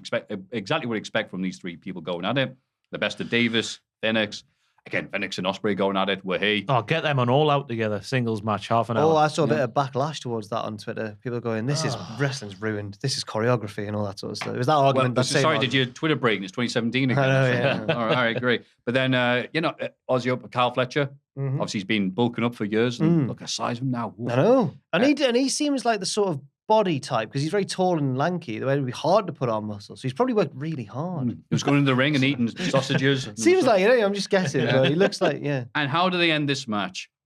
This is the match with the stunning reveal that the man in the box for over a year is Kip Sabian, We knew it was Kip Sabian. which we all knew and didn't care about. This is when they decide Well, Kip Sabian's going It to come makes back. sense, though, because Pac's been calling him out a bit. Kind of. Kip Sabian wasn't a big deal when he was full-time. And this is the time in this come main on. event. It's Kip. I mean, look, Right. I'm no disrespect He's to him, got but... white hair now. That's different. Uh-huh. Yeah. Nice suit. Guy liner. Guy like Oh, there you go. He was Makes like a all the little difference. Undertaker. He kidnapped a boy and made him. Someone on Twitter said it was me. And put him under the box. He beat him up as well. did, he had a black eye. wonderful, really realistic black eye. It was a very 2.0 black eye. Yeah. Yeah. It was a completely out of place thing. No, but if Kip becomes a thing, like up in the upper echelons of the card, which is going to be hard because there's 7 million wrestlers. Yeah, because I don't see that happening. If he does become that, then it's fine. If he doesn't and he goes back to where he was, then there's an issue. It did have a nice net breaker. There was not much of a pop for him. Again, Colin like I seen it, and it was really sad seeing a Brit cost a fellow Brit this match. It was sad seeing a Brit cost a fellow Brit. He helped against a Brit. He helped Against him. Oh, yeah, okay, whatever. Yeah, he's a Northern- Japanese Brit against a now. Northerner. Do you say he's a Northern. Japanese Brit? He's a Japanese Brit now. Pac can go to Dragon Gate, that's okay. But Ospreay goes to New Japan, that's it, he's done. Okay. Which also was a way of getting out of any wrestler properly losing, because I think Pac is still affiliated with Dragon Gate, right?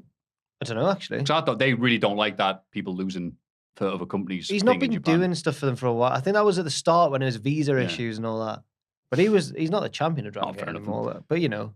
Well, I'm glad he's still getting that was when he's better than Ospreay. That was when I was doing Wrestlers of the Week, and Pac's Dragon Gate title run was amazing when I was watching some of those matches. He's all right, isn't he? He's pretty good, actually. Yeah. So, really liked it. It's very interesting. But yeah, like watching Joshua fight on Saturday, I'm like, come on, Pac, you got this. And he didn't. And then, of course, Kenny Omega and the Bucks arrived for a heated stare down because they're building that feud on them having a go at each other on Twitter or something. Yeah. And then Omega, as you said, try to be, hey, we're the good guys, we're so great. Who cares about Ospreay? Crowd. We do. We had a really good match just now in front of us. They don't know any of your matches. Like, oh. Okay. I get his point. He's saying that Ospreay has 25 sub matches a year, but do you remember any of them? Whereas Omega, and I think it's a fair point, has had these epic feuds with Okada and stuff that everyone will remember forever and that. But he shouldn't have expressed it like a dick. It was a bit weird. Love it. Okay. AEW, just one big cryptic crossword puzzle. Oh, it is a cryptic crossword puzzle. I don't know. I was thinking about the culties the other day. I was like, where do Oh, yeah, you know what? We look like the smartest men in the room now, don't we? I was like, at the end of the year, you know what I mean. who do I hope a third promotion comes along and just, because WWE had a crap first half, AEW are going to have a crap second half by the looks of it. Who wins that? Mate, if he keeps it, Triple H keeps it up, Raw's winning. What? Well, not NXT, but... Or...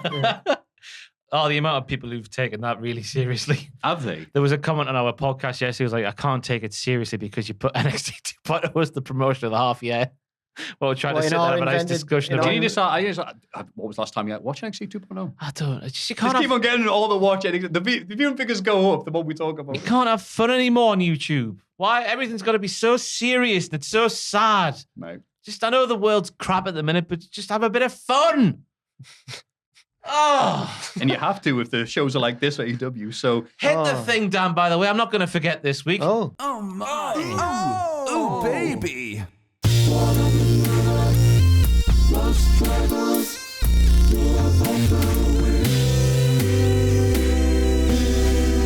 My move of the week this week is the pounce into the ropes done by Keith Lee to Mark Quinn because he made him bounce off the ropes violently. Nice. That was my move of the week. I didn't forget. But I just want people to have fun while watching YouTube. That's what Cultaholic's about. We put smiles on people's faces. We love fun. It'll never work. The old Vince McMahon thing from... We're making movies here. It looks like the water's trying to choke him as it goes down. I'm lucky there's not a lot in there anymore. Kool-Aid. Have you seen that? Nice. That is the go-home line. Thank you, Jack. That was a long week of wrestling. Look at the vitamin C, though. Let's have a rummage in our mailbags. Huge news, Maffew, before you start. Bronson Reed in discussions to return to WWE. As broken by Louis Dangour, I think. Okay. Oh, friend of the podcast. Sean Ross Sapp has more details on the Eddie Kingston situation, which was not a brawl, he's noted, with Sammy Guevara. Well, of course, he's in brawl. I've got one from Russell Purists. The quote from Eddie Kingston is via PW Insider. You know the truth, I wouldn't lie. I was wrong for being a professional. That is the blind fact. He, Sammy, did what he did, and the public can judge that, but I know for a fact I was wrong. Fair. Says Eddie Kingston. Another one from Sean Ross Sapp. Tony Storm was set to win the AEW Women's Championship. We'll have more on the changes to whatever Fightful select. Do you think she's going to win at All Out then? If that's anything to go by, yeah. So the winner of that match gets not only the title, but also Thunder Rosa's smile. I thought the winner was going to be, the more interesting winner would have been Jamie Hayter. Yeah. To see how Britt would deal with this. I hope she wins. But anyway.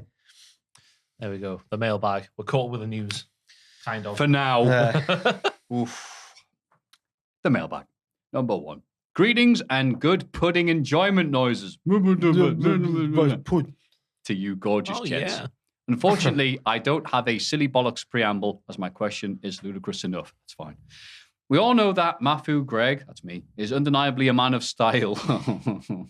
Over the years, we've seen Maffew rock many looks, from the humble man in pop culture shirt to casual weeb, eccentric but much beloved high school teacher, Favorite uncle in a loud party shirt, and my personal favorite, not a goth, but definitely pulls them. Oh, I love that. I love that. That's going on my Twitter profile. God. Thank you.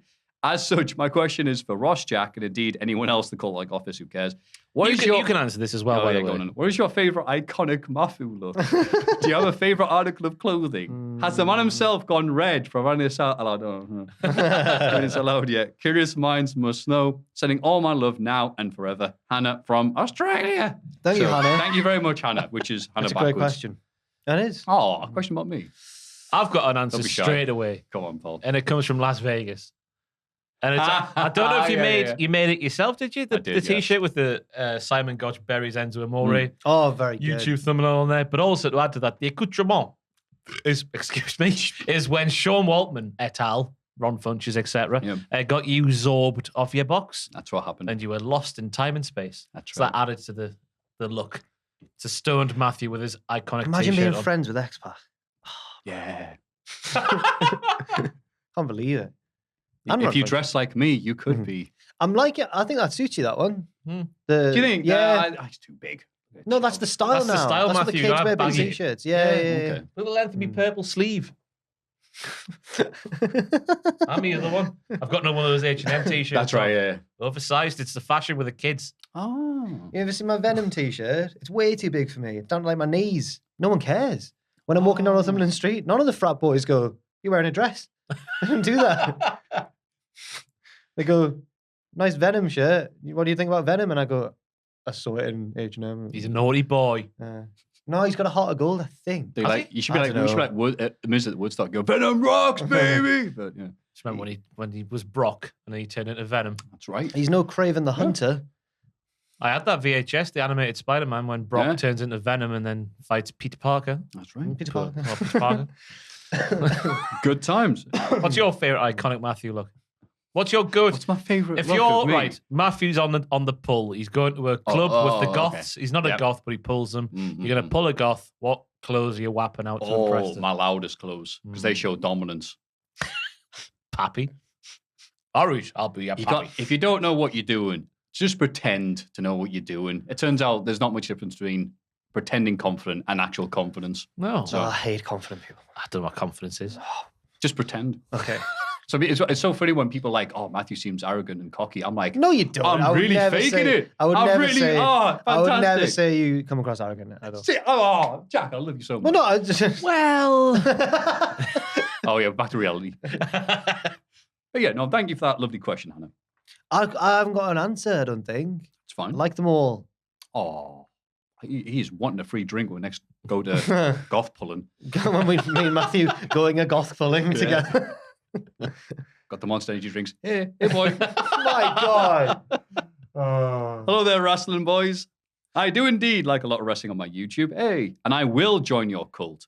Hopefully one day you'll have your own island like Jared Leto with less creepiness and more curly whirlies. What's that story there? Jared Leto, right? Yeah, Jared Leto's got a cult. Basically, his fans, his closest circle of fans, he took them onto an island.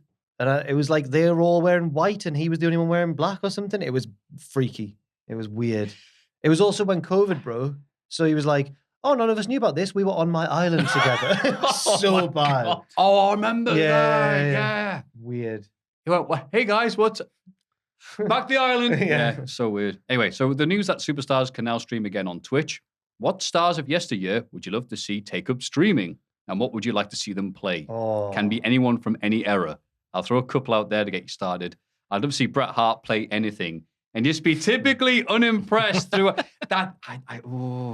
Also, Scott Steiner playing the entire Kingdom Hearts series is a must. Of course. You guys are amazing. You gained the Goofy. Patreon support. What you doing? That's Tom from the north of England. The north that sounds of a bit like something else. The north but of the east of England. That's right, the north of the east. Where of Norwich is and that. Yeah. Yeah. Alan Partridge. East Anglia. We're just scared to say it in our accents in case YouTube thinks we swore. That's right. It's a horrible world, this.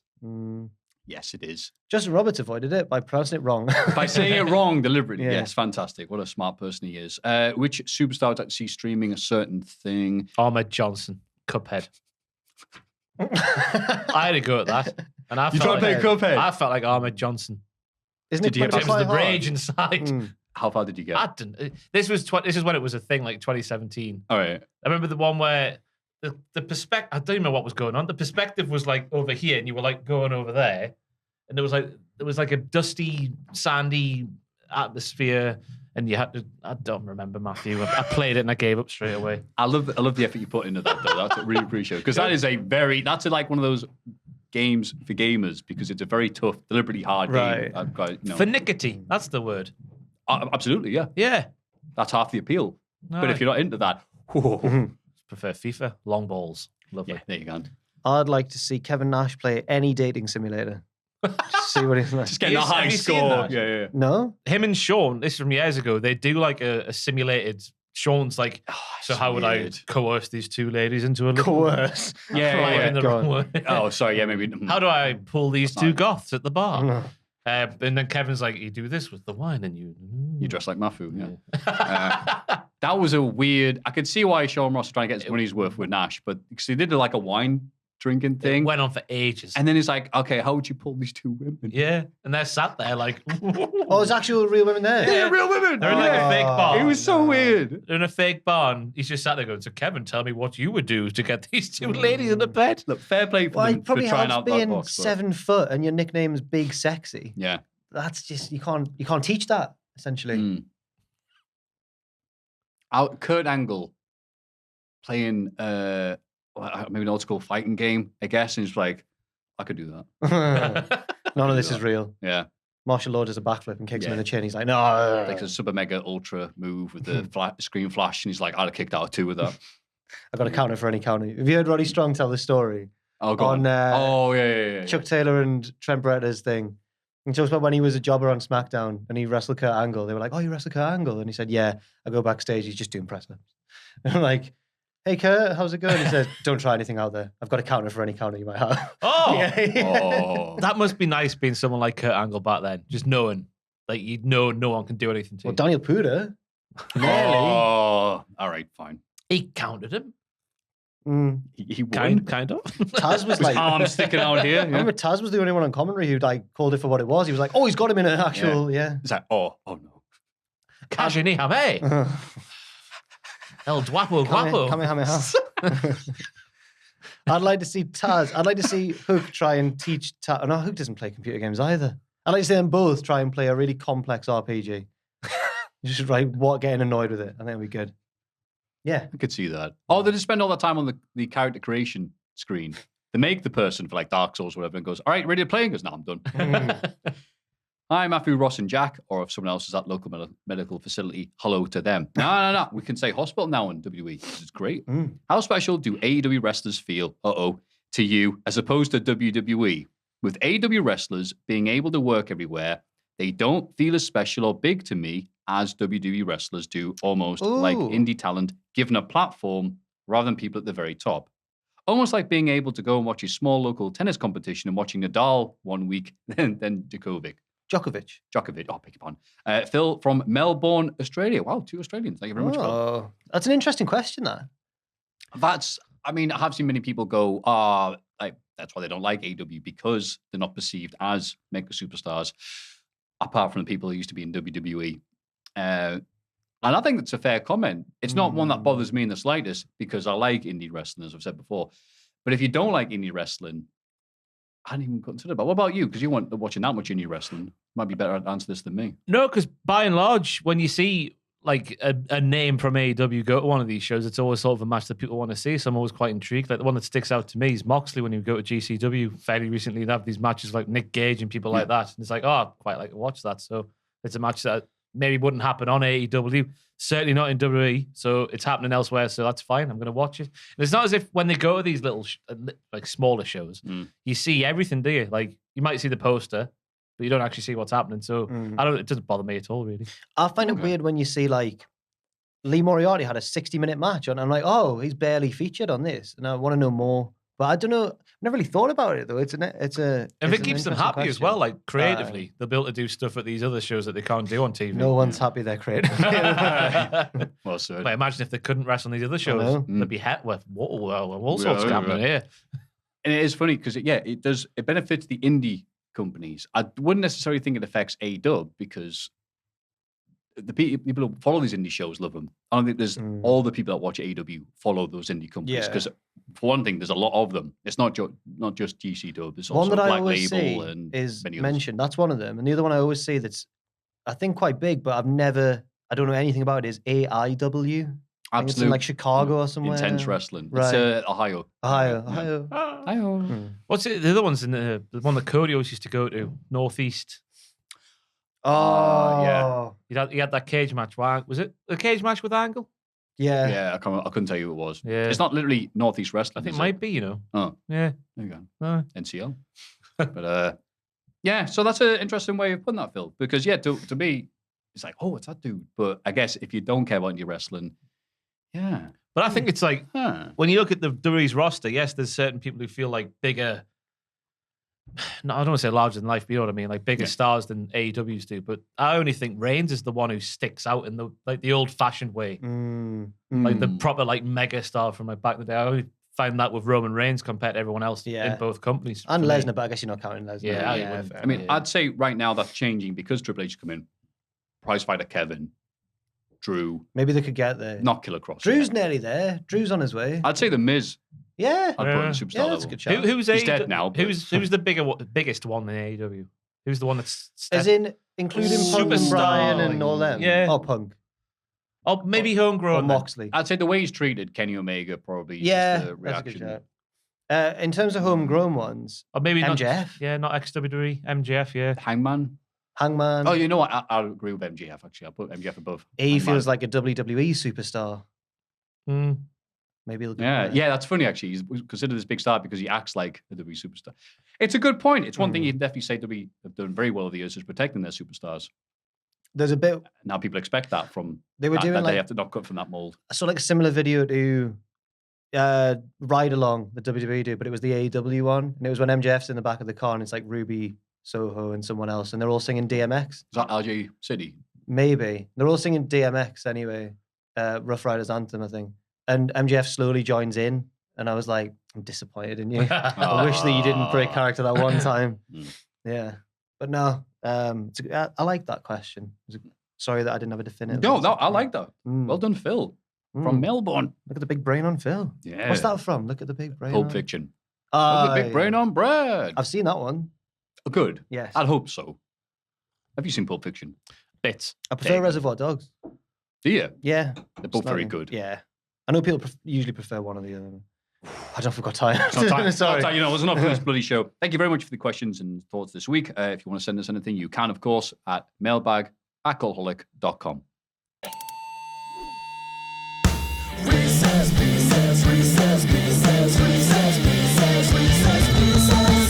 Wrist piss. Right. Wrist pisses. I've been like a contestant on the weakest link. Bank. I've got about 6 in reserve. So hold off for a few weeks and then come back with your wrist pieces. Ooh. How do you feel when they're getting up there and then someone says bank? Then you think, oh, you could have got even higher. Depends who's after you in the thing. I think you make everything sexual, don't you? You know what I was going to say? Just make it sexual straight away. Like, It rhymes with bank. Oh, it's just like it's getting towards like, the. And then yeah. yeah. Honestly, I thought you were talking about the show. Sorry. What? Because Ann Robertson was like some sort of sex symbol back in the day. Oh, She was the Rhea Ripley of her day. absolutely. Well, you're a bit stupid, aren't you? Yes, I am. Hello, gang. Hope you're enjoying your week and your jobs. Well, thank you. Yeah, I am. Yeah, to be fair, it's a good question. Thanks for asking. Yeah. On the topic of jobs, back in the day, there was a load of wrestlers whose gimmick was they basically had a job. For example, IRS was an employee of the IRS. Frank the Clown, who was a clown. Big Boss Man, who was a police officer. The Mountie, who was a Mountie. All right. If you look at the current WWE or AEW roster, who would you give the following gimmicks to if you had to give them to someone? Was that WWE and AEW? Yes. Okay. So let's thought first, Jack Ross, me. Theme park ride technician. John Moxley. That was my fastest thought first. Yeah. I can imagine him on the walters. Lesnar. Sit down. Oh, Lesnar. Likes heavy machinery, didn't he? Just imagine like, bye kids. Yeah. That's good. I was going to say Mance Warner. Man's Warner. Does he count? Yeah. Oh, yeah. He's an AEW superstar. That's right. Okay. Fire breather. Mm-hmm. Ooh. Katana Chance. I can see her doing that. Upside Alba- down off the thing. Alba Fire. Oh, there it is. Up the 2.0. She had a little video, actually, I didn't mention on this week's NXT. It just said that no one's going to douse her fire or That's quell right, her fire yeah. or something, yeah. And she sounded way more convincing than Blair. Oh. I think she's a good promo. Yeah, she is. Yeah. Brian, American Dragon, Danielson, Mm. Zookeeper. Zookeeper. I think Otis is kind to animals. Were you going to say Otis? Mhm. I think Chuck Taylor, in the similar vein Yes. to Howard from Mighty Boosh. Him and Trent are the Howard and yeah. Orange Cassidy's Naboo. Oh yes, it all worked. I'll say Kevin Owens, famous zoo aficionado. Panda enthusiast. That's right, he loves the pandas. That used to be a big running joke against me back at What Culture and into Cultaholic as well. Whenever I was off or missed a reactions video or whatever, people say, "Where's Jack?" And they'd always go, "He's at the zoo." I never got that one. I never got it. I think because I'm a child. Did you ever go to a zoo? Have I ever been to the zoo? Yeah. Or when it was one of these absences? Oh, yeah. No, last time I went to a zoo was in Edinburgh in like 2013 or so. Not for ages. I love a zoo. I've been to one forever. Oh, Let's all go. I want to go to one now. After Instead all of the the saying podcast zoo next repeatedly. week, Sure is Yeah. good Go at to the the zoo. zoo. Yeah. Come on, Dan. What's the best zoo close to here? Is it Edinburgh? Edinburgh was good, but the pandas didn't come out. Flamingo what? Ringo Land. Land even? You can go on the rides Haven't as they got well? one? Oh, scared of the rides. Oh yeah. Yeah, don't like roller coasters. Oh, you didn't go to the Hoppins when they were around? Oh, I hate the I've Hoppins. never been to Hoppins. Oh, I no. hate Have you it. never? No. Oh, mate, because I've been stuck inside all. I think I told this on the podcast, but like I was like, COVID, nothing. So I'm going all the scary rides that I wouldn't dare go on a few years ago. It was intense. What a new lease of life. Yeah. Wow. I just from that story when I was in year 4. Oh yeah. So a lot of my class get flung from that one. Spinny one. Anyway, Oh. Tottenham Hotspur goalkeeper. What? What? As in the actual Hugo Lloris, who's most like Hugo Lloris? Yeah. Or just Tottenham? Who can I see as a Tottenham Hotspur goalkeeper? Duke Hudson. I don't Size, see him. presence. Actually, no, he's more of a centre back. Yeah. Mm. I thought of Hugo Lloris there, and I thought of JD McDonough. They've got similar heads. That's big, good Big square heads. to fill the goal. Even though, he's like a power pod, isn't he? Football crazy. Chocolate mad, grab a power pod. Play football with the lads. JD McDonough. He is good at football. Is he? Yeah, there was a thing happened at Progress or something once where like a beach ball was above the ring and he overhead kicked it. It was very impressive. Yeah. Good form. And Don West yelled, the belly kick. You know what? I can say I'm better at football than Brock Lesnar. Yeah. Just have wrestlers who play football. Do you remember that little footage that came out of Lesnar and Cesaro having a kickabout? No. And Saudi Arabia. Orton was involved as well. Saudi Arabia, wasn't Yeah, it? when they were waiting for the show, just in the Yeah. car park in Saudi Arabia, just having a kickabout. Lesnar didn't have a good touch. Got a touch Oh. like Titus Bramble he has. Don Hotspur. Is he a good goalkeeper? Is he Lloris, big lad? yeah, he's Oh, not yeah. big. He's World actually Cup quite, Yeah, winning Duke he's Hudson, actually didn't quite you? slender. slender? All right. Zack Sabre Jr. Yeah, that works. Yeah, That really works. Limmy. Limby, I meant. Not, He's a not Scottish Limby. comedian, right? Mobile phone repairman. John Laurinaitis. Oh, That's probably what he is doing now. Yeah. Mobile phone repairman. I never need to go to one. no. Just buy a new phone. Just put up with it until the contract runs out. I think. Yeah, pretty much. Big cracks in the screen. And That is me. Yeah. Yeah. Gold Dust. Why is that? GTV, basically. He's got some sort of technician's brain in there somehow. Oh my God, I've thought of someone. He'd figure it I've out. already said John Laurinaitis, though. Go on. Can you tell me who? Axiom. Oh, Action, because he's good with numbers. Yeah. Where's he been? I don't know. He's avoiding lawsuits. What? Not really. No, sorry. He looked similar to Razor Wing, the luchador. Oh, right, yeah, I see you. Oh, yeah, oh, God, I never from thought about Desert that. Island Graph. McDonald's drive-through assistant.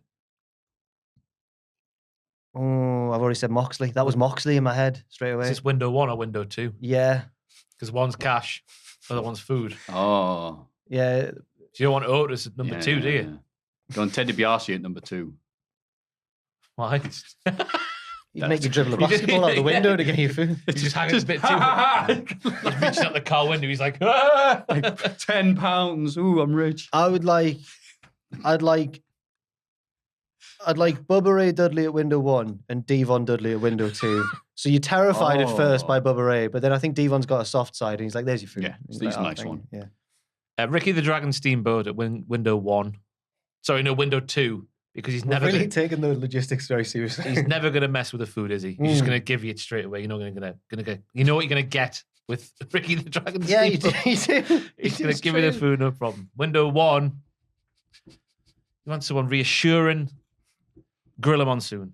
Gorilla Monsoon and Ricky the Dragon. Oh, I probably have William Regal, because he's such a good listener and a student of the game. Mhm. As he tells us on his podcast. Oh, when you tell him your Number 1. order, Yeah, right. so he listens to it, repeats it back. And Dave Taylor, who I could probably trust to give me a bag, nothing else. As the greeter. Finley. He wears green. My name is Finley. Hi, Finley. Leave me alone. NXT 2.0 superstar Wesley. Why's that? He has the cavalca of a greeter of any place. He does, yeah. Hey guys, you want to sign for this newsletter? Similarly, I'll pick Von Wagner because he is green. Oh. Crash test dummy. Dolph Ziggler. Mm. Really good at bumping. It would look great. Darby Allin does it for a living anyway. Yeah. I was going to say, if not him, then Mr. Jeff Hardy. Mm. Yeah. Commercial airline pilot. I don't know. That's a hard one. Imagine sitting down for your flight and then Wade Barrett's voice comes over the speakers. That's what I want. I'm afraid I've got some bad news. Not that aspect of it. The left phalange has fallen off. No, just like the the whole like, we're about to land in Venice. You know, that sort We of are thing. cruising at 35,000 feet. And I've just joined the Mile High Club for the 35th time. If anyone gets a bit drunk and Larry, he just runs down the aisle with bullhammer, boom! Hang on, autopilot. It's like Heath Slater's the co-pilot. Yeah. Isn't it? Oh, man. Pilot. Brian Kendrick or Paul London? Oh, no. That's a I terrible can idea. think of one over the other right now. Oh, God. Just Paul London. Just Paul London, yeah. He's Yeah. always high. Oh, yeah. Oh. I wonder where you're going with that. Brian, forget all the news, me. Well, you want... Okay. You're right. You do want somebody with confidence on the mic. So I wouldn't have Wade Barrett. I'd have Don West. Oh, my God, are you guys ready for an amazing flight? And I was, yeah! We're going to take off now. The miracle of flight. Human engineering. Separates us from the animals. Say, no. The plane was first discovered in 1904. And just keeps on going the Just entire imagine like the listen. co-pilot coming, and the cabin crew will be down with the refreshments. Get your refreshments!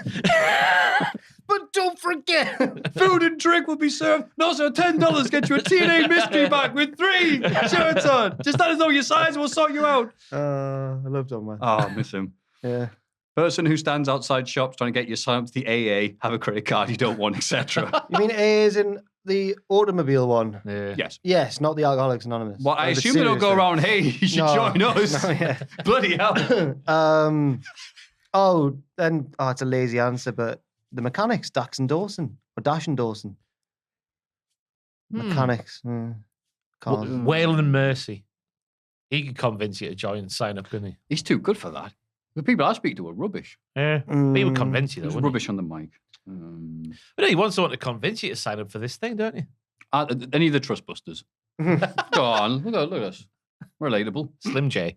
Slim J. Hope you enjoyed my question. Oh, that was it. Hope you enjoyed my question. Have a great day. Third-time rider and first-time reser. Ooh. Former Leicester City winger and current coach of Nashville SC, Steve Guppy, Thank you. a.k.a. Richard from Birmingham. Well, thank you very much. Thank you very much, Richard. Thank you for the Congratulations question. for Leon Edwards winning the Yes, UFC congrats on Welterweight Leon Edwards. Championship as well. Hey. And that is the recent piece for the week. That was a good As one. I said, we've still got lots, so I'm not going to give you the email address to send any in. Ah, good shout. How'd Yeah. you like that? Fair play. Next segment. It's Cultaholics.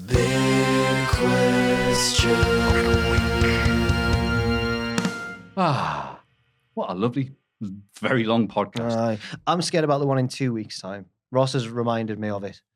SmackDown, Yeah. Rampage, Yeah. Clash at the Castle, Yeah. Worlds Collide, Yeah. All Out, Yeah. Raw, Yeah. 2.0, Dynamite. Yeah. Boom. Worlds Collide is the same week as All Worlds Out. Collide's the same day of Same All Out. day as All Out. Yeah. Oh, that's right. It's basically That kind the of programming, right? All Out pre-show, isn't it?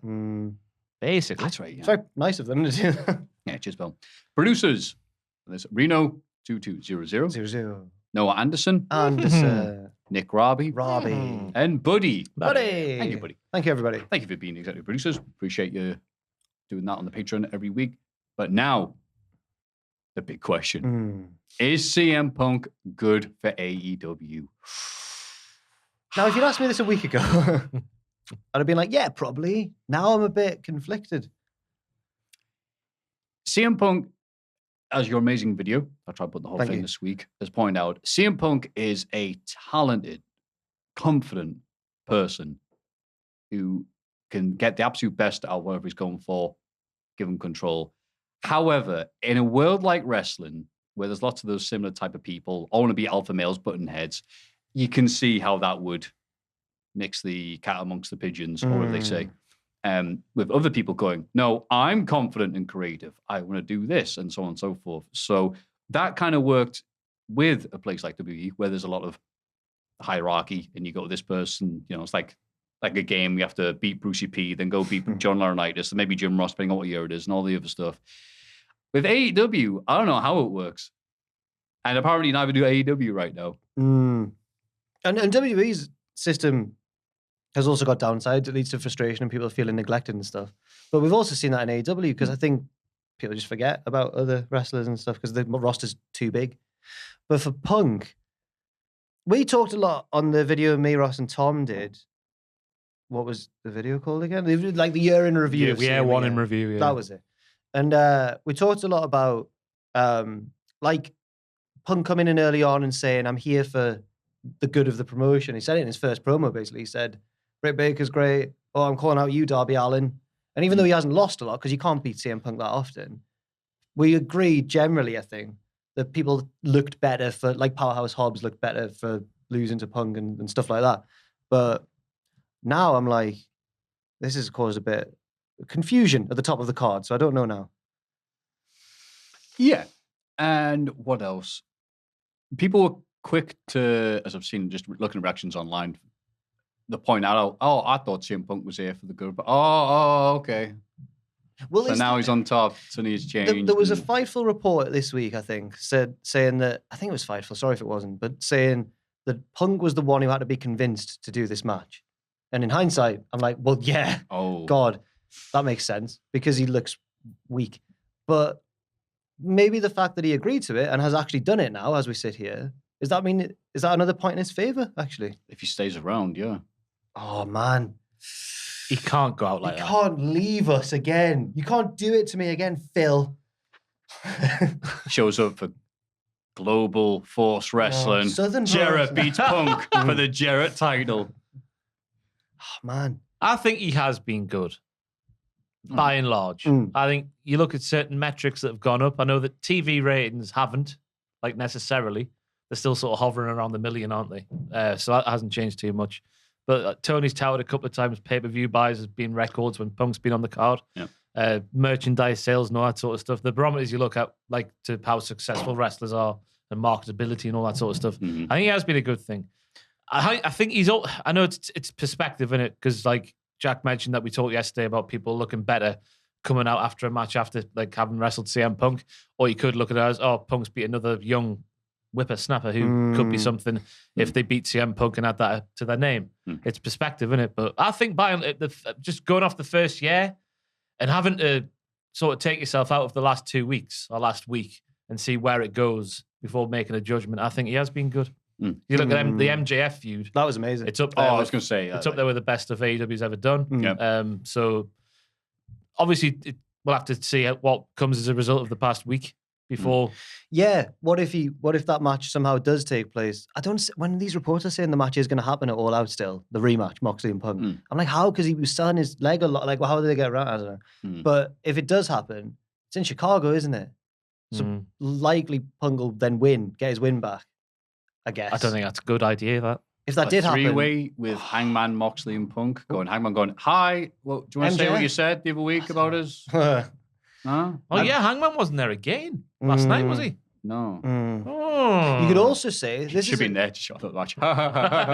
You know when you're writing like an English essay at school and then you don't know what to do for the next paragraph, so you interpret the question in a slightly different way and you think you look really clever. So for the so I'm going to say you could say that Punk is the root of a lot of the issues backstage in AEW at the minute, not on screen, but because of his rift with Colt Cabana, and apparently that's been cited in reports as a big reason for a lot of the discontent backstage. People sticking up for Colt Cabana and different sides and everything. Yeah.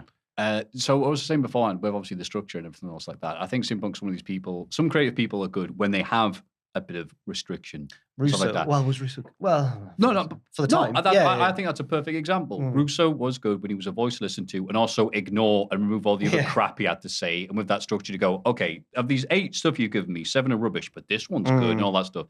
CM Punk, like a lot of people in AEW right now, if they get that structure sorted out, he's an absolute benefit. You're right. The MGF feud, amazing. One of my favorite things he's done this year and everything else. So that coming out to AFI and all the other stuff they had going in the feuds. I want to be your, can you be my Valentine, et cetera, fantastic. But now where it looks like a prison riot, apparently, comes report. It's like, okay, we can't even have a meeting without people leaking to some news stories, apparently, without that happening. So now it's like, all right, so let's sit down and put this together.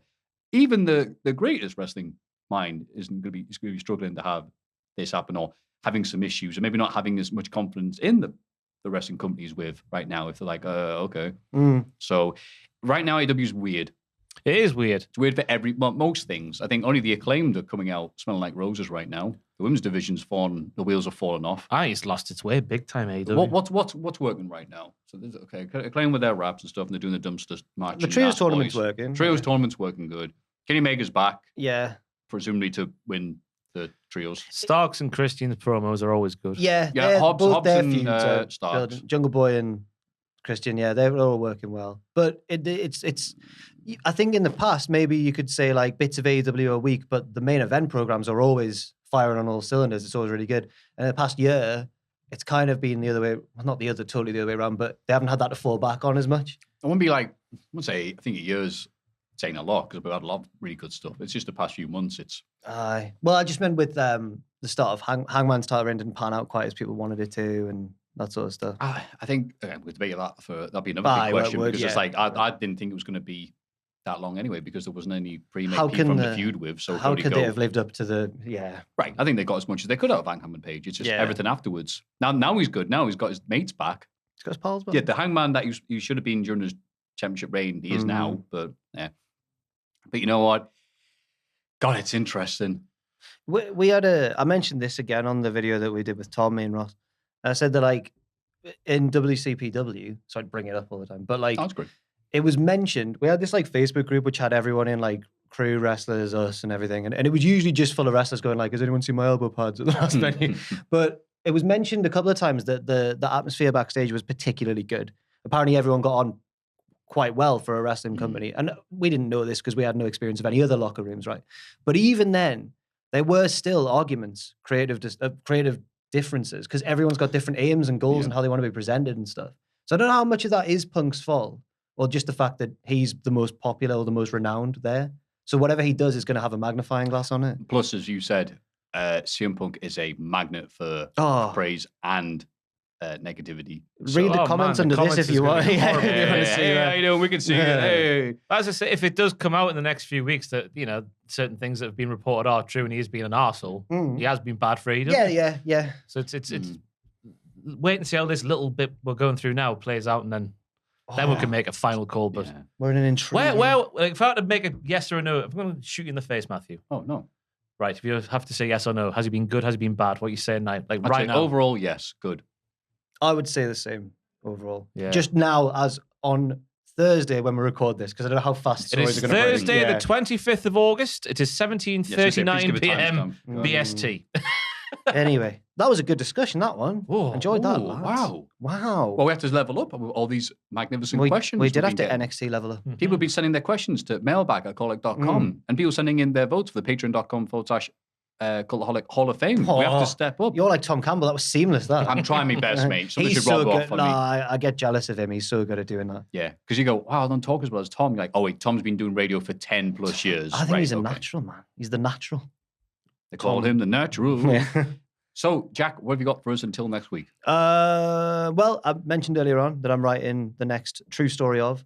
Also, I'm almost finished writing that it's waiting to be recorded now. The next weirdest episode of, which I'll reveal what it is. Go on then. It's the "You've saved me, my Undertaker," and then he pulls the cement thing, and it's Great American Bash 2004.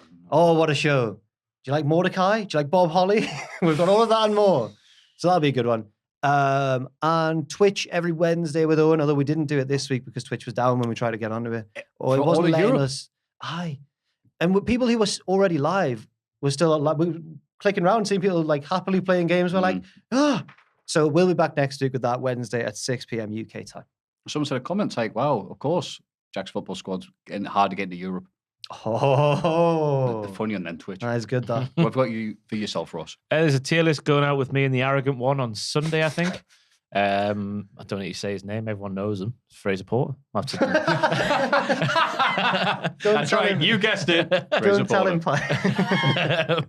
And then I've got something about just how mental this year has been. That's it. What makes you say that, Ross? It's a work in progress because it gets longer by the day. I wish people would just stop doing things. I wonder if it was worth just doing a monthly series of just here's the month of news, just to put it all together and go, God, did it happen this month? Because it's You'll not believe what happened in February. It's so that'll be out next week, I think. Just everything. Oh, right. Oh. Okay. This year has been arguably the craziest ever in wrestling it's history. one of the MGF stuff alone. Yeah. The Vince stuff. Yeah, Everything. Oh, I can't wait to see forward to that, yeah. and I'm going to try and shoot it in one take, which is going to be impossible. I've got an auto cue upstairs. One take Wow. twaddle has I'll be returned. like, lemon sherbet by the end of it. 'Cause it's that long. for sure. Me and Tom will be doing the Cultaholic Classic SmackDown review, which we do every week. And I will be attempting to DM people in AEW and just get their side of things. Because apparently it's not the guts to everybody else. I was on this DM on Twitter go, hey, up. Be careful, Maffew. What are they going to do? Hit their wrestling moves on you. Good point. Or legitimately punch you. I don't know. That's true. They have to catch us first. So proven. They will get you. Oh, yeah, They're professional athletes, Maffew. Nice. yeah, they are. On that happy, positive note, this has been Jack, this has been Ross, this has been myself, this has been Pupper Jack. There you go. There's been a man behind the camera doing all the hard work. Thank you very much, pal. Dan the man. He's called Dan. He's a human boy. Do you not have I suppose I said surname that? He does have a Do you know, surname. like a nickname or It's called Dan. just Dan? Okay. I noticed your Dan. username on something's Hepatitis. Yeah. We won't call you that. But for now, my God, what a long podcast. Let us look at the screen. What are we going to say? I've got one. What are we going to say? I've got one. Oh. Okay, Ross is going to say something. We're all going to pretend Oh, to do it at the do you same want to know, do you? time. Okay, go on. Make him say it. Fantastic. At the count of three, Famous catchphrase. you guys have been magnificent. Hope to see you next week. 1, 2, 3. Make 'em say,